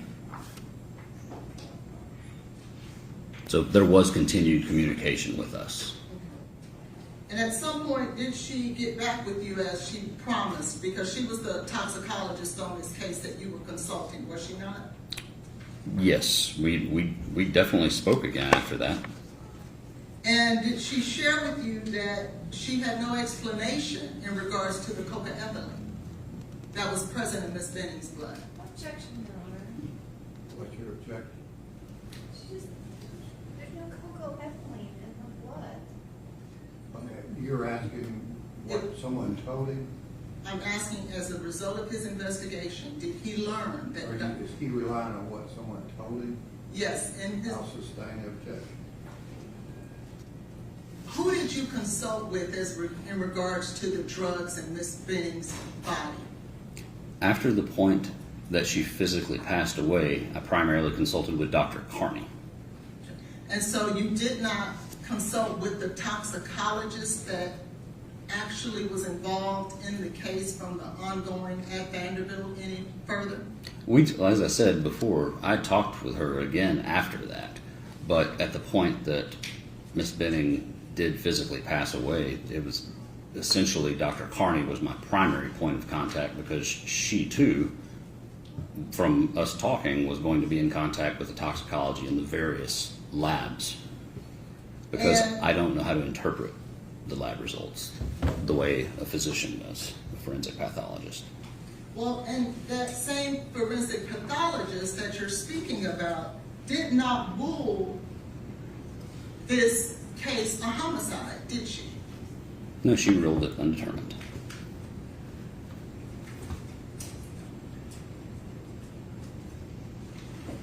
Was there any surveillance that was recovered as a result of this case? There were a few limited clips right outside of Miss Benning's door. Did you have access to the entire video? I was given access, but I was not aware that I was given access until the video was gone. Until what? Until the video had already been overwritten. Well, you were able to see some things at some point, weren't you? Yes. While we were executing the search warrant, my supervisor had an email that he showed me that showed a clip of Nigea and Keontae arriving, another clip of them leaving, and I believe there was a couple of still shots of Blaise arriving and coming out of the apartment, and that was all I saw at that time. And that was on a long email chain that I didn't know about at that time, the full extent. I did not read all the way down that to the bottom of that email chain. I found out about it much, much later, that the property manager had actually given me access to their camera systems, but by the time I found out about that, it had already been overwritten. So I wish I'd pulled that video, the full video, but I did not. If there was an actual video of that night, of Mr. Taylor coming and going, of Nigea Jackson and Keontae coming and going, of those women who went in there and removed evidence out of the scene, that would have been some crucial evidence for this case, would it not? Just the videos of people coming and going from her apartment? Yes. Well, it was consistent with what I had already been told So I already knew they were coming and going. Well, it could have been Danny coming and going too, couldn't it?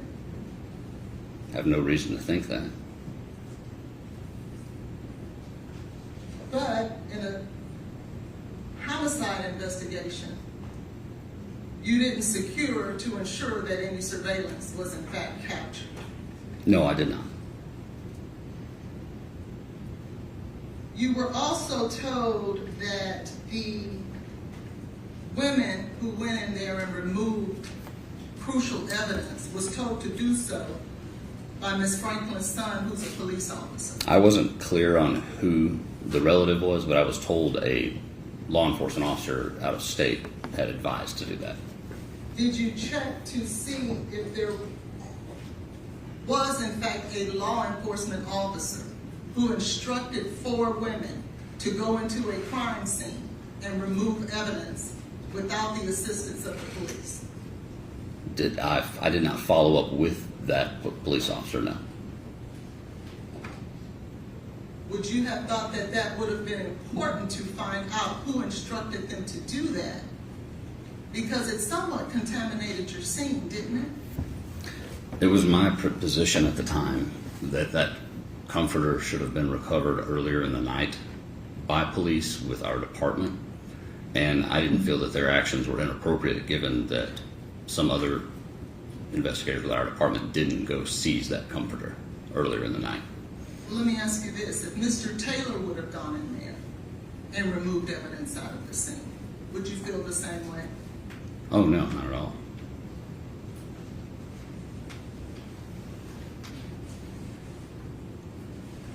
Have you learned throughout the course of your investigation the timing of the medical incident? And what I mean by that is, have you tried to line up whether or not what Mr. Taylor has said in regards to the calling of 911, when Nigeria called him, when EMS arrived? Did you do the work to see whether or not Mr. Taylor's rendition of the facts lined up with the truth? I did check to see, I did document and check to see when 911 was called, and I did check and verify when the call was placed to Ms. Jackson, as well as the call Mr. Taylor placed to his father prior to calling 911, and then subsequent calls after that between with Ms. Jackson calling back to Ms. Benning's phone, and then several more calls later into the night up to the point that she was at the hospital. And in fact, those calls to 911, the calls to his dad, the calls from Ms. Jackson, all of those lined up exactly the way Mr. Taylor said they did, didn't it? Yeah, that's correct. When Mr. Taylor arrived at the hospital behind the ambulance, did you learn that any police officer that wanted to speak with him, he spoke with them? I'm aware that some officers spoke with him. I'm not sure if any were turned away, but yes, I'm aware some spoke with him. It appeared that he was speaking to anybody that came to him, from everybody that I'm aware of talking to him. And did you learn that there was nothing inconsistent about what he said to any of them? That's correct.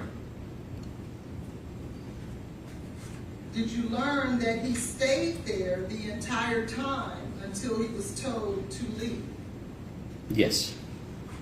And that it was only because he was told to leave that he left? I don't know what his reasoning for leaving was. I just know that he was told to leave.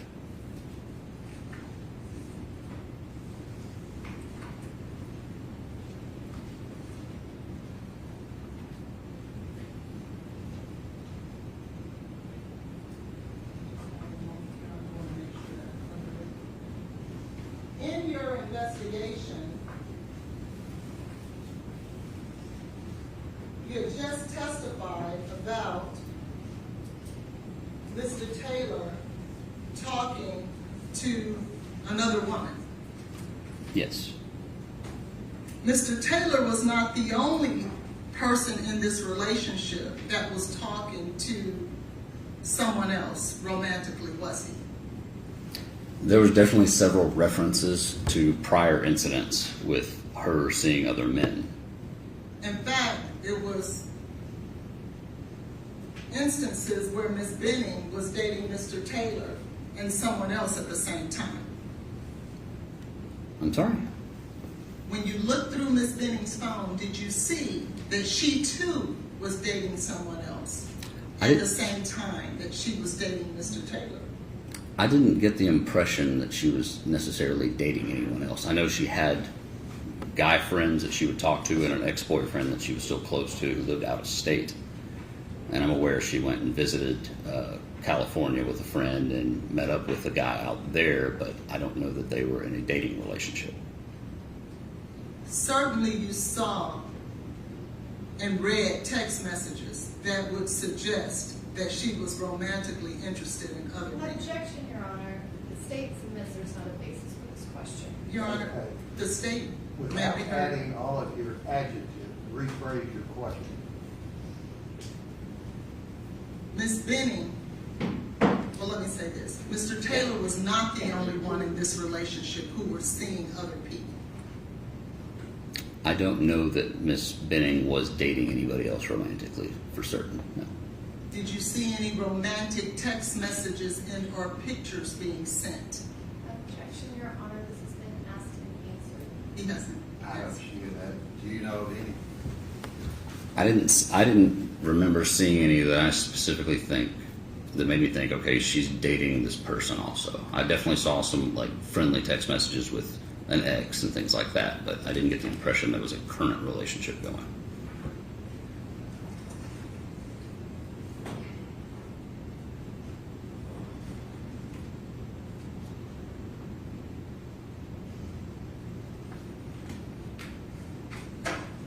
I'm not going to disrespect. Excuse me? No. You had to give a declaration in this case, did you not, at some point? What are you talking about? A statement that you had to write in reference to this case. An affidavit. Of search warrants and things of that nature? Yes. Yes, I've written affidavits for search warrants. And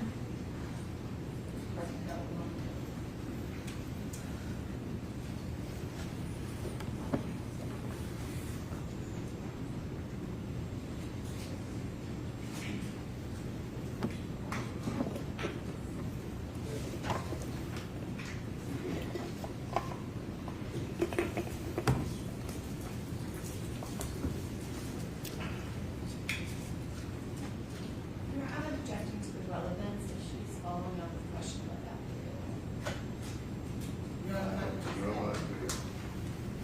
it was the basis, your affidavits were the basis of being able to retrieve devices of Mr. Taylor's, were they not? But I'm objecting to any questions about that. What's your objection? My objection is that it's not relevant. I don't know. The devices that were seized from Mr. Taylor. are What not is relevant. your question? You seized devices from Mr. Taylor. He's answered that. You seized 11 devices. That's already been testified to. You were wanting to ask something about an affidavit. Yes, in regards to the affidavit that you put information about Mr. Taylor in these affidavits, didn't you? Yes.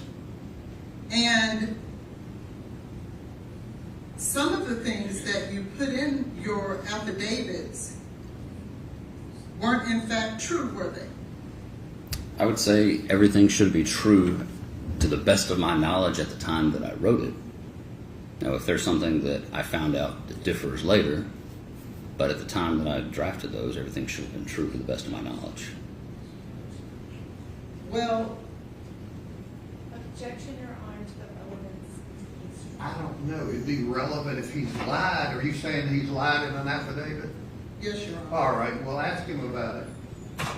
Did you ever say in any affidavit, sir, Objection, Your Honor, it needs to be specific.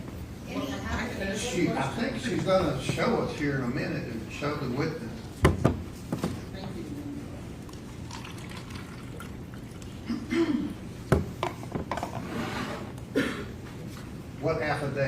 date, what are you referencing? I'm referencing the second declaration of Detective Reese. Second declaration, what date of the search warrant? So the state can see what you're talking about. This is the declaration filed by Mr. Detective Reese on March 6th of 2023. All right, and what is your question? Thank you. You sure?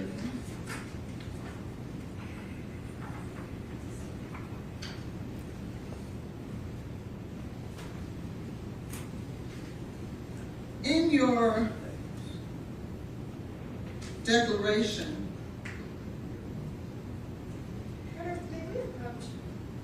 All righty.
affidavit.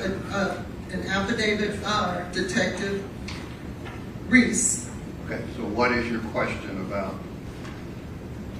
You One. stated in this affidavit that Mr. Taylor was pressured by his parents to re-engage with Ms. Benning. That's what you put in your affidavit here, your second declaration. Can I see the document you're talking about? Okay. Get that, Mr. Evans.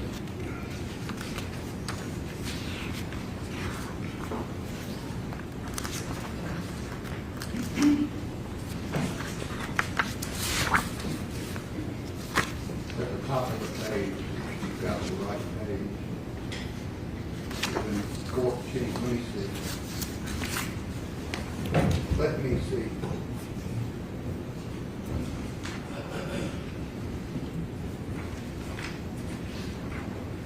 Very top sentence is what she's asking you about.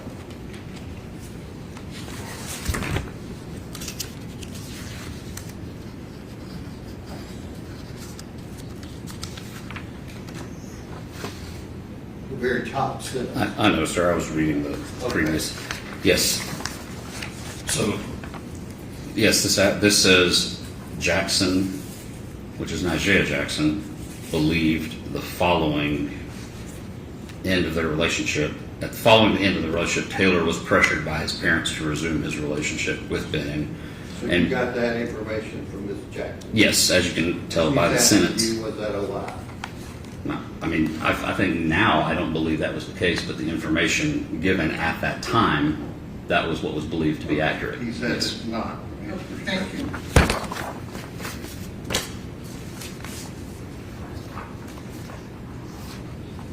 Additionally, it was stated on page 2 of that declaration. If you go to paragraph 8, line 3,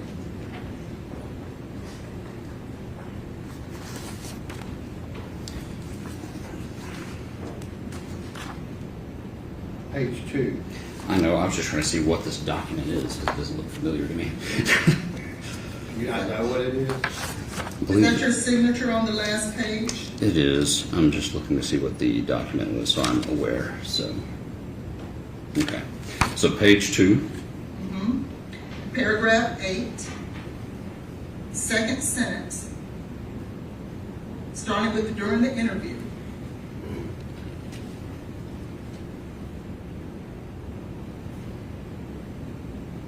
Okay. Now, you represent here that Ms. Benning invited Ms. Jackson and her guy friend over to eat. That wasn't true, was it?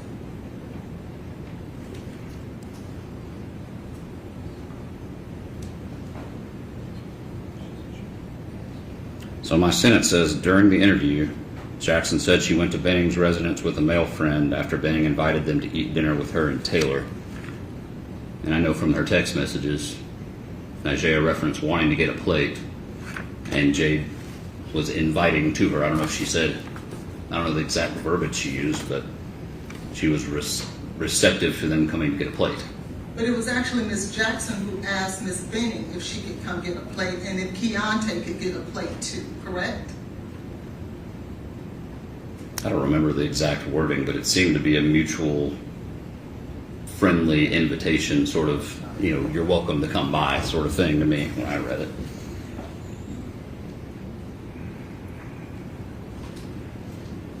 Now, going back to the relationships that you said that you don't remember in terms of Ms. Benning having romantic relationships with other people in the Objection, Your marriage. Honor, to counsel trying to testify by asking a What question. is your question? Can I refresh your memory in regards to whether or not Ms. Benning was in a romantic relationship with other men around the time that she was dating Mr. Taylor? I'm sorry, repeat the question. You want to show him something? Yes. Do it. Please do.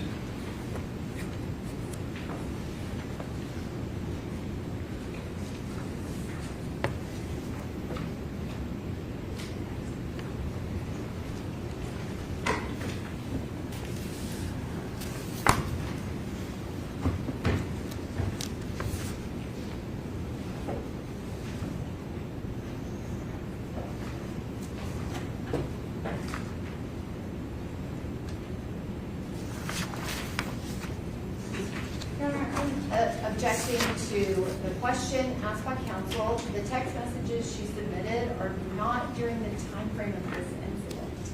We were talking about January, February 2023. This is well before that. It's not well before that. It's actually November, starting on November the 4th, around the time. Go ahead. What is your And question? then here's another one, please, that goes to 225 of 20. What is your question, please, please?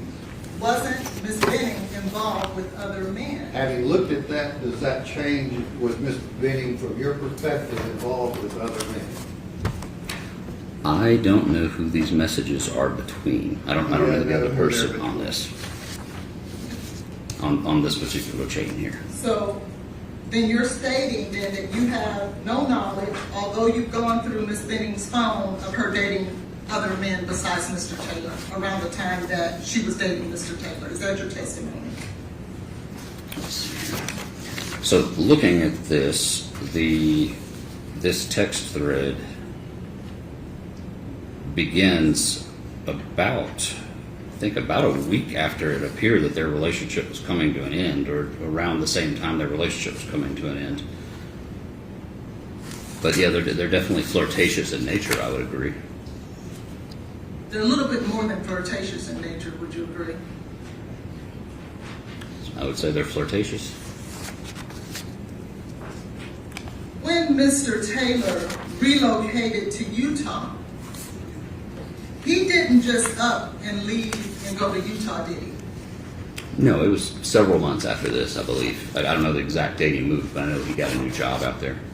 And in fact, before he even left to go to Utah, he reached out to you through his attorney, did he not? I don't recall ever being contacted by his attorney.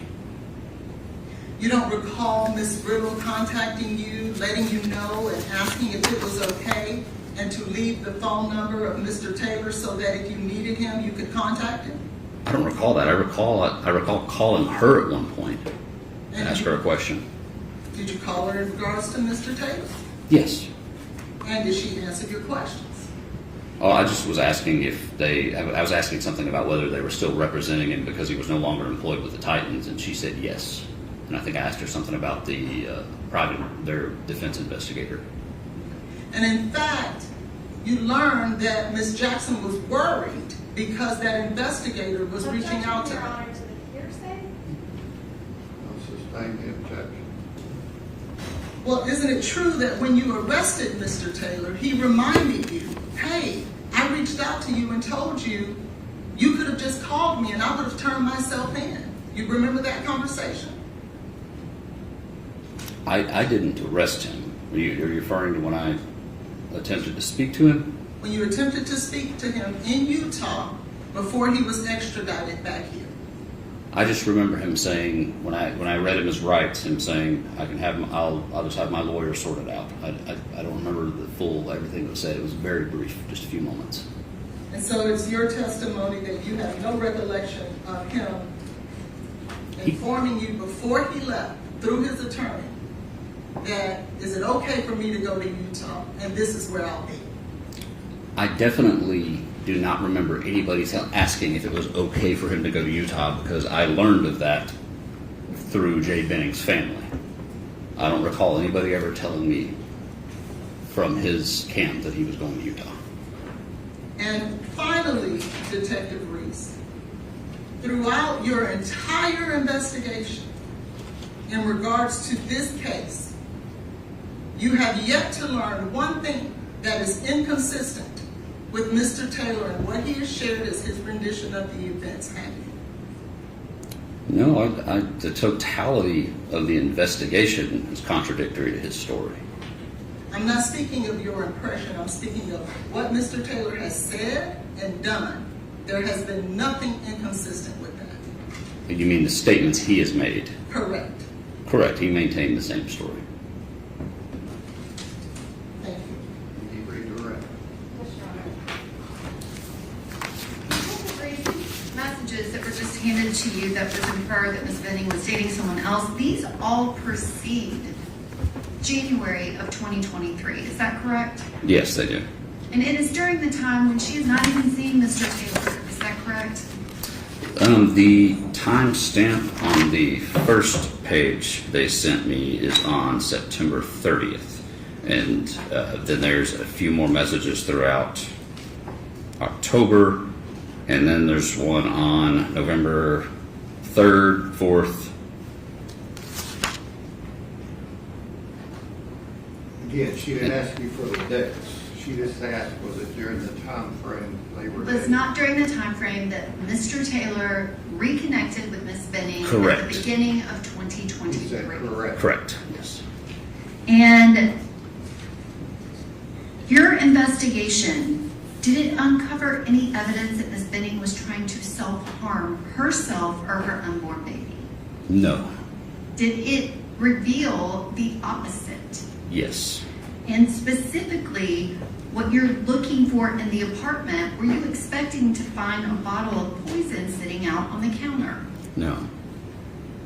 Your investigation, did it reveal that Ms. Benning wanted to be in a relationship with Mr. Taylor?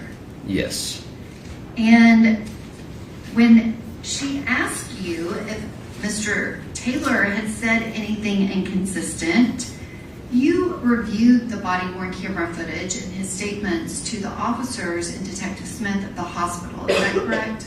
Yes. And specifically, you told them that she threw up. I Objection. called my dad. And, Testifying and reading the witness. Will that be rule of objection? and I called 911, correct? That's correct. And you had information to the contrary. Isn't that correct? Objection, she's leading the witness. This is not Okay, her. I don't, you want to rephrase your question about what you're meaning? Did Mr. Taylor tell you any of the statements that Nigea Jackson told you that she heard Jade Benning say to Mr. Taylor on that call, that 6-minute and 9-second call? No, when I spoke to him, he omitted that until I specifically asked about it. Did he omit it not only to you, but to every officer that spoke to him? Yes, every body camera footage that I reviewed, he omitted that. So that was not consistent in any way, shape, or form. That's correct. So the statement he volunteered. That's where you get into 15 other questions. And the 911 call specifically contradicted that, because on the 911 call, he said that Ms. Benning was throwing up at the end of the call.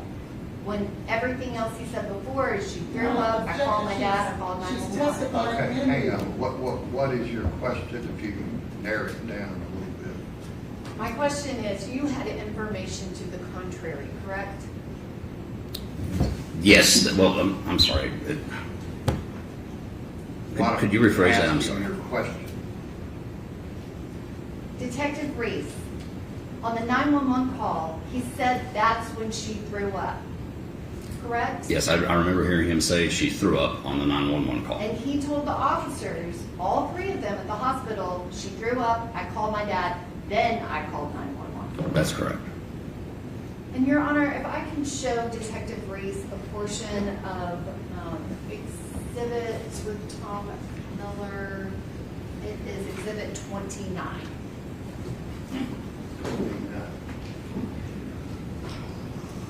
This is that 6-minute Oh, and you got it up? Okay. 6-minute and 9-second call that Miss Benning calls Nigea Jackson. It ends at 9:35:36, and the 911 call is placed at 9:38:58. Correct. The next page in this exhibit, can you describe what is shown here? On that line number 427, that was a phone call placed from Mr. Taylor's phone to a number that I determined belonged to his father for a duration of about 30 seconds. And can you point to the line item and read out the last 4 digits of the phone number that Mr. Taylor's phone called? 6766. And can you read out the specific time that that call was placed? 9:38, which is 21:38. 9:38 and 13 seconds, is that correct? Oh, yes, correct, in the 13 Can you seconds. circle it, and can you please explain the next column that has the UTC time? Yes. And so So- You have, the 911 call is at the exact time of 9:38:58, correct? Yes, that's the one right below it. And the explanation for the UTC time, phone records, many of the records kept by social media companies, most electronic digital records we get from companies, all the time is kept in UTC because UTC does not change, and it's universal coordinated time. When we're in our winter months, our time here locally is 6 hours behind UTC. Okay, but it is 9:38:58 when 911 is called, and Mr. Taylor calls his dad at 9:38:13, correct? Correct. And the call with Ms. Jackson ends at 9:35:36, correct? Yes. I'm sorry, can we take that for down?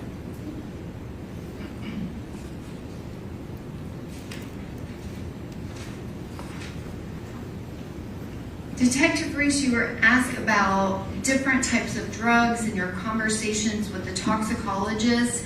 Did you specifically speak with the toxicologist in this case, as well as Dr. Carney, about liquid cocaine? Yes, we talked about. And did they provide you with information about that? I did receive some, I guess you could say Dr. Carney kind of educated me on cocaine toxicity. Did you talk to Dr. Brugaleri and the other crime lab people about liquid cocaine and its connection to the evidence in this case? About yes, I've talked, yes. And did you speak to them as well as research whether or not liquid cocaine was a lethal substance? I did research about it.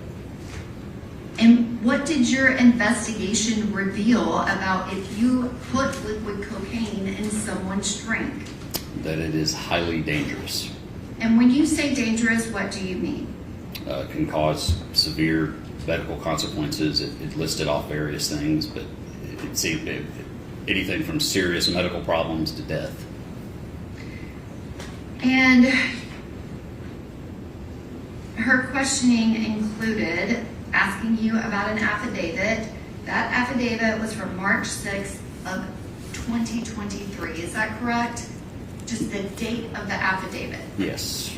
And that was very early on in the investigation, wasn't it, Detective Reese? Yes. That Have was you very- done multiple follow-up interviews since then and obtained additional information? Yes. And all of the information that you have obtained and all of the interviews you have done with Ms. Jackson, have you been able to corroborate every piece of the information she provided that night? Yes. And additionally, have you been able to corroborate Ms. Denny and the information that she provided? Yes.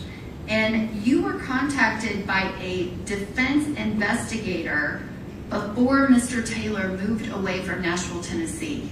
Is that correct? I don't recall being contacted by a defense investigator.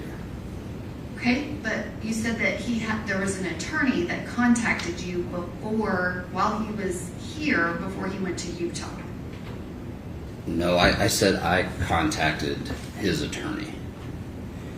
You contacted his attorney Yes. about his defense investigator. Yes, it was. I believe the reason for my calling was because of Nigeria expressing concern over a defense investigator showing up at her house or calling her or something to that effect. That had been brought to my attention. And was that close in time to this incident? I don't remember exactly when that was. So What was it in it was. somewhere between March and June of 2023, or was it a year later? I believe that was more into the summer months, maybe around June or July. June or July of 2023, you knew that he had a defense investigator and an attorney. I definitely knew by then. Yes. Thank you, Detective Reese. Oh, okay. You have other questions? I do, Your Honor.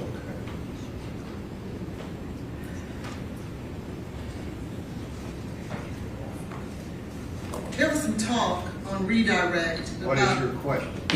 the timing. What is your Ms. question? Jackson called What is your question? It starts with a question. Did Ms. Jackson receive the phone call from Ms. Benning at 9:29? Yes, that was the timestamp on there. And didn't she say that it lasted about 6 minutes and over? I believe so. And that would take us to around 9:35, 9:36, right? Correct. He said, I'll redirect, it ended at 9:35:36. And he called 911 at he called his father at 9:38 and 13 seconds, as Ms. Norman had stated, correct? Yes, That call with his father lasted about 30 seconds. that's correct. That would take us to 9:38 and 43 seconds. Correct. And within 15 seconds, accounting for dialing the number and the phone ringing, he was on the call with 911 at 9:38 and 58 seconds. Yes, that's correct. And he was on the call with 911 for 6 minutes and 9 seconds, correct? That sounds about right. Correct. Objection, that is actually incorrect. It's 8 minutes and 55 seconds. I'm sorry, even better. 8 minutes and 55 seconds. So that takes us to when Ms. Jackson says she calls back at 9:47 and Mr. Taylor answered the phone. I would have to look back at the record to verify the time on that. And if they were on the phone for 2 minutes, and before Mr. Taylor gets off the phone with Ms. Jackson, he says he hears sirens, that would take us roughly around 9:49, wouldn't it? If it's a 2-minute phone call at 9:47, that would go to about 9:49. Are you aware that EMS arrived at the apartment at 9:48? Yes. And wouldn't that be consistent with Mr. Taylor telling Ms. Jackson, I think I hear EMS? Did he? I don't believe he told Miss Jackson. I thought it was the 911 operator. He told him that as well, didn't he? Was he on the phone with her at the same time? A I don't believe so. I'm not sure, but I do know he said that while to the 911 operator. Correct. And so that would be consistent with what he heard also. Yes, that's consistent with him hearing sirens at the time of their arrival. And in regards to the quote-unquote liquid cocaine, you have not found in all the devices or anything that you looked for on February 25th of the 11 devices that you saw that Mr. Taylor had in his possession on February 25th of 2023, any connection with Mr. Taylor and liquid cocaine or any drugs on that day, do you? I didn't search any of his devices. I searched the iCloud. This is iCloud connecting to his devices? Yes. And you didn't see anything, did you? Not in the iCloud, no. Thank you. Anything else?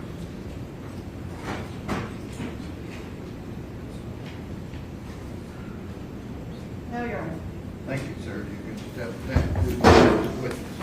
Apple Denny. Appleton What would you like me to do with all these? You just place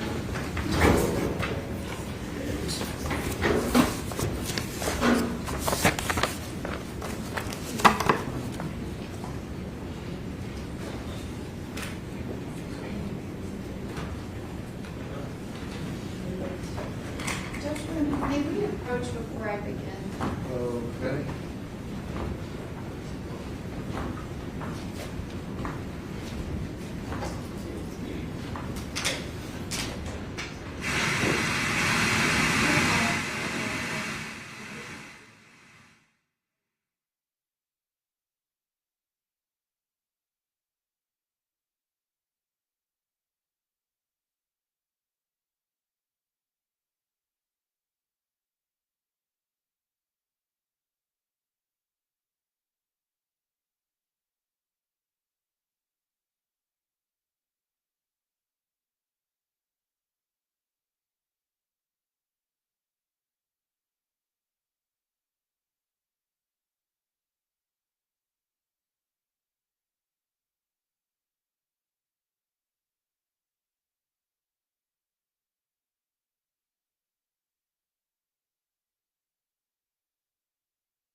Good afternoon, Ms. Denny. Could you please state your full name for the record? Apple Denny, And can you spell your last name for the court reporter? Dennie. And Ms. Denny, how do you know Blaise Taylor? We dated when I was an undergrad at Arkansas State. And how old were you when you started dating him? 18. And can you describe how long did you date him? A couple years through 2018. It was breakups, get back together, breakups, get back together, so the timeline gets a little foggy. Which, for reference, you said that y'all began dating when you were 18. How old are you now? 28. And what year were you in school? I started fall of 2016, fall of 2016, and I met him in November of that year. And what year was he in school? I believe he was a senior. Do you remember how old he was? No. But he was a couple years older than you, is that fair? Yes. And did you continue to date into the beginning of that next year, early 2017? Yes. And at some point in your relationship, did you ever become pregnant? Yes. And about when did that happen? January of 2017. And when that happened, did you talk to Mr. Taylor about it? Yes. And can you describe kind of what were your feelings when you learned that you were pregnant? I was really scared and confused. I knew I wasn't ready to have a kid. Was that your reaction kind of from the beginning, and did it stay that way? Yes, I immediately, that wasn't something that I thought I wanted for myself. Was that something that you felt like you could talk to your parents about at the time? No. And so from the time that you found out, what did you ultimately end up doing? I had an abortion. And was there any point in which you changed your mind about that? No. And Mr. Taylor, did he accompany you to the appointments for that? Yes. And was there one appointment, or was there more than one? There was 2. And did he go to both of those appointments with you? Yes. And can you describe at that first appointment what information was provided to you about the options? There were 2 different types of abortions that I could have. One was the procedure, and Your Honor has already ruled. Okay, we're go ahead. Your Honor. and the other was taking a pill at the center and then taking one when you got home, and that would induce the abortion. And did you discuss those 2 options with Mr. Taylor during that time that you were going through this? Yes. And which option did you ultimately choose? I had the procedure at the facility. And did he accompany you to that visit? Yes.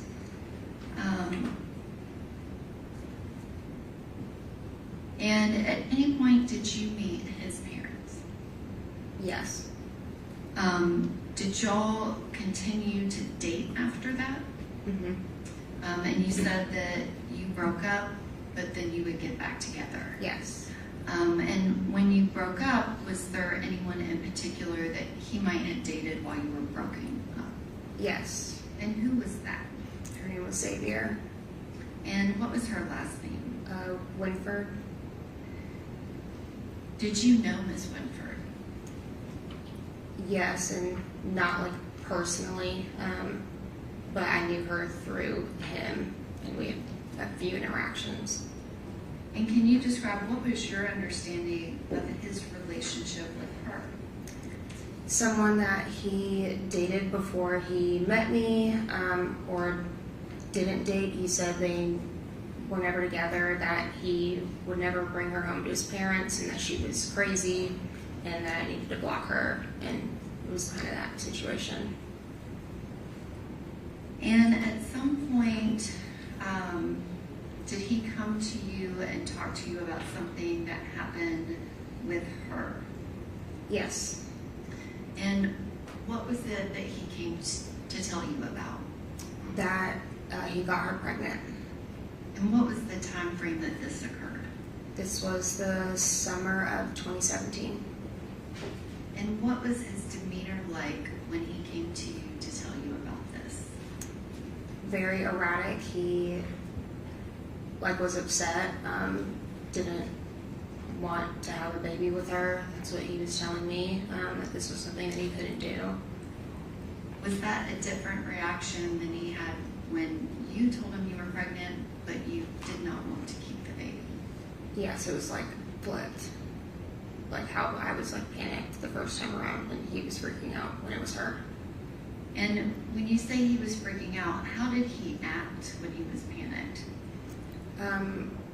Really erratic, and but then he would say he could control the situation. It went on for a few days of us talking about it, but that night he was trying to figure out if there was something that he could do. He was Googling things, so he was looking stuff up to figure out how she, if there was something he could do to make her have an abortion, and asked me if I could get the abortion pills and he could make her take them or put it in her drink. And so you talked to him over a period of a couple of days, is that correct?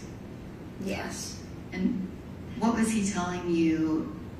I mean, he's telling you that he's trying to figure out something that he can give her. Yeah. Was she wanting to have an abortion based on what he said? No, he said she would go back and forth, and he would tell her, well, I'm not gonna be a part of the child's life, thinking that would convince her to not have it, because that's ultimately what he said she wanted. And then they would just go back and forth about it, and then someday he would say, I think she's gonna do it, and I think she's not gonna do it, but she didn't want to. And you said that he was telling her he wouldn't be a part of the child's life. Was he also saying not part of her life? Yeah, he wouldn't have anything to do with her if she went forward with it. Kind of like an ultimatum. Yeah. And he asked you if you could get the abortion pill for him so that he could make her take it and put it in her drink. Is that right? Yes. Okay, she says acknowledging what the Lord said. Go ahead. Did you do that? Did I get the pill? Yes. No. Was that even, not saying that you would agree to do that, but is that even possible? No. And did you explain that to him? Yes. And you said that it went over a couple of days. Did he talk about anything else that he might be able to get to put in her drink? Object to leave. Okay, I won't look at you, and she's just asking, did he? Yes. And the things that he was mentioning, how did he get the information? He said he was looking stuff up on his phone. I couldn't see what he was looking up, but he had his phone in his hand. And I guess what, if anything, else did you discuss with him about Miss Winford and Miss Winford getting an abortion? He had asked me to make the appointment and said that he thinks that he could convince her by the time the appointment came to get the abortion. And what would be the reason that he would need you to call to make the appointment? Because she wouldn't call herself, but he wanted to go ahead and get an appointment set. Is there a waiting time? Sorry? Was there going to be a delay from the time you called to when the appointment would actually be scheduled? Can you rephrase that? Sorry.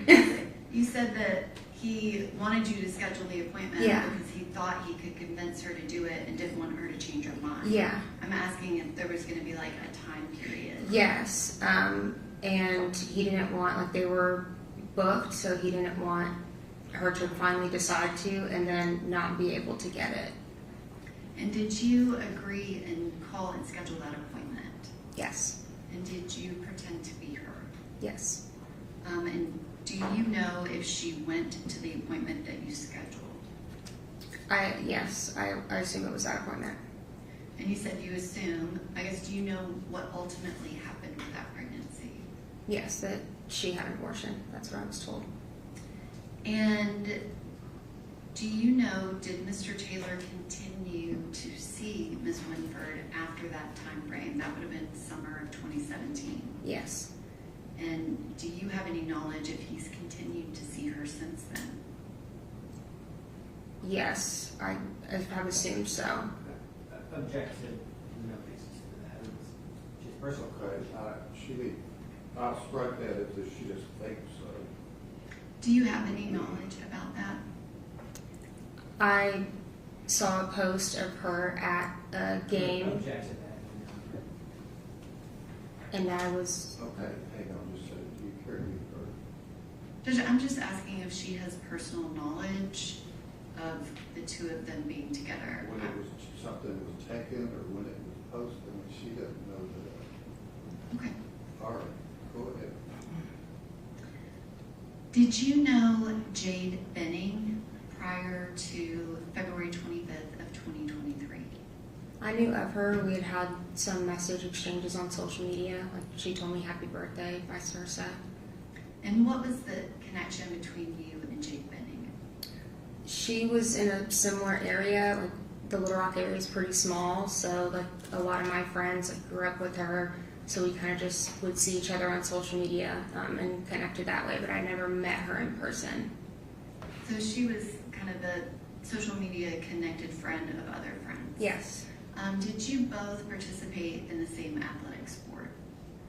I think I was told she cheered, but I never like met her through that. But I think we might have both been cheerleaders at some point. Okay. So you knew of her but didn't actually know her and you had never met her? Yeah.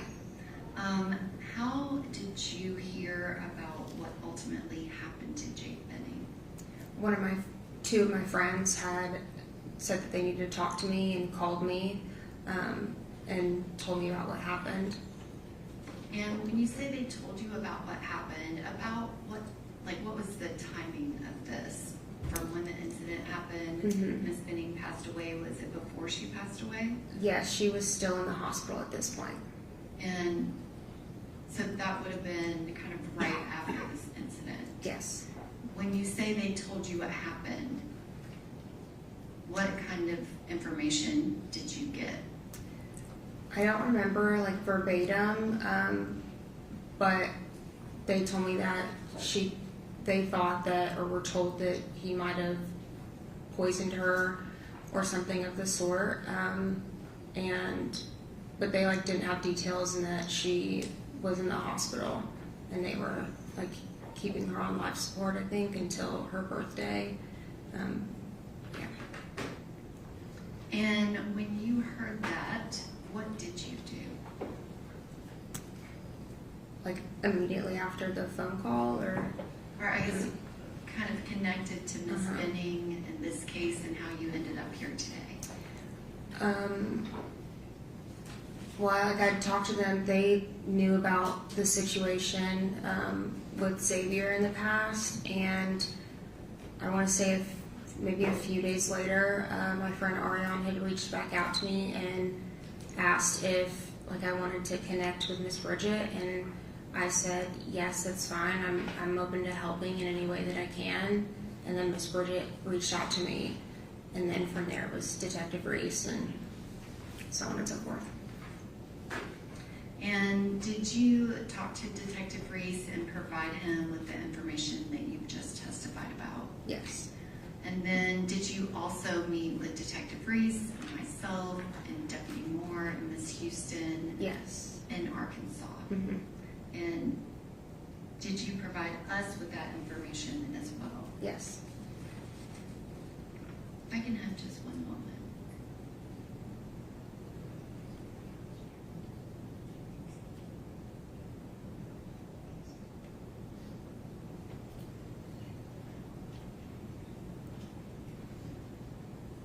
And I'm sorry, Ms. Denny, I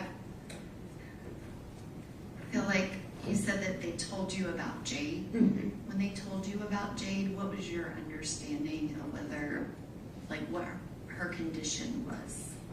That she was pregnant, and you mean like her physical state, that, or just the fact that she was pregnant? The information that you got from the friends was that she was pregnant, and Yes. there was And suspicion. something happened to her, and they were thinking that it was Blaise, and that she was in the hospital after that. And do you see Mr. Taylor in the courtroom? Yes. And could you point him out and identify him? Right there. Thank you, Ms. Denny. All right, questions you have for the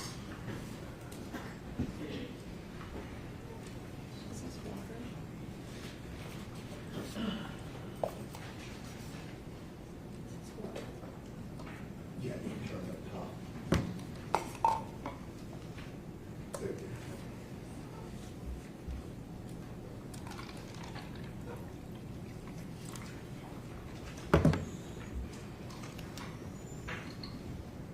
Ms. Denny, I want to make sure that I'm understanding got this right. So you never put anything in anyone's drink, right? No. You never went and got an abortion pill on behalf of Mr. Taylor? No. You never got any kind of other substance from Mr. Taylor? No. You never got any cocaine? No. Never got any fentanyl? No. You guys never slipped anything in anybody's drink? No. You never saw Mr. Taylor do that either, right? No. So what we've kind of described is like just a conversation, right? Yes. Conversation while Mr. Taylor was, as you described him, like erratic. Yes. He was panicked, I think was the word you used, and maybe that was my word, I'm sorry, but was panicked a right word? Yeah. And while he's erratic, panicked, you guys are having this conversation, Mm-hmm. and he's talking about this kind of stuff. Yeah. But it wasn't something that you ever actually acted on. No. It wasn't something that he ever actually acted on? No. Okay. And just so I got the time right, so we're talking, you started school in 2016? The fall of 2016, yes. Fall of 2016. And you met Blaise, Mr. Taylor, and start dating maybe the middle of that first year of your school? We met in November, yeah, and things evolved from there. Okay, so you met at the beginning of the year, is that right? We met in November of the fall of 2016, Okay. and then continued on from there. And your kind of pregnancy situation, which I know is difficult to talk about, that happened more like the middle of the year, is that right? That was in January of 2017. Which would still be your freshman year of college. Yes. Right? And you're still just 18, 19 years old? Yes. Just very young, right? Yes. And that's a very difficult thing for someone who's that young to deal with, isn't it? Yes. And during that situation, at least initially, Mr. Taylor was maybe on board with keeping the baby, wasn't he? Yes. And in fact, ultimately it was your choice, right? Yes. And you made the choice, and Mr. Taylor was supportive of that choice, wasn't he? Yes. He went with you to the appointments, right? Mm-hmm. And he did whatever needed to be done, right? Yes. And then, whatever happens with your relationship, this thing with Miss Winford comes up. Is that right? Yes. And he has a reaction to it. Is that fair? Yes. And it was a pretty extreme reaction, right? Yes. I mean, and at that age, are you still 18 or are you 19 by that time? I'm 19. 19. And he's maybe 20? No, he might have been 21. I think he's a couple years older than me, but I don't remember how old he is. Okay, so maybe he's 21, right? Mm-hmm. You're both still in college, right? Is he playing sports in college at that time? Yes. And you're a cheerleader, Yes. right? you guys are both busy with your lives in college, Yes.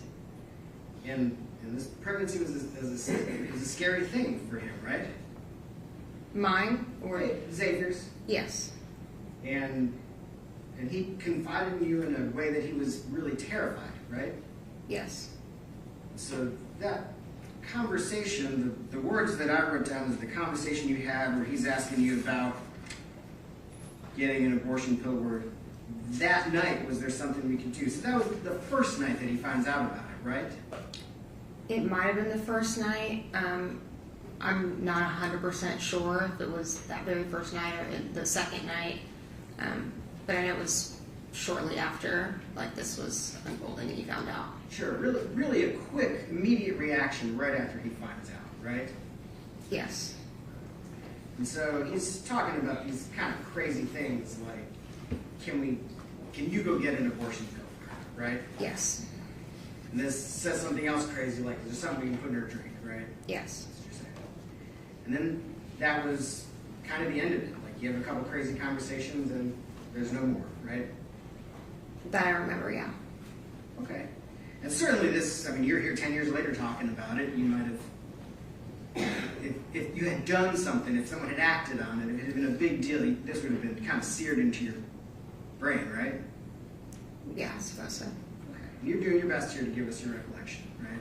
Yes. You guys were so young at that time, right? Yes. And that was at least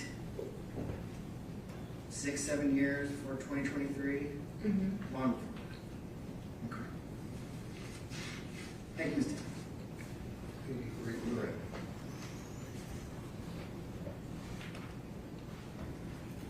Ms. Denny, you described kind of the conversations with Mr. Taylor that this happened over at least a 2, maybe 3-day period. Is that right? I think so.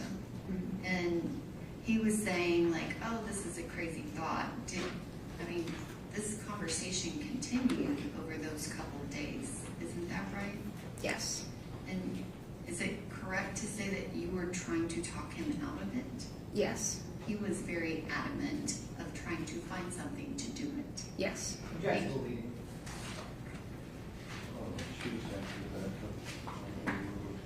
Any other questions? No. Okay. Thank you. You can step down and be excused. Who's next with it? The next witness is Bridget Burks.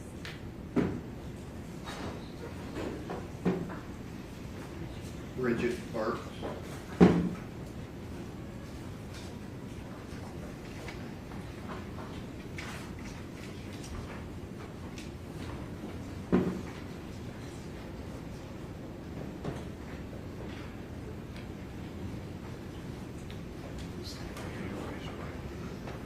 You swear the testimony you're about to give to be the truth, so help you God.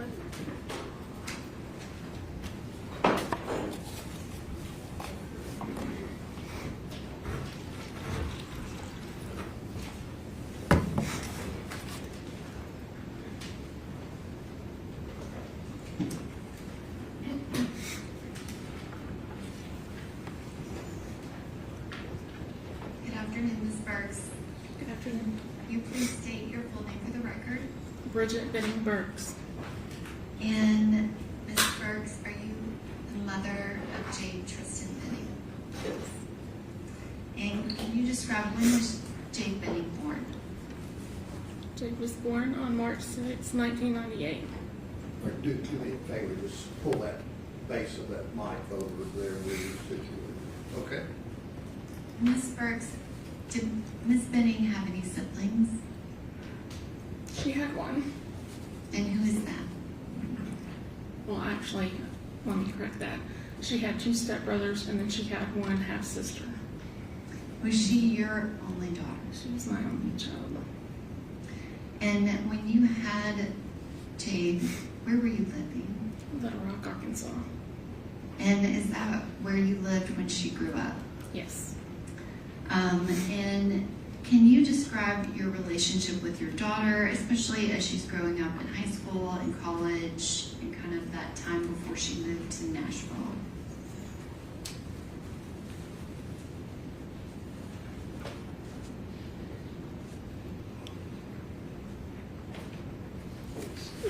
life.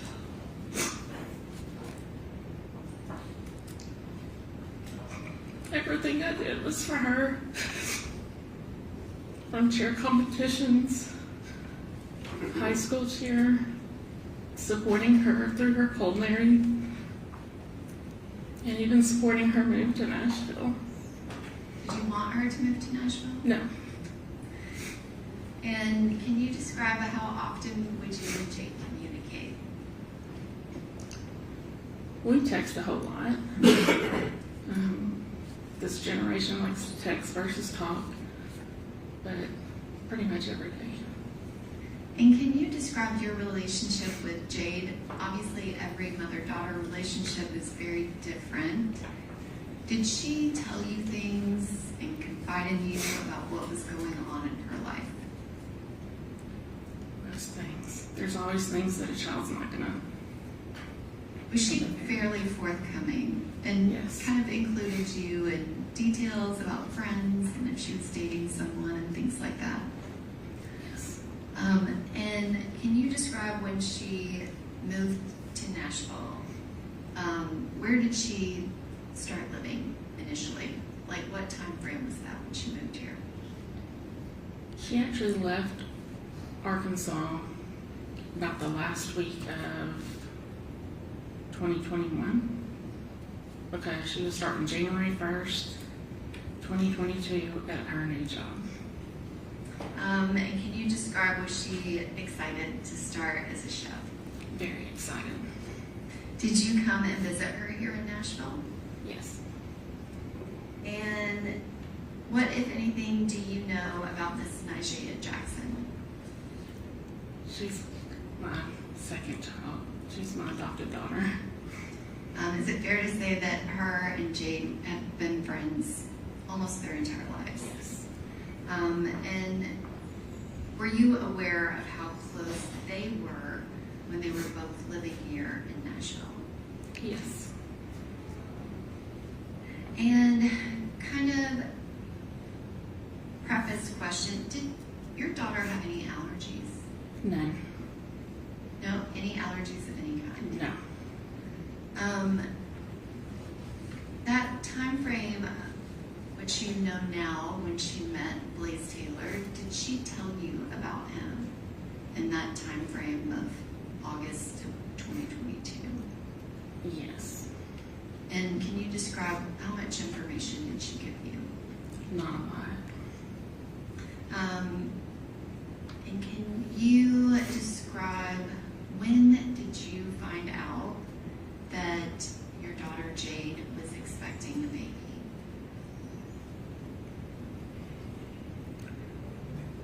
I believe it was November 3rd or 4th when she, I'm not exactly sure the exact date, but it was right after she found out. So within 24 hours of that first ultrasound that Miss Jackson and her went to. And can you describe how did she tell you? She called me, I was at work, said, I need you to call me on your lunch. I said, okay. Then I took my lunch, went outside, I called her, she said, hold on, I gotta send you a picture I need you to look at. So while I'm on the phone with her, she sends the picture of the pregnancy test. And what was your reaction? Shock. I said, wow, is this yours?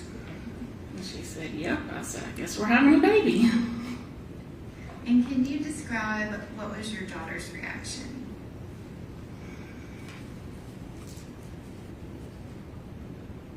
She was delayed. I asked her, we are having the baby, and she confirmed yes. Was she, I guess, kind of have that attitude of yes, she was going to fairly quickly after finding out? Yes. Immediately, abortion was not an option for her. And did you and her discuss that?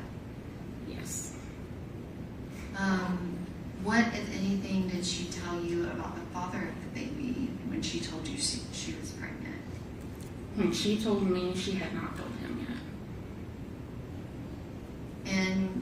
you guys discuss kind of that process of her telling him?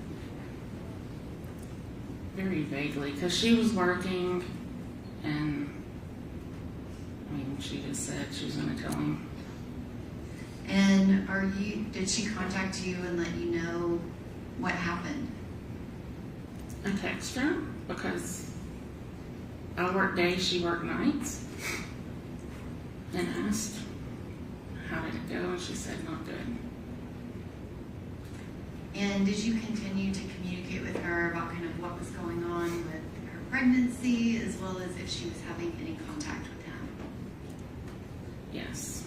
When she told me that he did not want the baby, then that's when they quit communicating. And when you say she told you he did not want the baby, what did she say? That he wanted her to have an abortion. Did he kind of give her, I guess, did she feel like she had some choice, or was that a definitive? If she had the baby, he wanted nothing to do with the baby. He didn't want it to have his name. He didn't want the child to ever know who he was, is what she told me. And after that was, I guess, his decision, what did Jade do? Did that change her mind at all about having her baby? No, because myself, my husband, her father, her stepmother, her family and friends all made it very clear that that baby and her would be very loved and taken care of regardless. And did you and her dad both support her in having the baby regardless if Mr. Taylor was going to claim the baby or be involved? 100%. And did your daughter Jade, did she send you pregnancy updates along the way? And specifically kind of in that January, February time when she started showing more, was she sending you pictures and updates about what was going on? Yes. Videos. And I have a video on a thumb drive as well as a set of photographs. I can, the defense counsel is familiar with these.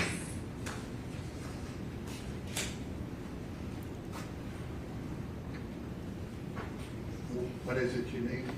Oh, I'm sorry, if I can have, if the witness can be handed a set of 9 photographs, and I have a video that I'll put on a thumb drive, but I have it all ready to submit. Okay.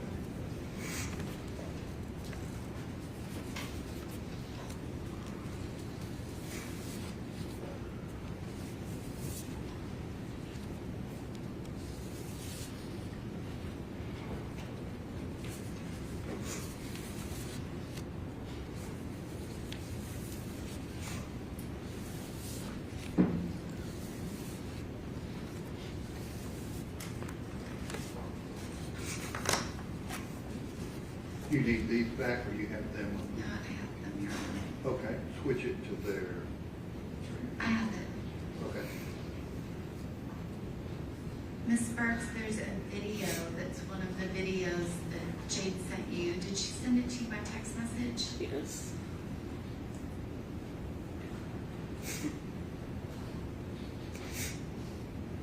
In the video, she's saying 19 weeks.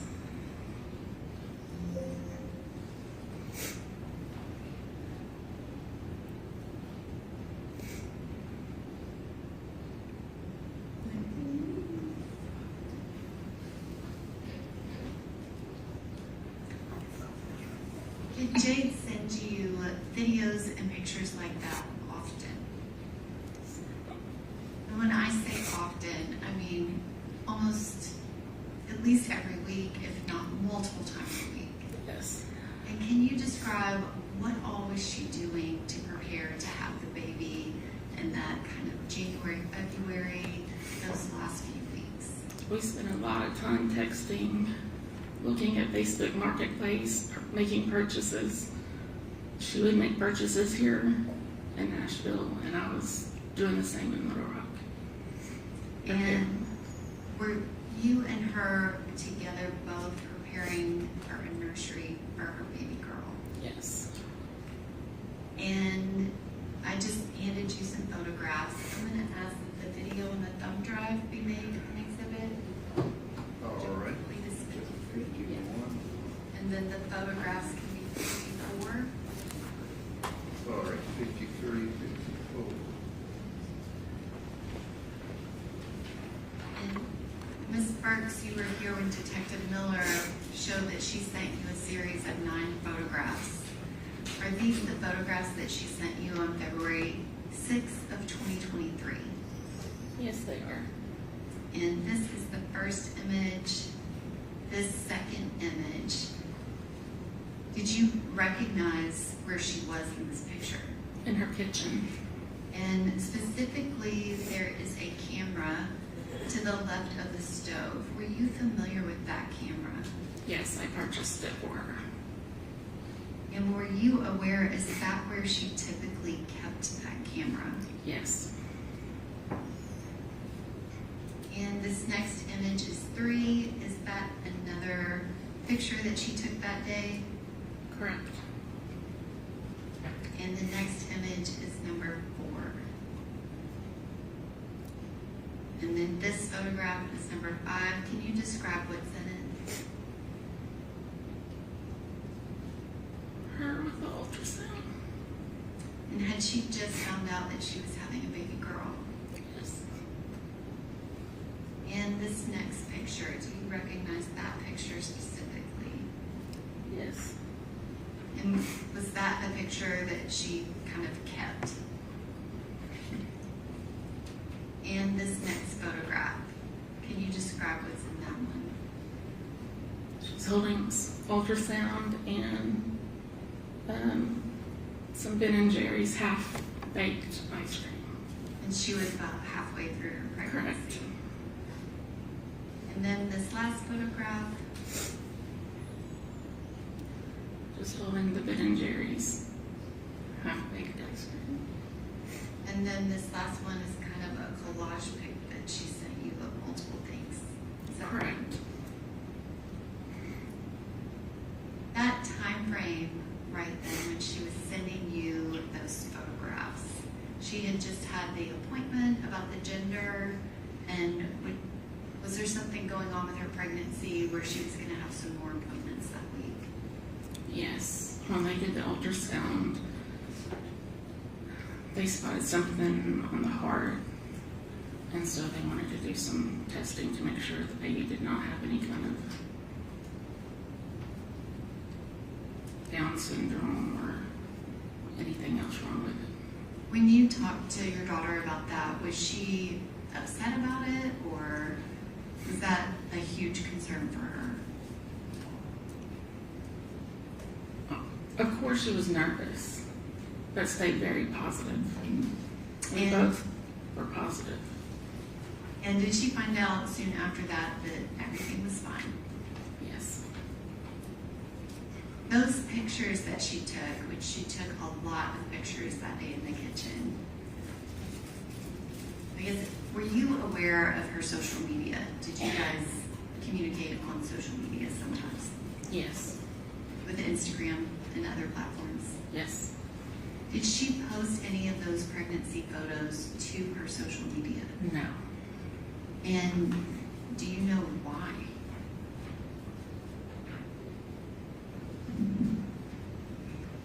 Because she told me that Blaise did not want anyone to know. So she kept everything private.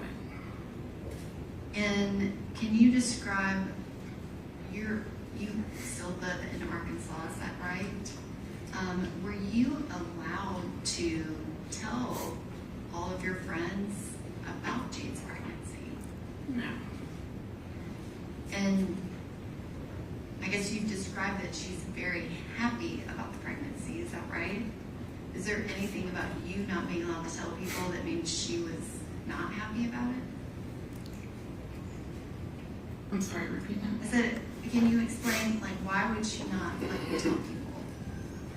Because,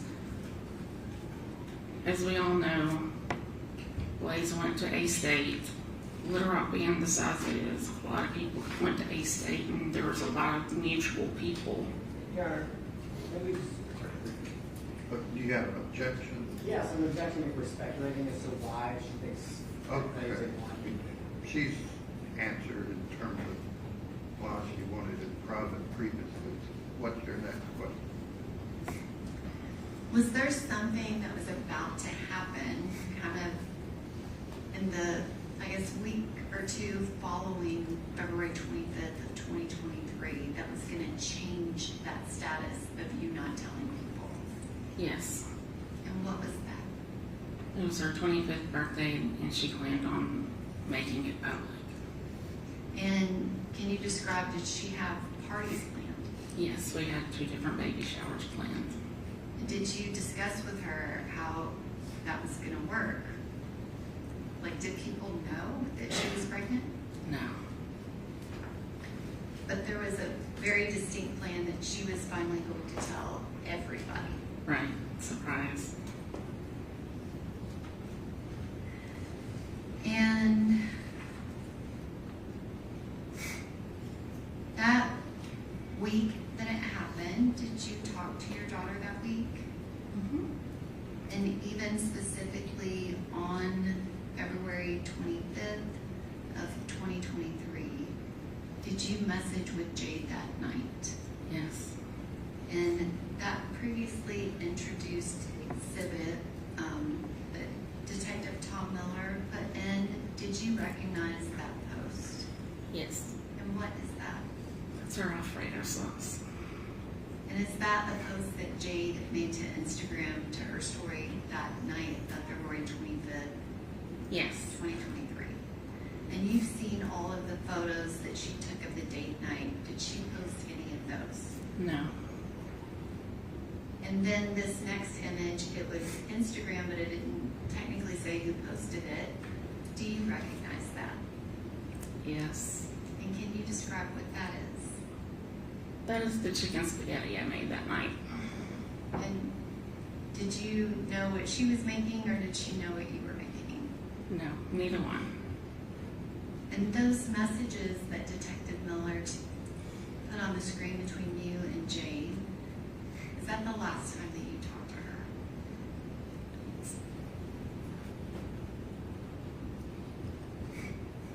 Yes. Can you describe how you found out? I received a phone call from Jade Jackson. And can you describe how Miss Jackson sounded on that phone call? She was crying. She was frantic. Just says something's happening. I'm on my way. I can't get to her fast enough. And did Miss Jackson tell you what she heard Jade say? Yes.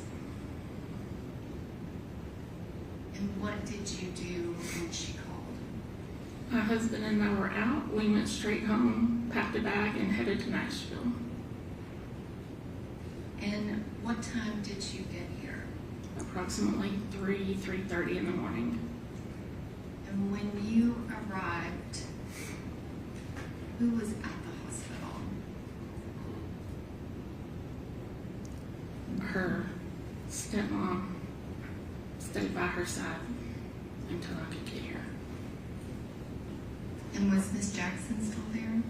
No. Were any of her other friends there? No.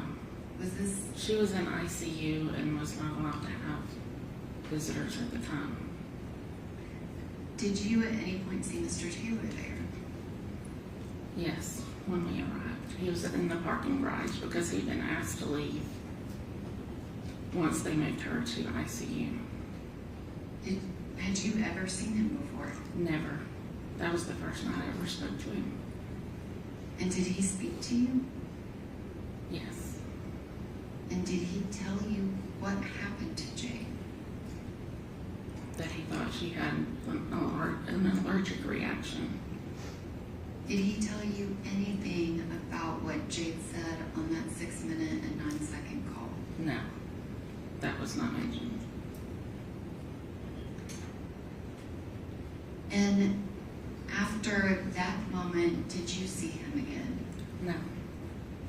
Can you describe that time frame of being at the hospital? Who was there and kind of what was going on? For the first few days, only her parents were allowed in the room. And then once we determined, Which Ms. Burks, I'm going to get to that part. But before that, when you first got there, were there still police there at the hospital? no, Was anyone there to interview you and tell you about a criminal investigation? no. How did that make you feel? At that point, I just wanted to get to my job. At some point when you're at the hospital, I guess, can you describe what's going on as far as any police activity that first day? I did not see a police officer during the day. Before I arrived, her stepmother was the one in contact with, I guess it was the detective. And I guess at some point, did you get your daughter's phone? Yes. And when was that? Once I got there, her stepmother gave me her phone and her keys. And when you got her phone, what did you do with it? Put it in my purse at first. At some point, did you look at her phone? Yes. And did you have your daughter's passcode? Yes. That kind of shows how close you guys are. So you had her passcode to get in her We phone. had the same passcode. And when you got in her phone, what, if anything, did you do? I went directly to her Blink camera. And that's that camera that we saw that should have been to the left of the stove. Correct. I guess kind of based off of everything you know, did she have a current subscription? No. Do you have Blink cameras? Yes. Are you familiar with how they work? Yes. If you don't have a subscription, can you still see a live feed? Yes. And can you describe when you looked in her phone, what was it an image of?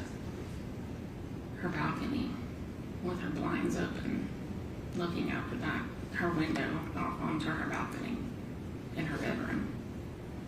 Can you describe, did that seem normal, or what did you think when you saw I that? immediately went into a panic asking why her camera had been moved because I knew my child had her camera in her kitchen facing her door. And at that point, did you know whether or not Mr. Taylor had access to that apartment? Whether or not he had a key? I know he did not have a key Okay. because she only had one key. And what was your involvement, if any, in people going over to the apartment? As soon as I got off the phone with Miss Jackson and I realized that they were headed to the hospital, I immediately called her friend Lauren and said, I don't know what's going on. I need you to go straight to Jay's apartment and lock it up. It does not need to be left unlocked. I said, I need you to get her apartment key and take it to Andrea at the hospital. And that's what she did. And you know that friends, Ms. Franklin, they went back to the apartment. Was that something that you directed them to do? After discussing the whole camera situation and not knowing, the detective called her stepmother, Andrea Browning. She asked, could we go to the apartment? And we were told yes. And was that the detective that was there the first night, or Detective Reese? The one that was there the first night. Okay. So your impression is that you all had permission, nobody else was I coming? would never have gone into that apartment if we'd have been told not to.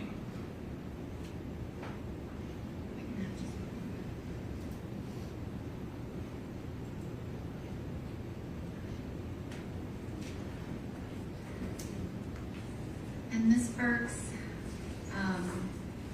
at some point Detective Reese showed up and things started moving in the investigation phase. But can you describe what was happening at the hospital?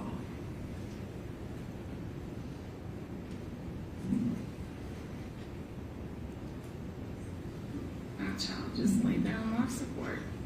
When we got there, she was having seizure-like activity.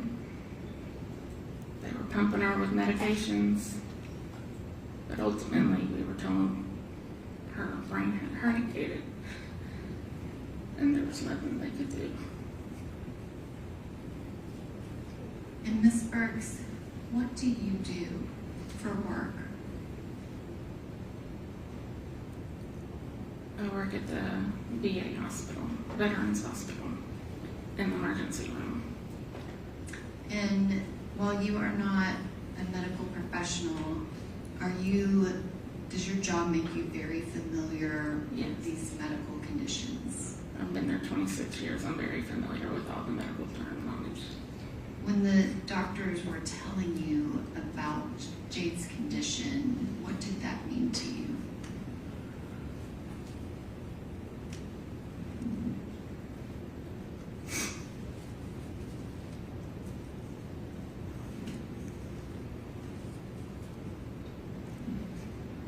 That there was nothing that could be done to bring my baby back.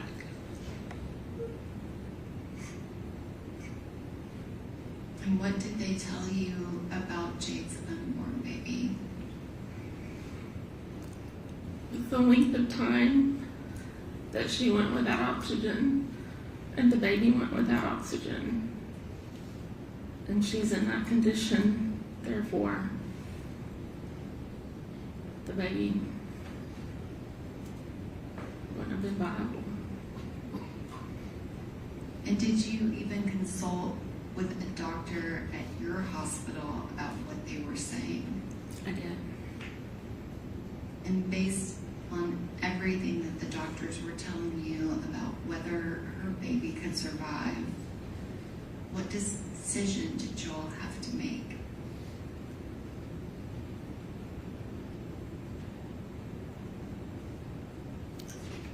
Take her DNR. And then to ultimately decide when we wanted to take her off of life support. And when did that happen? On her 25th birthday. Thank you, Ms. Burks. I don't have anything else.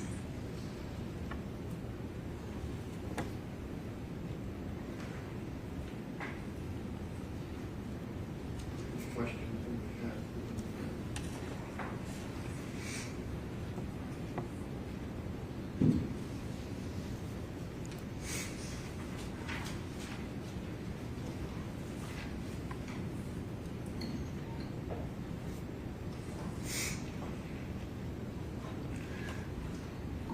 Ms. Burks, I know this has been very difficult. You've been here all week, longer than a week, so just have a few questions for you, okay? I think you mentioned this, I want to make sure I understood it. Before the 25th or the 26th, you never met Mr. Taylor, right? Correct. And you never talked to him on the phone? Correct. Your daughter, Jade, had maybe mentioned to him, that was kind of the extent of your contact with Mr. Taylor? Correct. He was around her one time, and I said to him, I said hi. Like a video call or a phone call or something? I don't remember if it was a video call. I just remember one time she was around him, and I said, tell him I said hi. But I've never personally spoken with him. So your comment that her not wanting to post things publicly was because of Blaise never told you that, right? No, I never spoke with him. Okay, I just want to make sure I understood. That was from Jade, right? Correct.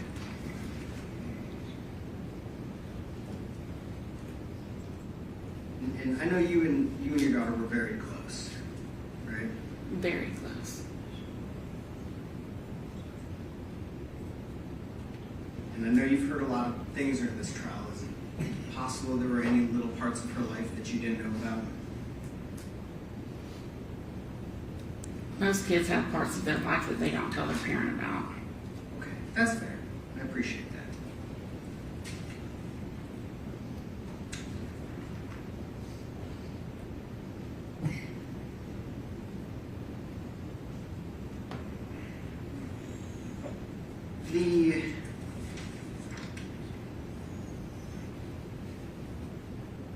Before you, actually, I'm sorry.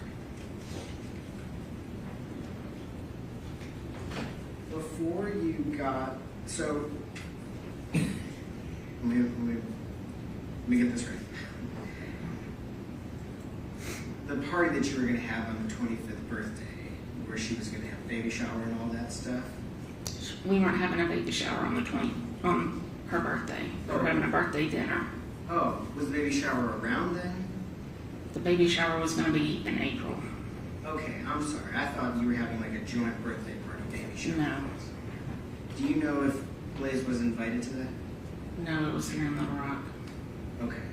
So far as you know, he maybe didn't even know about that, right?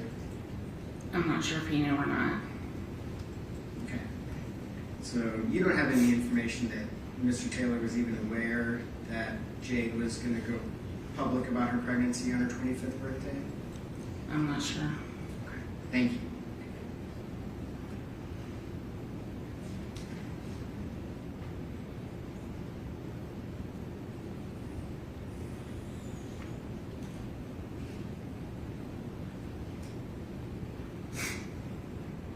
I know when you got here, there was a lot going on. And when did you get Jade's phone? As soon as I got to the hospital. So like 3:34 in the morning? Yes. And you got that from Najee? No, I got that from her stepmother. From her stepmother, okay. Thank you. I apologize, I didn't realize. And when you opened her phone and looked in it, when was that? I don't know the exact time. And so you could see in the Blink application, and there's a live feed, but no, like, you couldn't scroll backwards, right? Correct. And so you can't see in that Blink application when the camera was moved? No, you cannot. It's a live feed. And so you don't have any information about when that camera was moved? No, I do not. When was the last time you saw it in Jade's kitchen?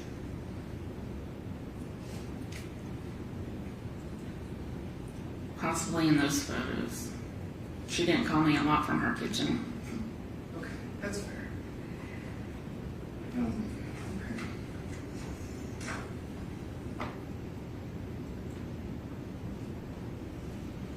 Thank you. No further questions. Can you redirect?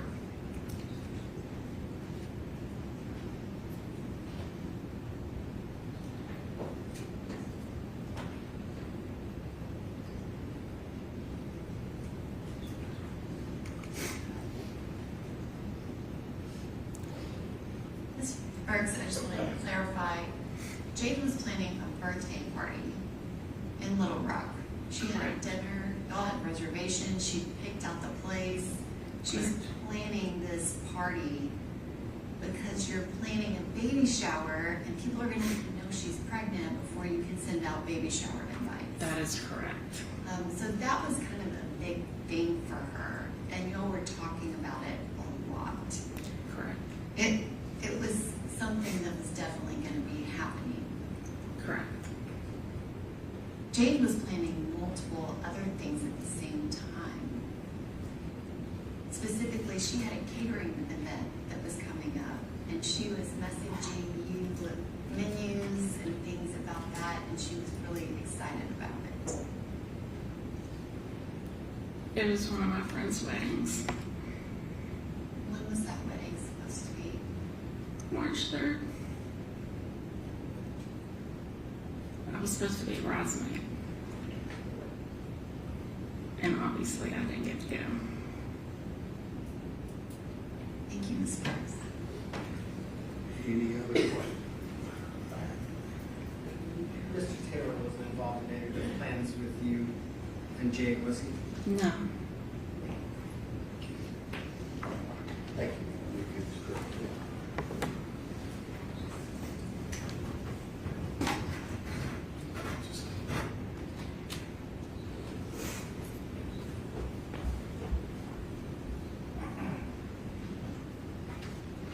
Any further proof from the state?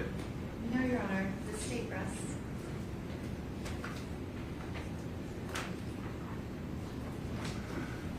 All right, ladies and gentlemen of the jury, we're going to recess for the day. Please remember what I've said about not discussing the case, forming any opinions about it, looking things up, going by locations, reading whatever about cases in the news. Just do that for me, please. Leave your notes up here in the jury deliberation room. That room will be locked. Tomorrow, I seen it, you were listening. Good. On Monday morning, be here back downstairs in the jury assembly room before 9, 8:45, 8:50. When you're here as a group, we'll bring you up and resume the trial. So thank you again for your patience. If you'll step out with the court officer.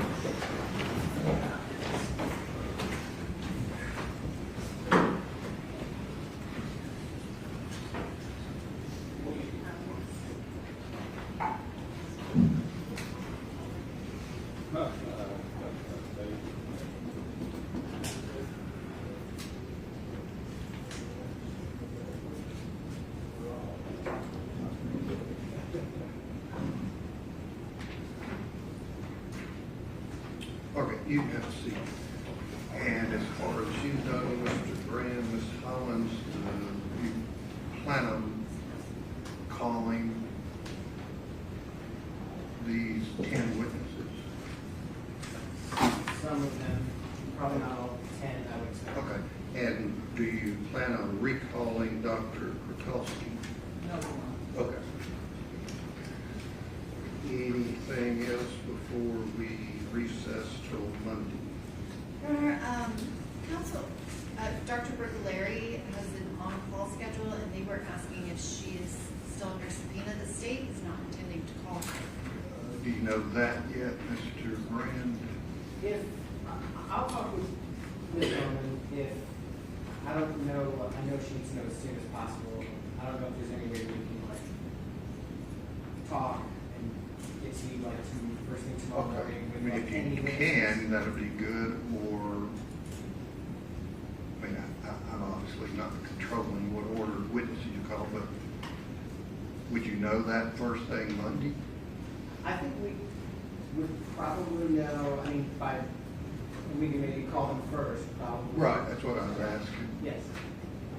So I guess, She has a on-call schedule where she has to change the nights because she's one of 2 toxicologists that can cover the on-call. So this whole time she's been moving it around based off of when she okay, I guess tell her what I'm gathering, that if she's needed at all, it'd be first thing Monday, but she may get an update that she's not needed. Thank you, Ron.